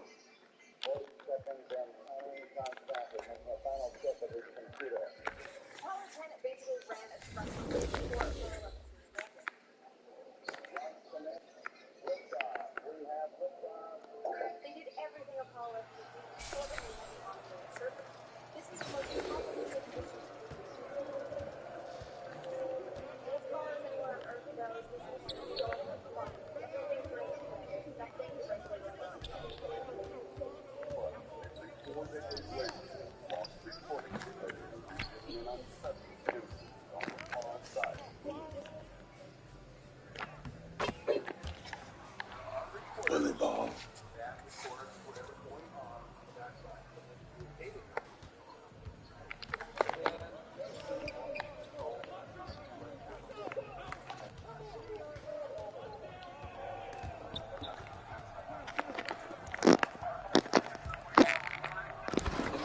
Oh, no, hey, don't you just go, Michael Porter?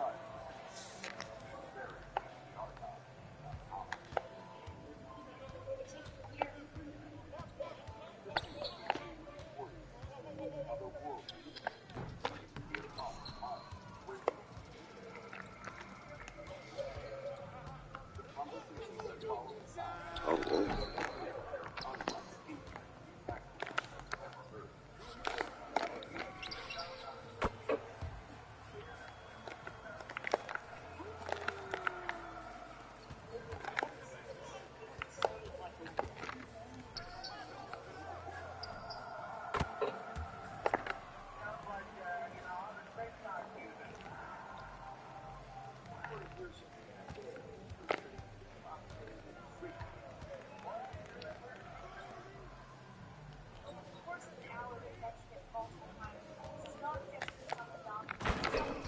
Playing Blacktop.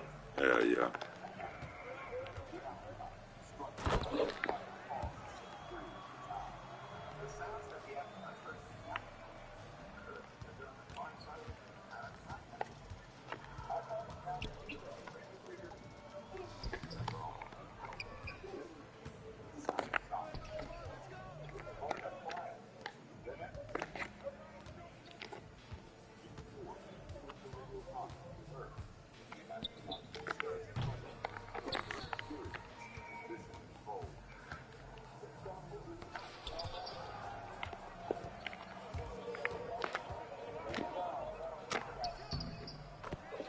Let's go, Jokic.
what they're doing.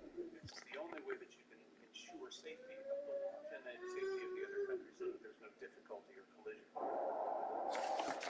The satellites, number 2496 to 2498, are part of the Russian Cosmos series.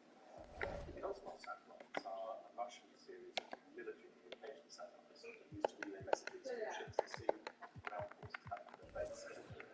Space enthusiasts across the globe track it, celebrate to see something twinkle in space. A fourth object appearing in Earth's orbit. So when Russia launches 3 satellites and acknowledges them, tells everyone, and then does a fourth, it's not only mysterious and concerning, it could be potentially dangerous.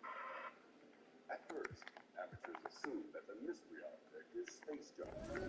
You didn't practice that jumping comes from the launch operations in orbit, but this is unusual. It seems to be moving in a fixed fashion. The U.S. Department of Defense begins to track the fourth object.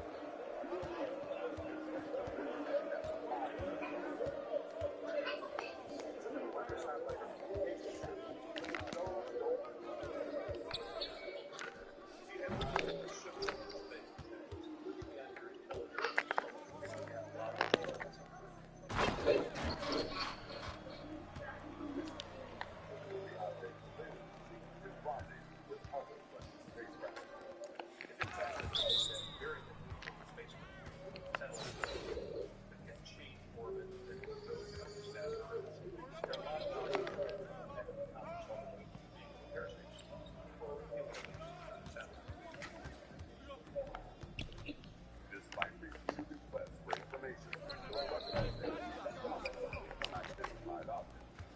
The Russian rules are Oh, whoa. I thought maybe you would have had a quick one, Michael. The West faces the alarming problem that the unidentified object could be a new breed of space weapon. The idea of anti-satellite evolved from the fact that somebody's going to put the satellite, somebody else will use it, we'll take it out. You know, Russian response was to use satellites. However, you actually can fight back and destroy something in orbit. All you have to do is put something in front of something. If Russia's mystery object is a satellite, mark the beginning of a space arms race. December 1998. 6 NASA astronauts are about to open a new chapter in space exploration. Their mission, to assemble the International Space Station, the first Oh, permanently man. manned satellite. Oh, this shot fucking me up. Jerry Ross is the spacewalk mission specialist. They're starting to play the water zone over enforcement. I keep thinking you're supposed to have it in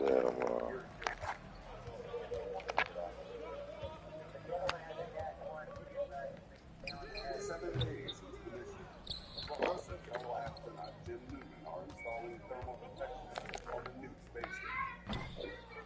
Someone spots something unexpected.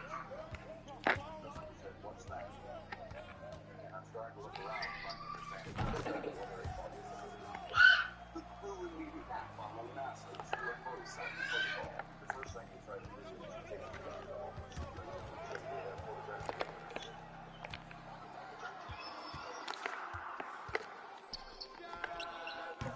Photographs created instant sensation in the UFO community. They see a link to a mysterious object from the 1950s, known as the Black Knight. Some people thought it was extraterrestrial in origin. Then it came closer to home. Black Knight goes back to the space age, and even before, people begin to watch the sky. Secretly, these so-called dark satellites were unexplained blips that mysteriously appear on radar. And sometimes ominous black shapes were spotted hovering in the sky. At the time of reference, the U.S. space espionage. The U.S. suspected the same. The Black Knight you.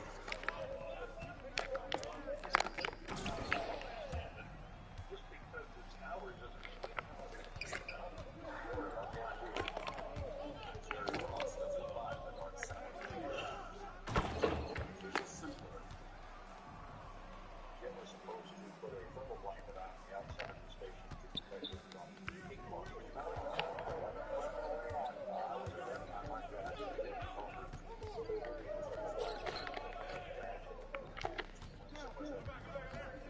Once that goes away, I hope my stars like it. I look at the other words.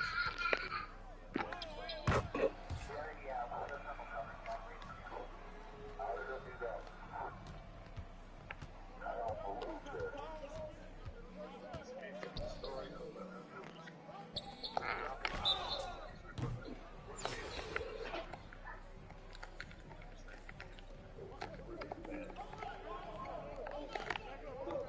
looks flat because of the electric surfaces facing away from the Earth. It's the darkness of space. But not every assignment of the black bag is a peaceful experiment. There were reports.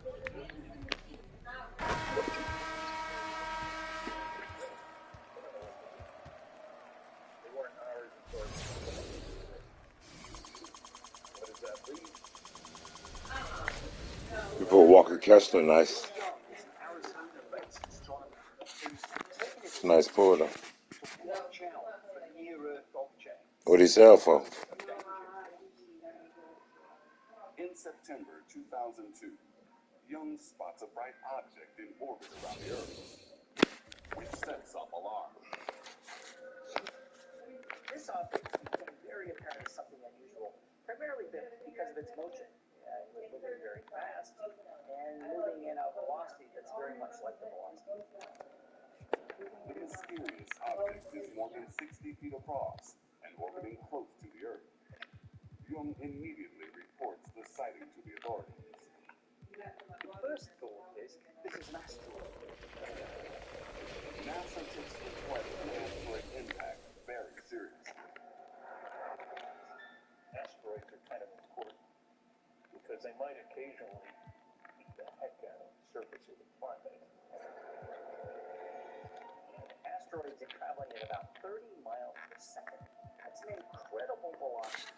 And when you have an object that has mass, that's a lot of kinetic energy. That's probably what did in the dynamo.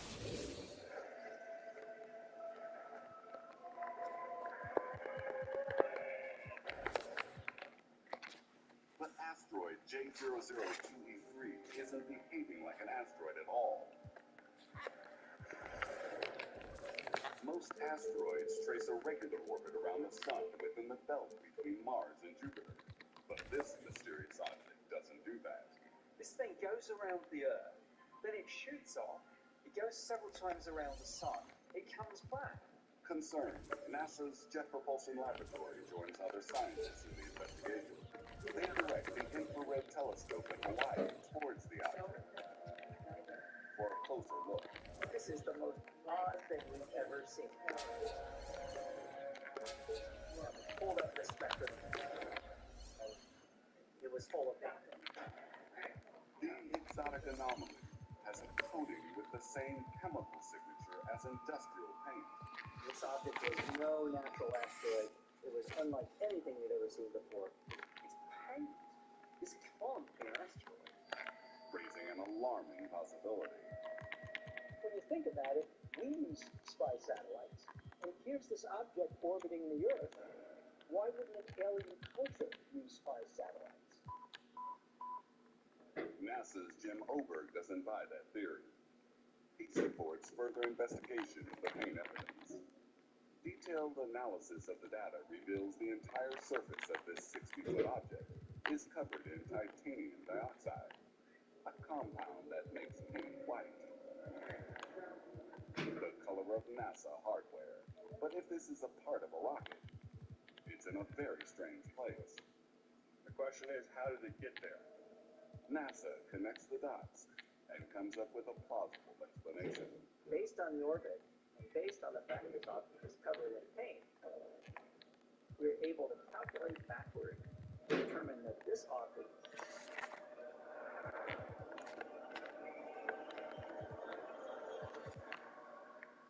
is the third stage of the Saturn V rocket that carried astronauts Conrad, King, and Gordon to the moon on Apollo 12. NASA concludes that the old rocket booster jettisoned en route to the moon somehow found its way back into Earth's orbit. They just float away, but you don't worry about it. NASA closes the case. But for some, the theory seems too convenient. Okay, copy. The next is to May 25 to J5. September 20th, 2006. Okay, of course, the next is the airport one, 812. Yep, that's it. That's good. Space Shuttle Atlantis prepares to come home. Its crew has spent the last 12 days assembling the International Space Station. Then something happens that no one expects. Listen, damn.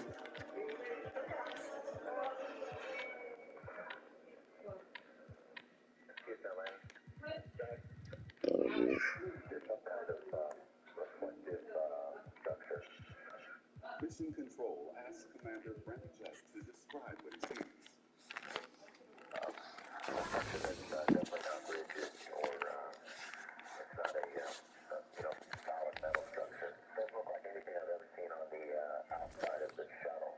That's for sure. Mission Control take remote control. Common big wave. 3 kilohertz. It's really getting interesting. Okay, we're seeing 3 or 4 out there. There are 3 objects. Strangely enough, at that point, you have multiple objects, 2 or 4 that join in, essentially form some sort of triangular formation. For 20 minutes, Atlantis tracks the flashing lights across the sky, beaming images back to Mission Control. They're going over the video that you guys sent out. Video is looked at right away, and engineers jump on it right away. Find out what it is. When news of the sightings reaches the media, it causes a sensation. Everyone's buzzing about these 3 objects that we're seeing. We are awash with stories about unexplained craft. When you get these questions, you pay a little bit more attention.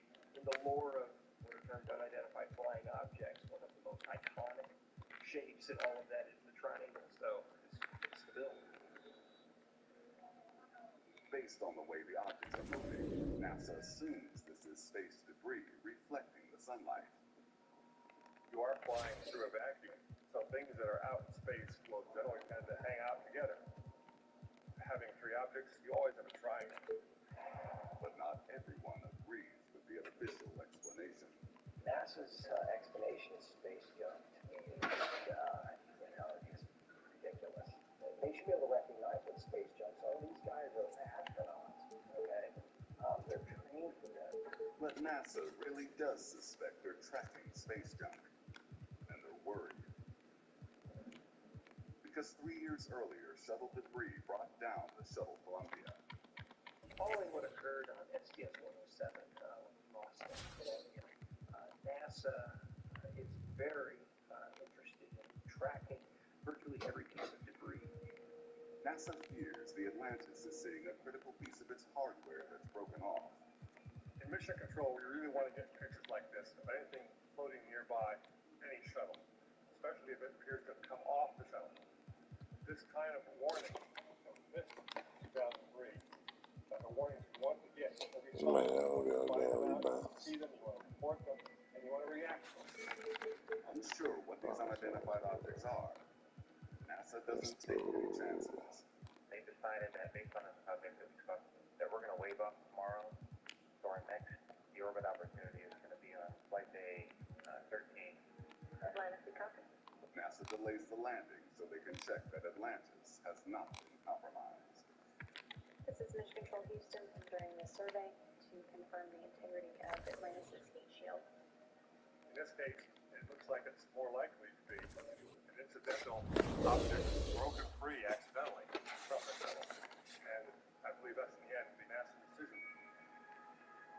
One day after first sighting the mysterious flashing lights, STS-118's final clear flag.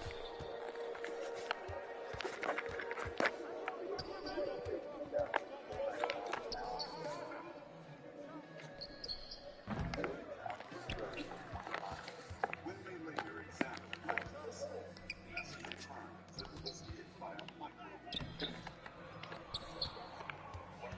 Speaking, Wayne. Come on, RJ, what you got, baby?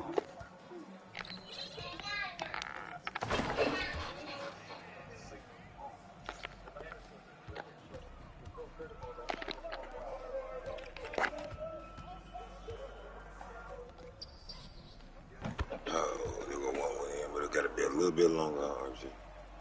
Astronomer Jim Scotty hears reports of an unusual looking comet sweeping through space. Inside,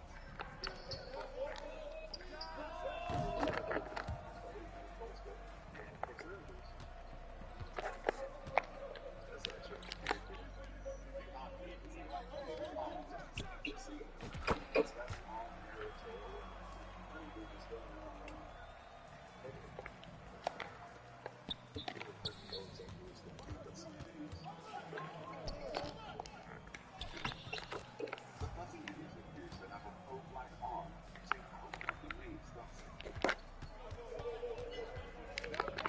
Neither of the bizarre object floating through our solar system cross massive. Come on, RJ.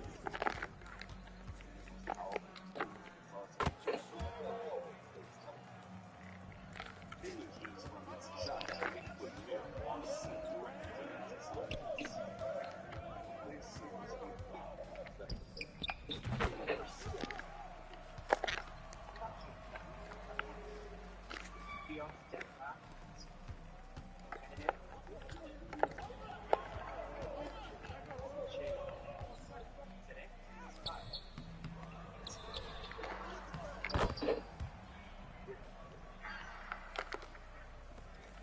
the X-shaped is commonly found in stars. The object is traveling at 3,000 miles per hour. Oh, come on, Barrett. Exists more than 1,500 miles. Hey, why you cherry picking me, Pistol Pete? But it also doesn't resemble getting the nose of the next. Astronomer J.J. What?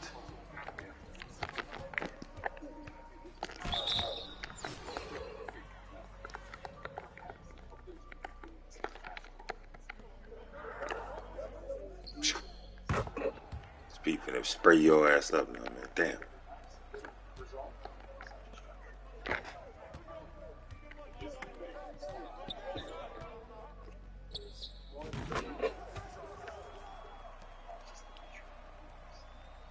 The Apollo 12 mission brings back something totally unexpected. Have they just discovered life?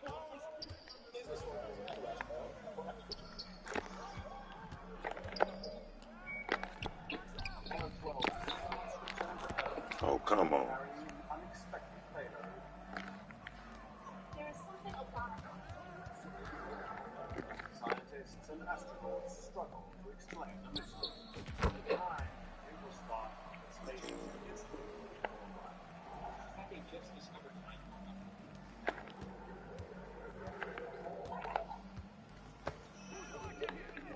November the 19th, 1969. Apollo 12 was the second manned spacecraft to approach the lunar surface.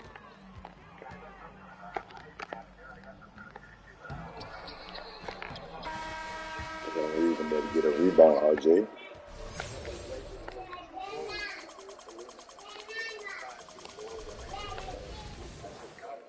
Contact lights. Roger, copy contact. Big touchdown, and I thought, wow, this is the moon. We're really here. Apollo 12 was the second manned lunar landing mission, and one of the goals of this mission was to recover hardware from the Surveyor 3 probe that had landed 2 years earlier. And see just what the lunar environment did to something that was exposed to the surface for that long. The Two astronauts, Alan Bean and Pete Conrad, conduct a thorough inspection, surveyor-free. They had been in space longer than any other space hardware.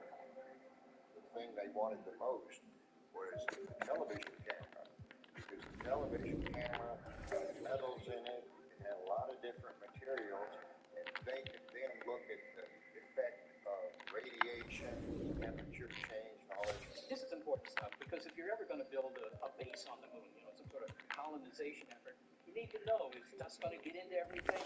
What about the fact that there's no air on the outside? What about the extremes in temperature? So it's, of course, important to know how your own equipment is performed. 10 days after leaving Earth, the astronauts return.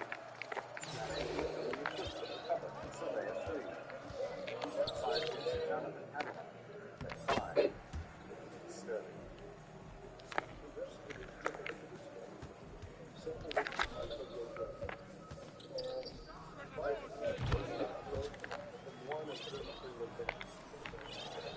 They find something alive on a camera that's been on the surface of the moon 10 years. Prior to the time that the space environment was extreme hostile, nothing was exposed in space. Space as we know it is water, ocean, the question is about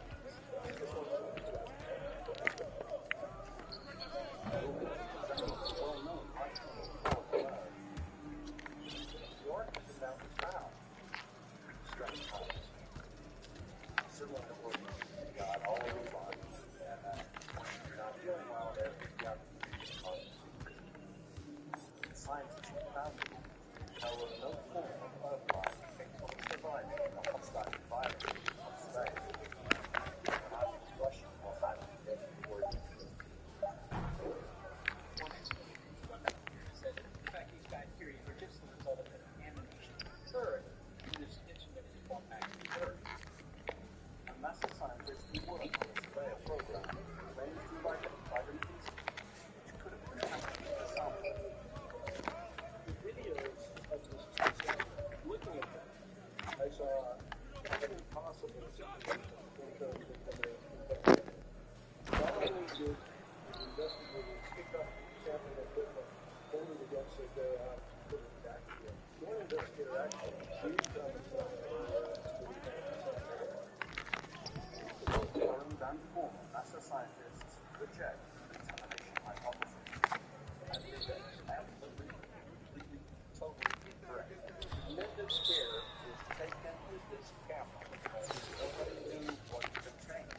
They had made tremendous plans to do a detailed study of the camera as it had been built, and to look at every part, see if there was any possibility that any kind of microorganism might be present.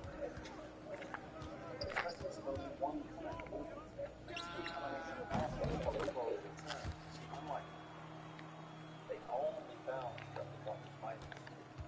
Now, if they had contaminated that camera while they were working, You ain't tell me you've been watching UFC with Elijah. He took some little kid that he didn't even know, and he shit like this whole takedown maneuver on him in Bounce House. He grabbed him. He wrapped both arms around the neck from like behind the side and took his ass down, and then little kid started freaking out and he got up for a minute. He thought it was hilarious. So he attacked him a second time, and then that little boy got off the house. Fuck yeah. He was older, because I was talking to his parents. He was older, he was smaller than Elijah. He was 3, but Elijah was bigger than him all the way across the board. And he like pinpointed him, and then that was it. So, I don't know what his beef was, but the little boy got off the first time. why would they just find one microorganism? Well, most of them died. But this little architect called Streptococcus mitis decided that it didn't want to die, and so it just stayed there on the surface for 2.5 years before all 12 astronauts got it. Scientists theorize that the survival hazards of the moon surface. The organism must have entered some kind of suspended animation. When they tried to get these bacteria to grow, they were kind of reluctant. They weren't cycle of heat gone into a deeply burning state to provide a vacuum. And when it finds itself back on Earth, it's going to take it longer. Get back to full metabolic action. If the MyTeam somehow surveyor something on Earth will survive in space, the implications are staggering. First of all, microorganisms could remain alive on the surface of the atmosphere. Maybe. It is tremendously important to science because No. microorganisms produce can be transported in space from one body to another. For an idea of how life spreads has to be beyond wisdom. Life is not confined to a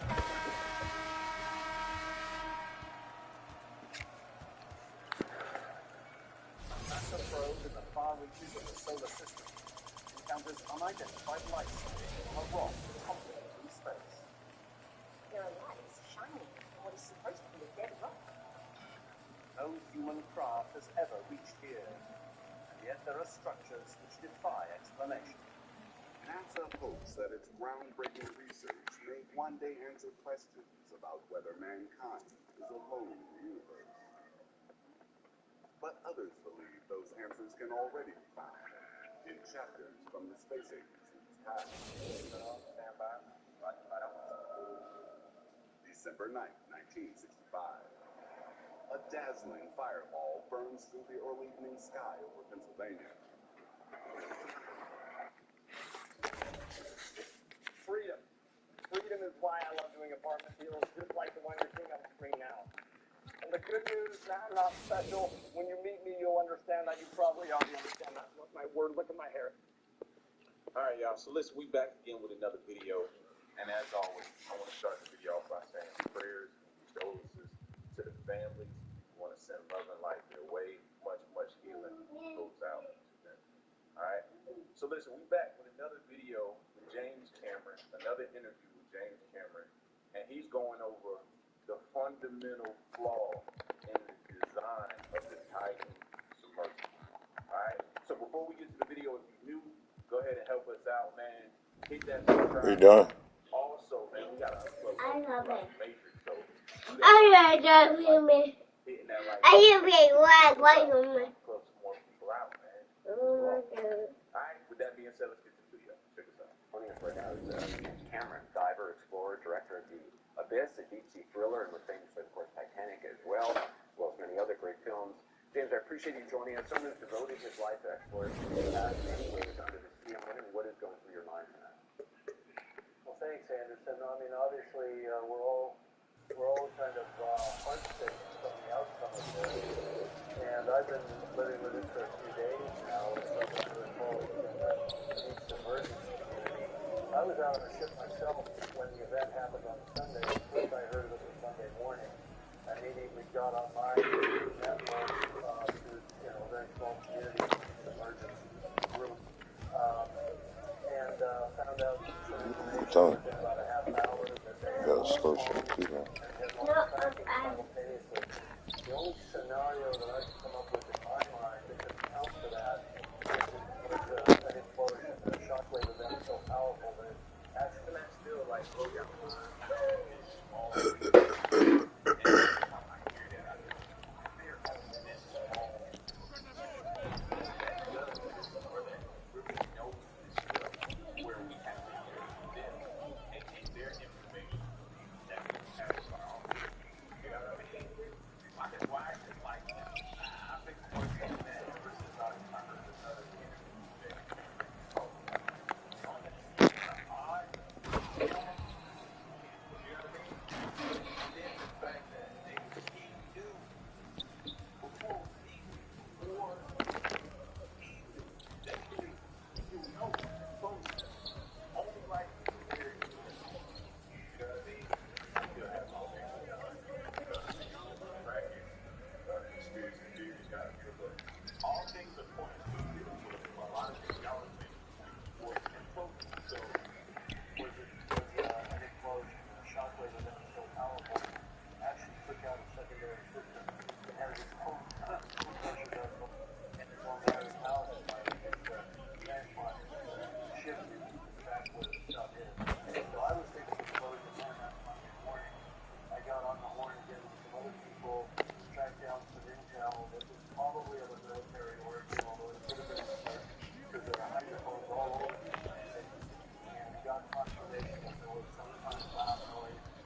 Bounce. Throw the pick at that rebound, man. And I encourage everybody to embrace laughing and honor on Monday. Then I watched over the ensuing days this whole sort of everybody running around with their hair on fire search, knowing full well that hoping against hope that I'm wrong, but knowing I'm wrong that I wasn't. And so it clearly wasn't a surprise to me. Still, man. I feel terrible for the families who had to go through all these false hopes that kept getting kindled, you know, as it played out. You know what I'm saying? Don't get me wrong. I'm gonna damage the land. You ain't from back there with it. Exhausting all anybody, you know, but at the same time, but that demonstrated plenty of architecture. He, Kept getting dangled, you know, as it played out. I just want to, you said it was on Monday, say devices out in the water and picked up the temperature for the that's happening to me now. That's hearsay, multiple, you know. I didn't say come on, RJ. he had Brett Kavanaugh and Brett somebody to give that type of detail. He don't want to give up his sources right now. I don't blame him. It's crazy that he didn't figure that out. He did exactly what he was trying to do. He gave to me, you know, that's hearsay, multiple, you know. I told him they were credible sources, so, you know, I took that as a fact. How RJ, you suck. I couldn't think of any other scenario in which a subtlety lost their phones and navigation at the same time and stayed out of touch and did not surface. I was also told, and I don't recall the date on this, that they were on descent, they were They beat my ass like that. and they dropped their weight. I know you beat my ass like that. For the ship to know that they had dropped their descent weight to be at university aboard is if they I had have to turn up. they were ascending. So I believe now that they had some warning, that they heard some acoustic signature of the whole. When Mara disappeared, also come out as Team Samara. Put it in check. Get your vote on once daily pill. If you see something unforgivable, I got rapid situation. That's like fast emergency. Check. You got in my way, I got fast rescue. Mission critical. Smart moving delivered like gas shows saw damage. Help me out with quick delivery. Check. Task completed. Fast delivery to a mission that is shared physics with your Ebola virus. Check, check, and check. Quick vote. All you're doing is supply protection, including complete serious infection with bloodclots, some plates, cameras, including the That's part of having a vote and being documented. One part of it, that's the high vote. Don't type in the word vote. Form 624. Some documents are used to vote. You can show the page. This is your vote. After you vote, a valid vote, and then you have admin to help you check.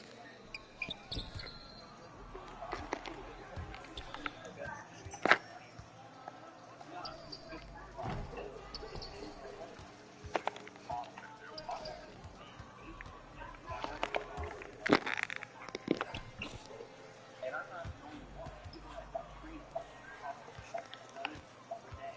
All following the same system. That's why they consider it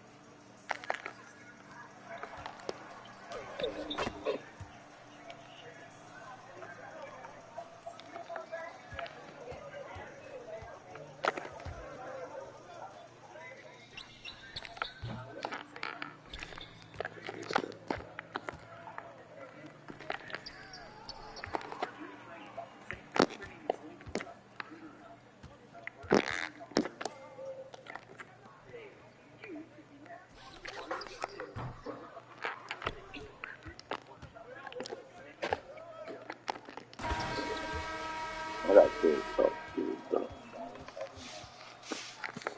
RJ can't get no damn rebounds.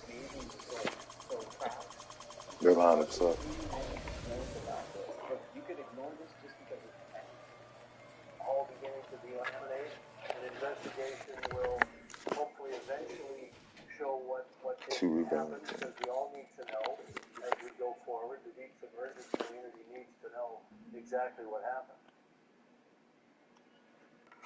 You've made dozens of just extraordinary deep water expeditions, including more than 30 for the Titanic itself.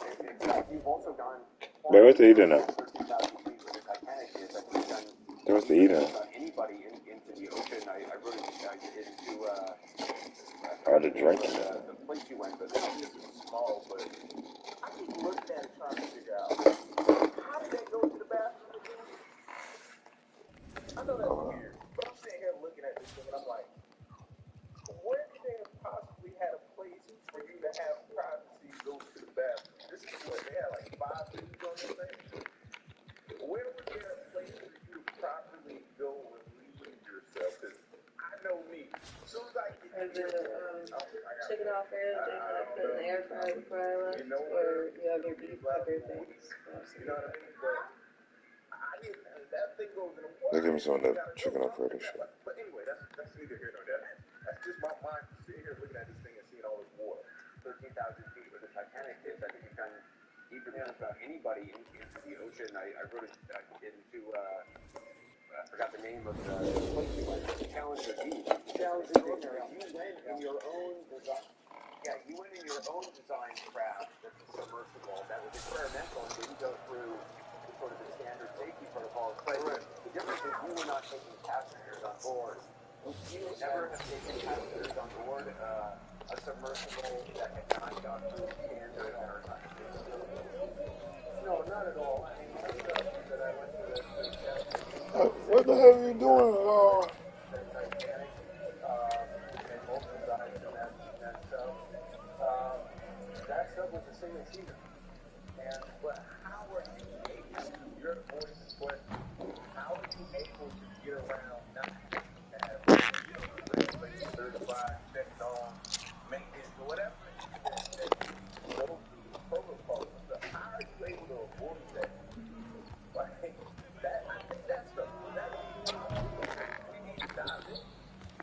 And so that sub was a single seater, and it was only contemplated for myself and the engineer was who I co-designed the vehicle would be the only pilots in that sub. And we worked on it for 7 years. We knew every detail of it intimately. I was involved in every phase of testing, so I assessed the risk. I understood them very well, and those are the risks I was willing to take.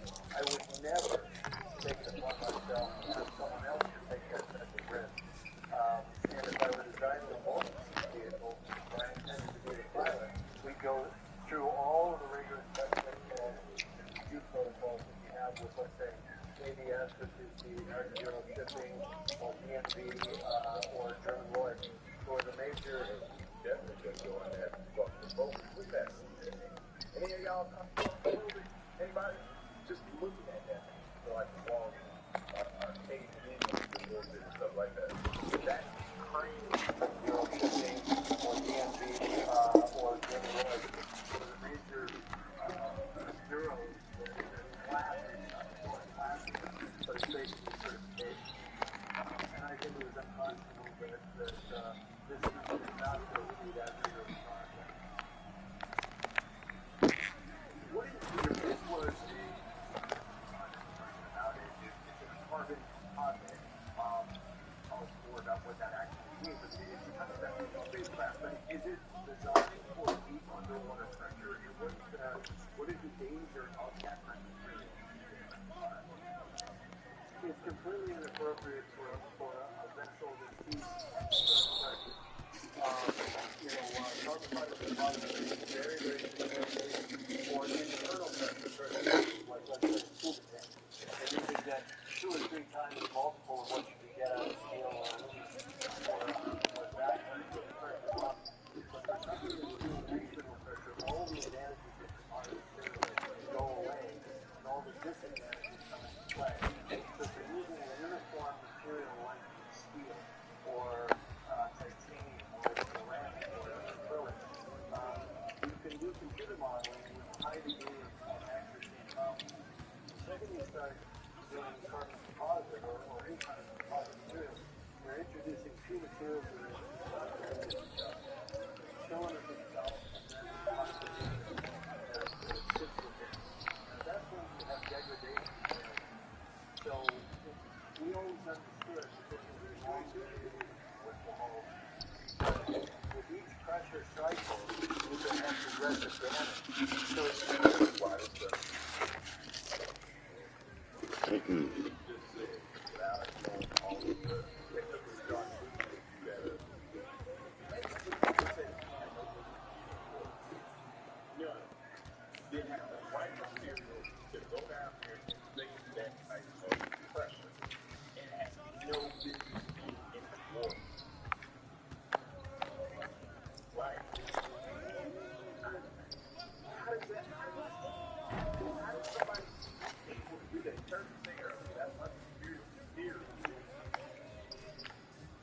I've been in and out of therapy with BetterHelp for a few years now, and it's made prioritizing my mental and emotional health so much easier. Their claims are such a convenient time to quit. You're old enough to make your own decisions, but too inexperienced to know what's next. I think of my friends, someone moved away, started a career, someone changed schools, and a few people got married and or have a great path leads through town and appears to be expressing themselves. Here's my life now. You may be wondering, how does therapy help with this situation? And why would I want to talk and think about this more than I already do? But talking to a licensed professional about these topics, working through these big questions, and hearing more about yourself, coping with life's transitions and changes, really important. I use BetterHelp to understand and expectations. Something that I struggled with before BetterHelp was the actual act of calling and scheduling an appointment in person. I'm not sure why, but it always just stressed me out. But with BetterHelp, everything is done through the mobile app with a simple process.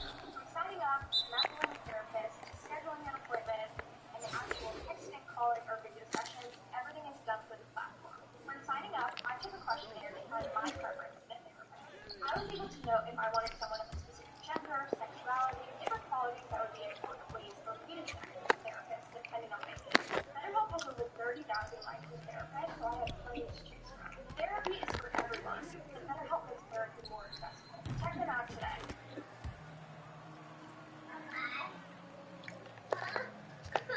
Your bites are right there. You lay on it. Okay, Yoshi. Your bites are right here. Just a guy trying to make things more comfortable. People say that I'm obsessed. What? Obsessed.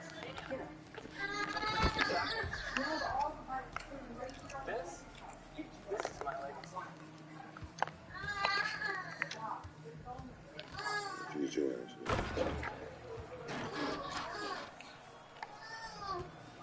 Get up out of here, really.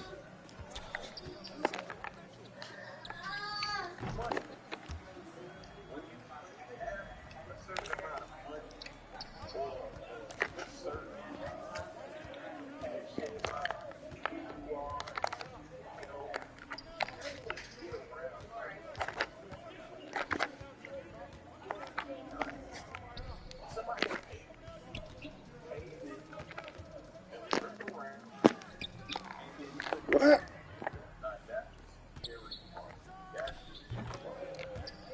Right now, they need to put in place some type of law that you cannot travel together unless your submersible has been regulated, has been checked off, has gone through all the state certified. Just like anything else you do. You can't use an extinguisher unless it's been checked properly.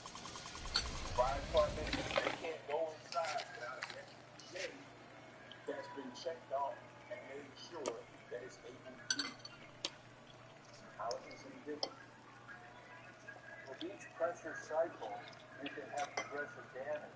So it's quite insidious, because you may have a number of successful dives, which is what happened here, and then have it fail later. If I were diving in a sub that was fully certified, I wouldn't think about it. But even in my own sub, which had a steel hull, I knew that if I go several 2 or 3 times, it's probably good to go, because you can cycle steel hundreds of times, if not thousands of times. But that's not the case with composites. So it's quite insidious, and that I think lulled me into a sense of confidence and led to this tragedy. But these are known things. They're known within the engineering community. And they're... Well, we also want to point out, Ocean Gate's former director of marine operations, he wrote this engineering report in 2018, I think it was. He focused his criticism on the company's decision to rely on acoustic monitoring the sounds the hull made under pressure as opposed to a scan of the hull. According to him, the company claimed no critical ignition to perform that kind of a scan on the 5-inch thick carbon fiber hull. I know they obviously without reading the report, but I'm wondering what you make of that, because it seems like this company was making a big deal about sensors they had that could, sense a problem with the hull, and if they could sense there was a problem, then they would have time to turn around and go back up. Clearly, they didn't. It's a bit like saying we have a bit of a poor design for the engine in our jet or our rocket ship, but we have a sensor that will tell us if it's on fire. To me, that's called comfort. What? So we were, whoa. Like, this is really, like, if this is an eye-opener to y'all, it truly is to me, man. This is beyond scary. To know that they had their focus in the wrong spot. And I like how he said,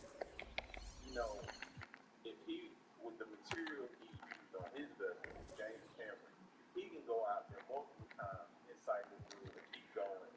And it's not going to do anything. But theirs, over time, it's just a matter of time before your thing implodes. How do you not know that? That is a sensor that will tell us if it's on fire. To me, that's called comfort. And I think that if you're building a hull where you need to have sensors to tell you that it's failing, in the process of failing, you have no business designing subs or being in that stuff. They touted it, I believe, as a good thing, as a safety protocol. But I consider it a bad thing because it sheds a light directly on the fundamental flaw of their design. You have to remember the DNA of this design concept goes back farther. It goes back to the quest to go to the Challenger Deep that I was involved in, obviously. And there was another sub-design that was competing with ours at the time that was based on a wound filament composite cylinder with 2 titanium end caps. And I told those guys point blank, you're going to get killed in that thing. And they ultimately never delivered. I literally told the guy who bought the sub, when its owner, Steve Fawcett, the famous billionaire, died in a plane crash, and the sub was then purchased by another guy to operate it. And I told him, you're going to die down there if you dive that thing. And I felt very strongly about it. I had nothing to do with Ocean Gate, and I never tried to warn Stuck and Rush of the same thing, because I thought maybe they solved it, But I was pretty opinionated about it at the time, and they had a similar idea of doing acoustic sensors too. They call it delamination. On the floor for the visiting team, at 7, Joel Embiid. Countdown, it is the starting 5. At guard, 6'5", number 7,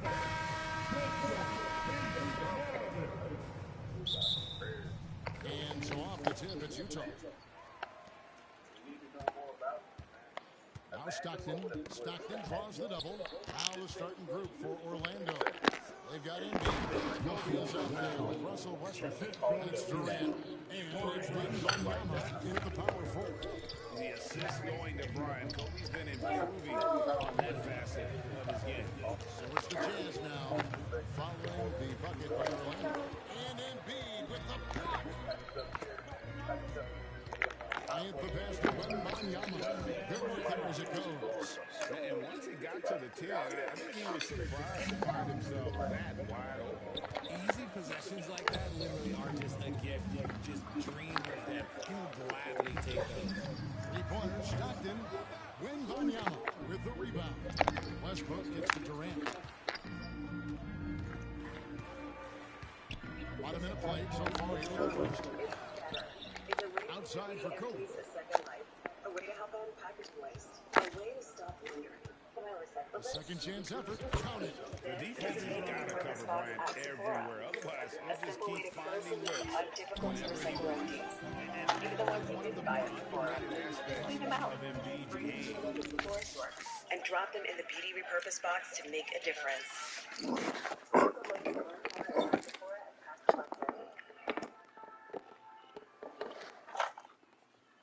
Important things from what he saw.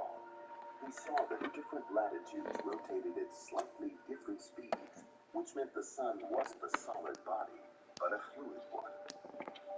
But he also saw that sunspots could be the start of a solar storm. On Thursday, September 1, 1859, there were no clouds in the sky in the morning. So Carrington was doing what he always did, which was look for sunspots. He was using his telescope to project an image onto a screen. At 11:18, he saw two brilliant beams of blinding white light appear in what Carrington calls a kind of conflagration. Stranger still, they were gone after 5 minutes for no clear reason. Carrington had seen a coronal mass ejection, which was a huge magnetic explosion. A huge cloud of charged particles that are thrown off the sun's surface. After 18 hours, the Earth was hit by an electromagnetic storm. People started calling it the Carrington effect. At the time, everyone was talking about the beautiful aurora, which could be seen all over the world. Even though a few telegraph systems went a little crazy because of power surges, it didn't have much of an effect on everyday life. Yeah, not the start that they Don't wanted, forget, but though, maybe that that this basketball was would 20 need to get years to a little before the light bulb was invented. That was in the past. Well worth a Things second would look. be And very don't different quit. right Just now. keep playing the right way. Stay aggressive and Coronal try to mass win. ejections Oh, are good common, job. but they can be different sizes and bigger He brings everywhere. down the two-hand So, slam. Timeout is called, first of the game for the something like what Jazz. happened Trying in to find some Carrington's answers Ohio today. offensively. And how Yeah, would it they change need to things? regroup and So, maybe try and draw what is going something up on that can at get the them a sun, clean on look the at the surface of basket. the sun, when we talk about the solar wind and space weather? The sun is made of magnetic fluid, and when that magnetic fluid rotates, it twists and distorts the magnetic field. A twisted magnetic field stores energy, which can lead to eruptions, which are called mass ejections.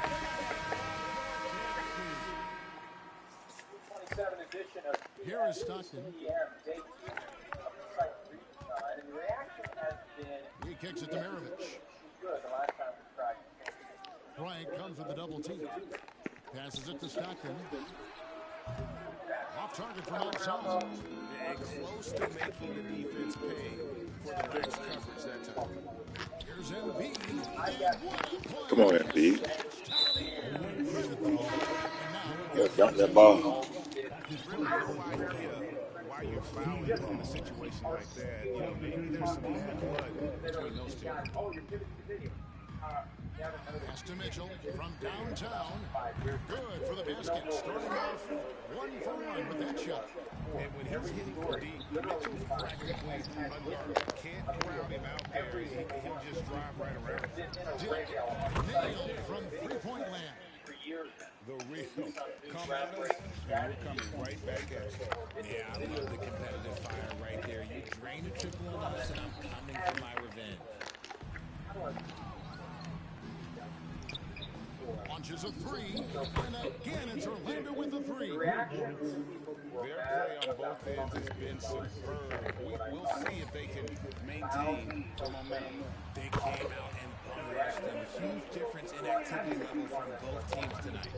And this is what makes Mitchell dangerous, his ability to rise up immediately after catching that pass. I like their focus coming in. Terrific execution so far. Couldn't come up with a much better start than this. They just have to keep it going. Pass to Dantley. Back to Mitchell. Dantley the pass to Baker. With the teardrop, and it's set back by Choi. Inside of bounds, Utah able to retain possession here. Gordon Hayward's checked in for the Jazz. On the inbound, and Mitchell with the layup. That's now 8 points for Donovan Mitchell. And how about the recognition by Gobert? I mean, of course, it does help when you're 7 feet like Rudy. It can give you a clean view of the court. And again, it's Orlando with the three. There would be when you find yourself up double digits in the first quarter, you know you're doing something right. They were ready to roll right through the tip. There was no warm-up period. There was only, let's do this. Now Thompson, following the three-point attempt by Donovan Mitchell. Dig, that's good. He's found his rhythm from deep, and you can see the confidence. And of course, now space left for him, which gives this offense more room to operate. Knocks down the three ball. A tough cover out there. You want to close out hard on Hayward, but you also have to respect his ability to take you off the bounce. Here's Dick. And again, it's Orlando with the three. Yeah, they built up this lead 3 points at a time. We'll see if they can keep this pace. Not sure they can win it by relying on just the three. With a 14-point lead, and more than anything, their three-point shooting is what sparked it. A fantastic night from long range so far. And we'll be right back after this.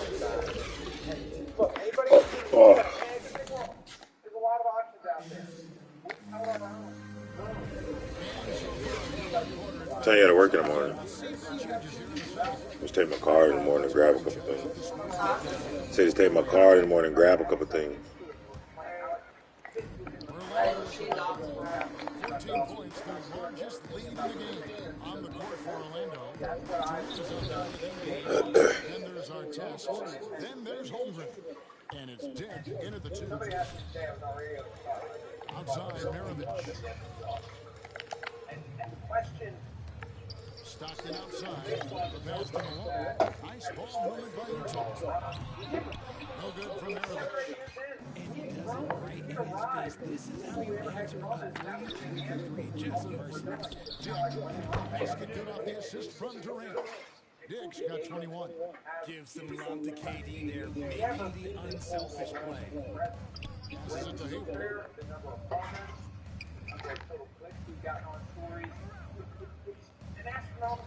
Pass to Eaton. And we played through the first minute here in the second. No good that time. Here's Dick. Defended by Hayward. And again, it's Orlando with the three. Well-rounded effort there, and they show no signs of letting up. Yeah, not just an impressive showing on offense, but on defense as well, executing their game plan perfectly. Utah calls timeout. Yeah, things not going their way, and he wants to just try to talk this over. Good timeout. Wants to find a way to try and stop it. To the middle, here's Maravich. 2 free throws coming up, and he called the shooting foul. That's going to be on Kobe Bryant.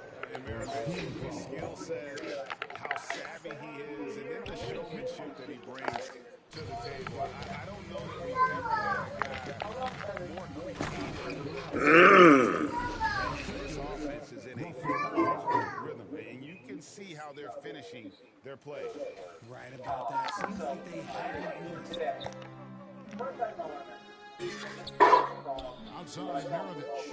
Dantley the pass to Eaton. Kicks to Stockton.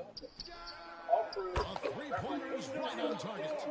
Stockton's got himself going there. His first points of the game on the deep ball. Westbrook pushes to Bryant.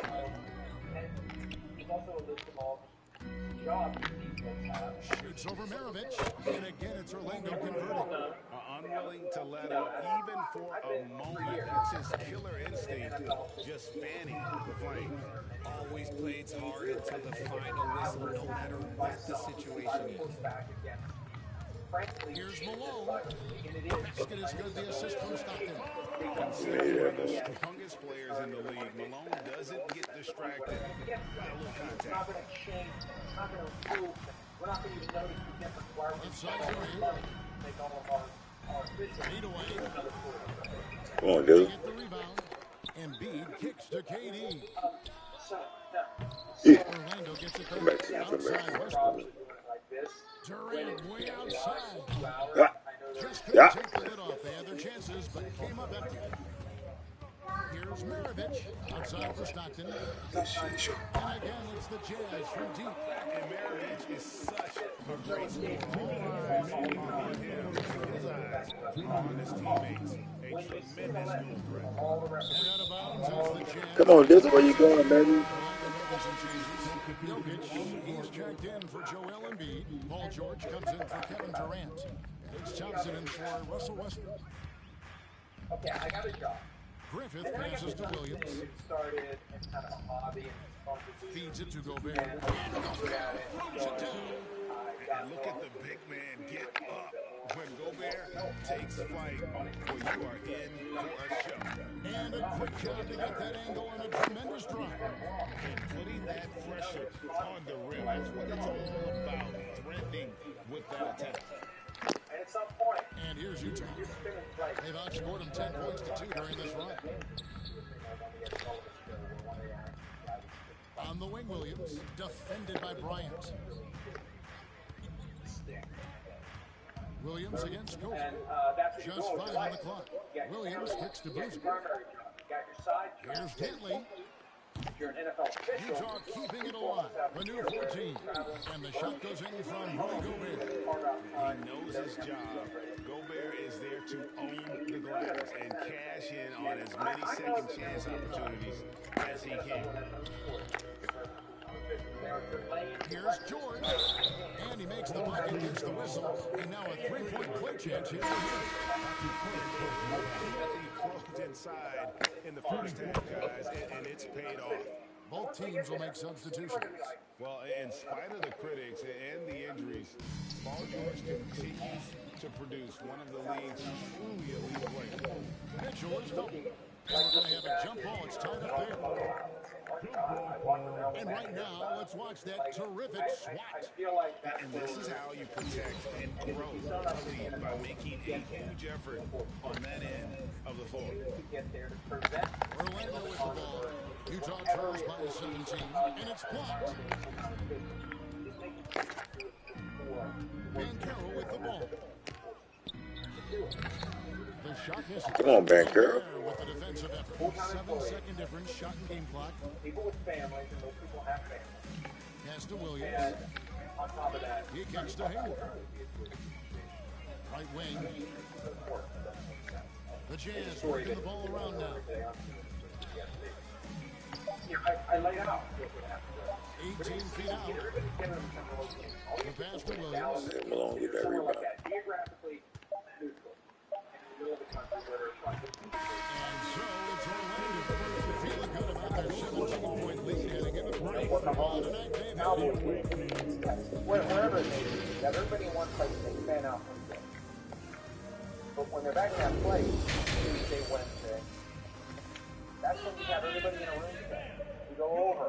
And with the second half of this, we'll find out if this game becomes the route where that does is it have to threatening to try to be. ensure continuity among the 17 crews? How to properly spot this, spot that, enforce this rule, enforce that rule. What Orlando leading by 17. They've got Malone. John Stockton out there with Maravich. And Ayton into the center, locking down the middle. That's the group right now for Utah. Hours and reviewing emails and watching film whenever. And that's going to be a travel. Oh, KD. And now let's take a look again at that incredible rejection. And guys, don't think twice about attempting that shot again. That was a big-time rejection. Passes it to Dantley. Back to Maravich. Malone trying to break free. And Pete Maravich with the three. Maravich has got the first bucket of the third here for the Jazz. Oh my God, I got to get back to football mindset. Poked away. Here's KD. He gets it in there. And Orlando leads by 16. So polished from the interior, Durant is terrific at utilizing his physical advantages down on the block. Pass to Malone. Lets it go from 11. Tips it back in. Eaton's got his first points of the game. You know, his positioning on the hoop, always to his advantage. Just a terrific job to tip that one back in. Embiid, no good. Having a hand up in your face makes such a difference to the shooter. Yeah, that's a good defender making a play, and he does it without fouling. Gets his first trip to the line. Staying on the game. Free throw drop from Malone. remarkable power forward. His footwork, incredible. And that jump shot is wet. Kobe's checked in for Kevin Durant. What the hell are y'all It's doing, unusual man? to see a big fella be able to knock down some free throws like Another that in the foul. NBA. What the fuck is going on with this game? Shooting the fourth and 6 free throws of the game. First one for AD. Man, if I had to think of one word to describe Dantley, it would be prolific. AD doesn't have weeks where he averages 30 a game. How about he does it for seasons? Just a scoring machine. Very ardent and zealous NFL fans. And here's George for three. They get it back. Here's Embiid. And a dunk by Embiid. Hammering the offensive guys, Embiid putting that big size to use. Right away last year. Pass to Dantley. So, look, Kicks it to Stockton. they didn't just accidentally drop Chief Dolphins to Germany. They didn't flip a coin. There's a reason for everything they did. There's a reason why Germany got Dolphins cheap, not London. And it's And if you're a Orlando with the London fan, rebound. you're like, hey, The biggest lead of the game was 24 points. And that'll be 2 free throws coming up. Officials on the call at the foul. The former MVP, the hunger and energy Westbrook plays with each and every night is downright infectious. On our test, he's checked in for Orlando.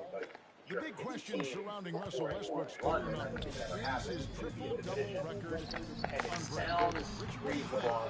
I think it may be. I didn't think anybody would get close to Oscar Robertson. money in play. Russ has completely crushed that, and he's still going. And the grit Artest showing here as he finishes through some pretty physical contact. But this guy too strong to let that kind of physical play bother him. It just makes it look so easy on the offense. Like, who takes pleasure in torturing defenses? He does. Westbrook gets to Embiid. DeAndre Hopkins continues to be Tries again. something today Can't based get on it to the fall. career. And here's Malone. He'll bring it out for the Jazz. They trail by 14. Out of bounds. Williams takes possession. Bailey's in for Utah. And it's Richard also for Orlando. Kevin Durant, he's checked in for Russell Westbrook. It's a pretty significant year for him and for the Browns. It's time to get a return. It's Durant on the wing. And if Watson wants, if he truly wants, The jam by Kevin Durant. This is how smart Durant is. Able to break defenses apart in screen rolls like it's nothing. Stockton gets to Maravich. Back to Stockton. Maravich the pass to Malone. And it's Durant with the rebound. Orlando leading by 16.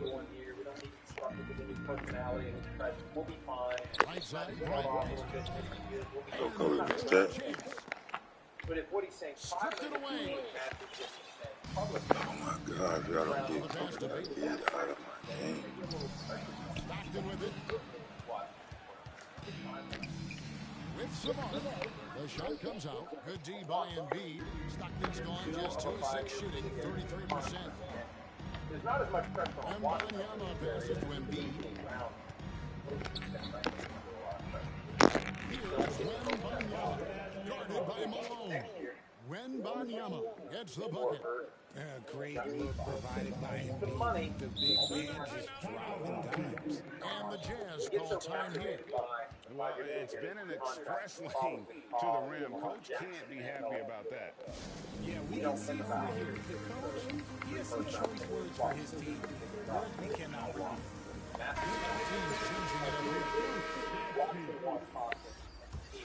No, that to me. 105 left to play in the third. Mitchell kicks to Williams. Good. Mitchell picking up the assist. So fast on the catch and shoot. Gives the team no time to react off the pass. I think Hopkins is waiting for something more than whatever the Titans and the Patriots offer, waiting for something else to come along. How long? Trying to answer back, but that three is off the mark. Utah trails by 15. Training camp opens, or will we even wait beyond that to see? Outside Williams from deep. That one doesn't go.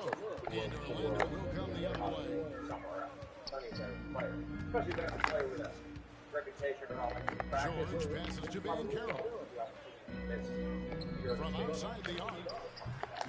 Offensive rebound. Jokic kicks to Thompson. DeAndre Hopkins been available for multiple weeks. Jacks up a three. Gets it to go from beyond the arc. Thompson's got his first 3 points of the game. Right side, Williams. Good defense by Jokic. And he did everything he could to make that shot as difficult as possible. Excellent defense. Finally, they got in perfect position to make the shot. And so it's Orlando holding a big 18-point lead to close the quarter. We don't know how healthy Brees Hall will be. And a quick look now at the stats for the 60 point game. And the definition of teamwork right there, guys. I mean, what great communication between them, and what a beautiful feed. Serving it up on the that is a beautiful dish. And two teammates on the same page. Woo. And we reach the fourth quarter in a game that may be already out of hand. On the court for Orlando, Banchero out there with Holmgren. Then it's Thompson.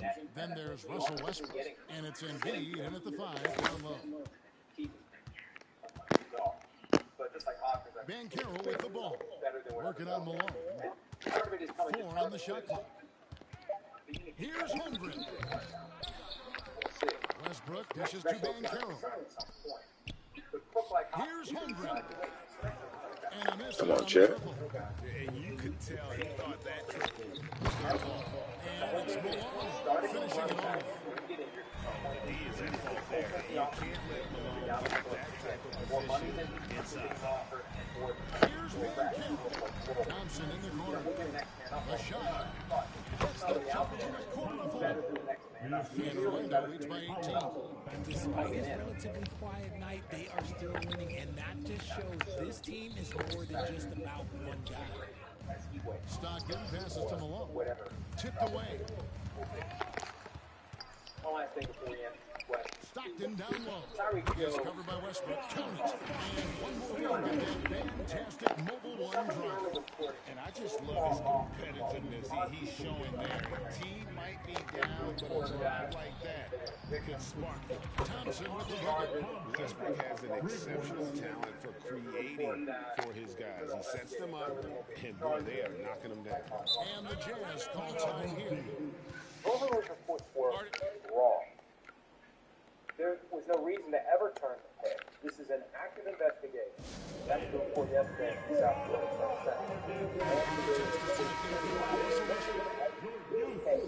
As a file, as the evidence includes surveillance footage. Here is Mirovic. There was a comment made in a statement from the State Attorney's office that Nothing soft about the report back there. violent have a statute that prevents people from walking up to other people and hitting them. He's just stretching them out. The defense has got to do a better job of staying attached to him. And the lack of defensive pressure on shots like that is a big reason they're down by double digits. So if there is surveillance in South Florida, where Tyreek Hill allegedly Thompson surveying the floor. Passes to Embiid. during some sort of altercation. Police report says Just a little under 2.5 minutes have passed now. In the fourth. Off target with the jumper. Here's Mirovic. Takes it inside. Misses the lead. There was an item last week. Pass to Embiid. He kicks it to Holmgren. Here's Artest. They get it again. There's the 3. Malone with the rebound. Malone's got his 4th rebound with that last one here tonight. And here's Mirovic for 3. That's good. A nice assist from Stockton. And that's why they call him the pistol. One of the most entertaining scorers in the game. And finding that one from deep. Once again, Orlando. And here's Malone. He'll bring it up for the Jazz. 17-point game. Controls the rebound and puts it back up the net. Oh, come on, Carl. You can't be doing all that now. But he knew just where he wanted to be to grab that back. Holmgren gets the bucket. Late in the game, up big, they continue to attack. If you want to be great, you have to have that killer instinct. Here's Tinley. Anyway, we're going to continue to watch. Here's Eaton. guarded by Embiid. It's not over. The alleged victim wants to Mirovic see. against Thompson. I suspect there'll be a civil case at some point. I suspect there will be an Past the NFL arc. investigation at some point. How? Eaton You know, grabs I the was miss. investigating to the league. They haven't commented on Eaton's it. got 4 I'm just rebounds in this making game. you aware. You're on notice of a criminal probe into whether or Now, not here's Banchero. D right on him. Thompson from long range. Buries the long-range jumper. Thompson's got 11 here in this quarter alone. And taking a quick look here, guys, at the hustle stats for Orlando. Stockton dishes to Malone. Pass to Mirovic. Oh, come on, Pete. You ain't doing all that now, Pete. Mirovic, the lights out jump shot, the ability to finish with either hand. No one's been able to touch him tonight. Our test, good. Saw the opportunity to put this away and did not turn it down. And that score probably slams the door for any would-be comebacks. And look, they put this one to bed. And looks like the illegal pick was set. Yep, that's right. That'll get their attention. They're going to draw a whistle every time down the floor, not even close to being a legal screen. That's a very avoidable turnover. You gotta focus on the details. Here's Dick. That's in, coming off the assist from Thompson. It's been this way since halftime. Tremendous production from beyond the arc. In the modern NBA, you have to hit threes to win games, and they made that adjustment since even the though break. it's not likely to affect Tyreek Hill. Kicks it out to Hornacek. Fires for 3. With the tip. And there's Gobert, putting it right back in. Oh, how about the deft touch right there, guys? He just guided that ball back up and in. Just a fingertip touch on the ball. That's supposed to be you, Dick. And so it's Orlando taking this one by a big margin. This crowd was stunned by the manner in which they treated this one. And remember, if they find any violation of personal conduct policy, Jody Sleep in 2015 was choking and punching his pregnant girlfriend. That's going to do it for now. Becomes an enhancer Thanks for to the penalty We'll that would see be you next imposed. time. They couldn't do anything to him for pre-draft, pre-NFL behavior, but the 2014 revisions to the personal conduct policy made it clear that anything you did before you got to the NFL becomes a factor in determining the punishment if you get in trouble in the NFL. So keep that in mind as well. All right. Now they have just questions here. Fine. I had it. Fine. All right. Here's the tweet, and let's see what we have. PFDPM posse. If Antonio Brown would have retired without all of his antics and BS, would he most likely be a Hall of Famer based on what he did prior to it all blowing up with the Steelers, then the Raiders, and ultimately the Bucs? I think he's got Hall of Fame numbers. I think he's had a Hall of Fame career. I think he's been a difference maker. But good luck getting a room full of human beings to set up.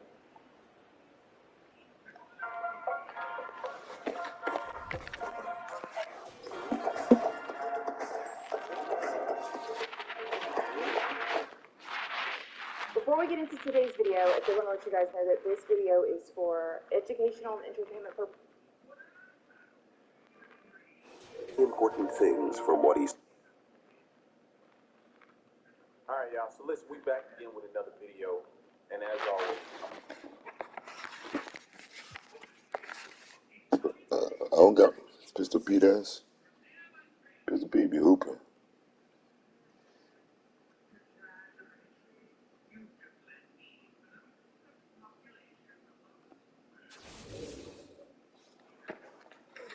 Yeah.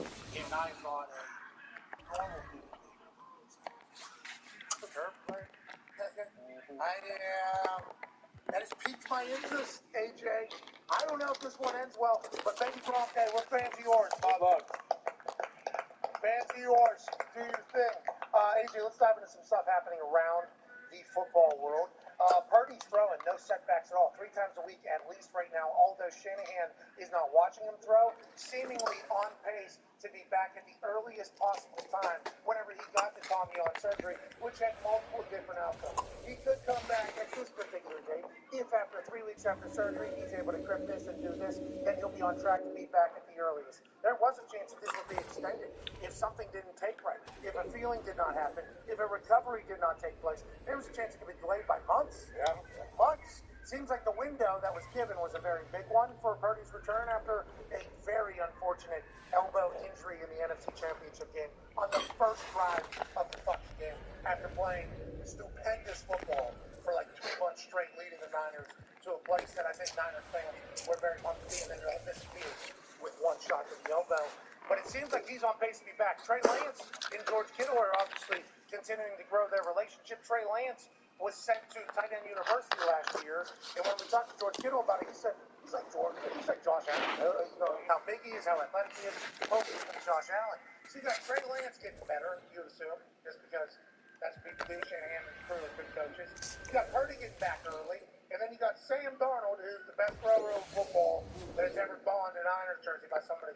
It's like we talked about them having problems, but like everything seems to go right and in a good way that they end up in a situation where it's like, what a decision they could have made in October with a potential little delay in response is probably going to come a little bit earlier than that with Brock Purdy healing so damn quickly.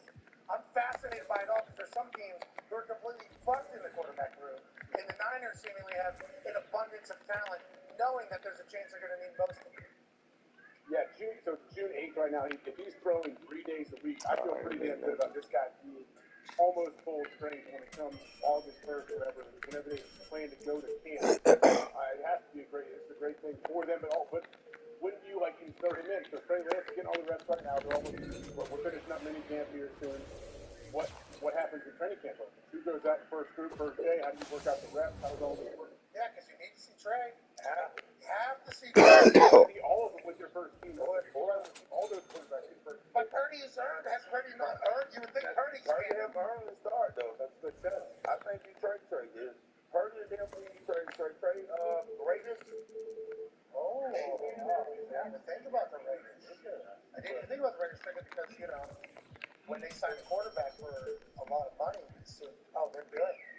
And it turns out they didn't actually sign him whenever they said they signed him, or we heard they signed him. It wasn't until a couple of days after they signed him that they actually signed him, because the physical said, yeah, your foot is fucked. Yeah. What are we doing? Also, I mean, he might not play Jimmy G.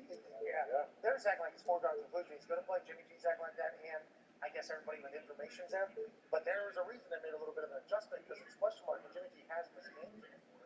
Reason why Trey Lance got drafted is because Jimmy G has missed games before. So maybe Trey Lance, goes all the way over to the Raiders with Jimmy G yet again. Maybe that's the way it operates. It would just come down to the 49ers being okay with biting the bullet, right? Because Trey Lance has like virtually no trade value right now. Like you're not getting anywhere. I mean, I guess even if social media departments over there are working, and every highlight he throws is OTAs. Yeah, true. They're pumping out. Yeah. And they're reminding people he's 6'5". What is he? I think he is, right? Something like that. 6'4", 6'5", 230. Yeah. Huge. Big dude. AJ. Set him up for success in preseason games if he's still there, too. Make him look good in the preseason. Yeah, let's give him some players that know what they're doing, you know, because some preseason offenses have no chance. Like, a lot of people judge some quarterbacks in preseason who are with, like, the threes, and it's like everybody on that field has no idea what they're doing. Yeah. Like, the offensive line is running 2 different plays, and let alone how many other plays are being added in whenever you think about what this wide receiver thinks they're doing, what this tight end thinks they're doing, and then you're running back as well, and then the quarterback might not know what the fuck they're doing, but also might know what they're supposed to be doing. And in that case, that's 4 plays off. So it is a shitstorm, a lot. In preseason, especially there in the second half, he put Trey Lance in there, he gets some good reps, he gets some good plays, he puts some good highlights, and said, we don't want it, we're just in this situation. Maybe you could trade him, but I think there's probably a lot of Niners fans that are like, hold up, we've got a guy at 3 for a reason. It'd be hard not to see him play football and get a shot at him getting injured in the second game. Well, especially because how fans are, he's not going to have, a couple games.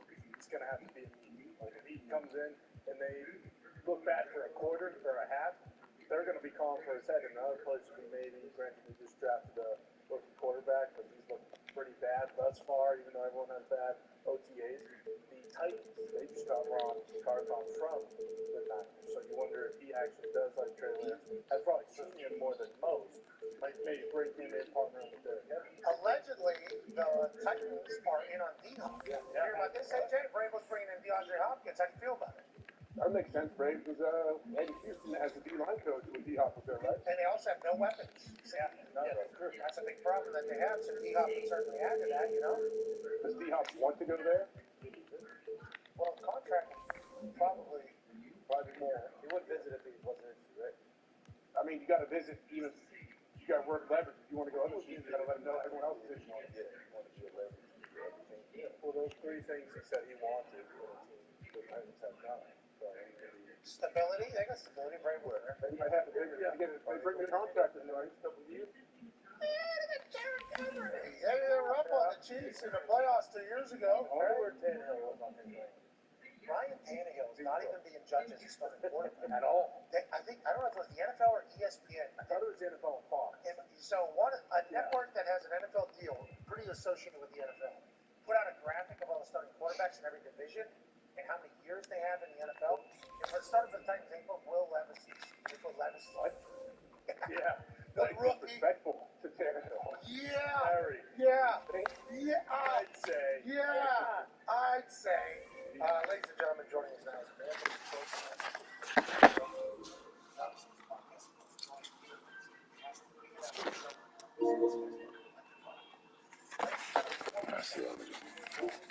Anthony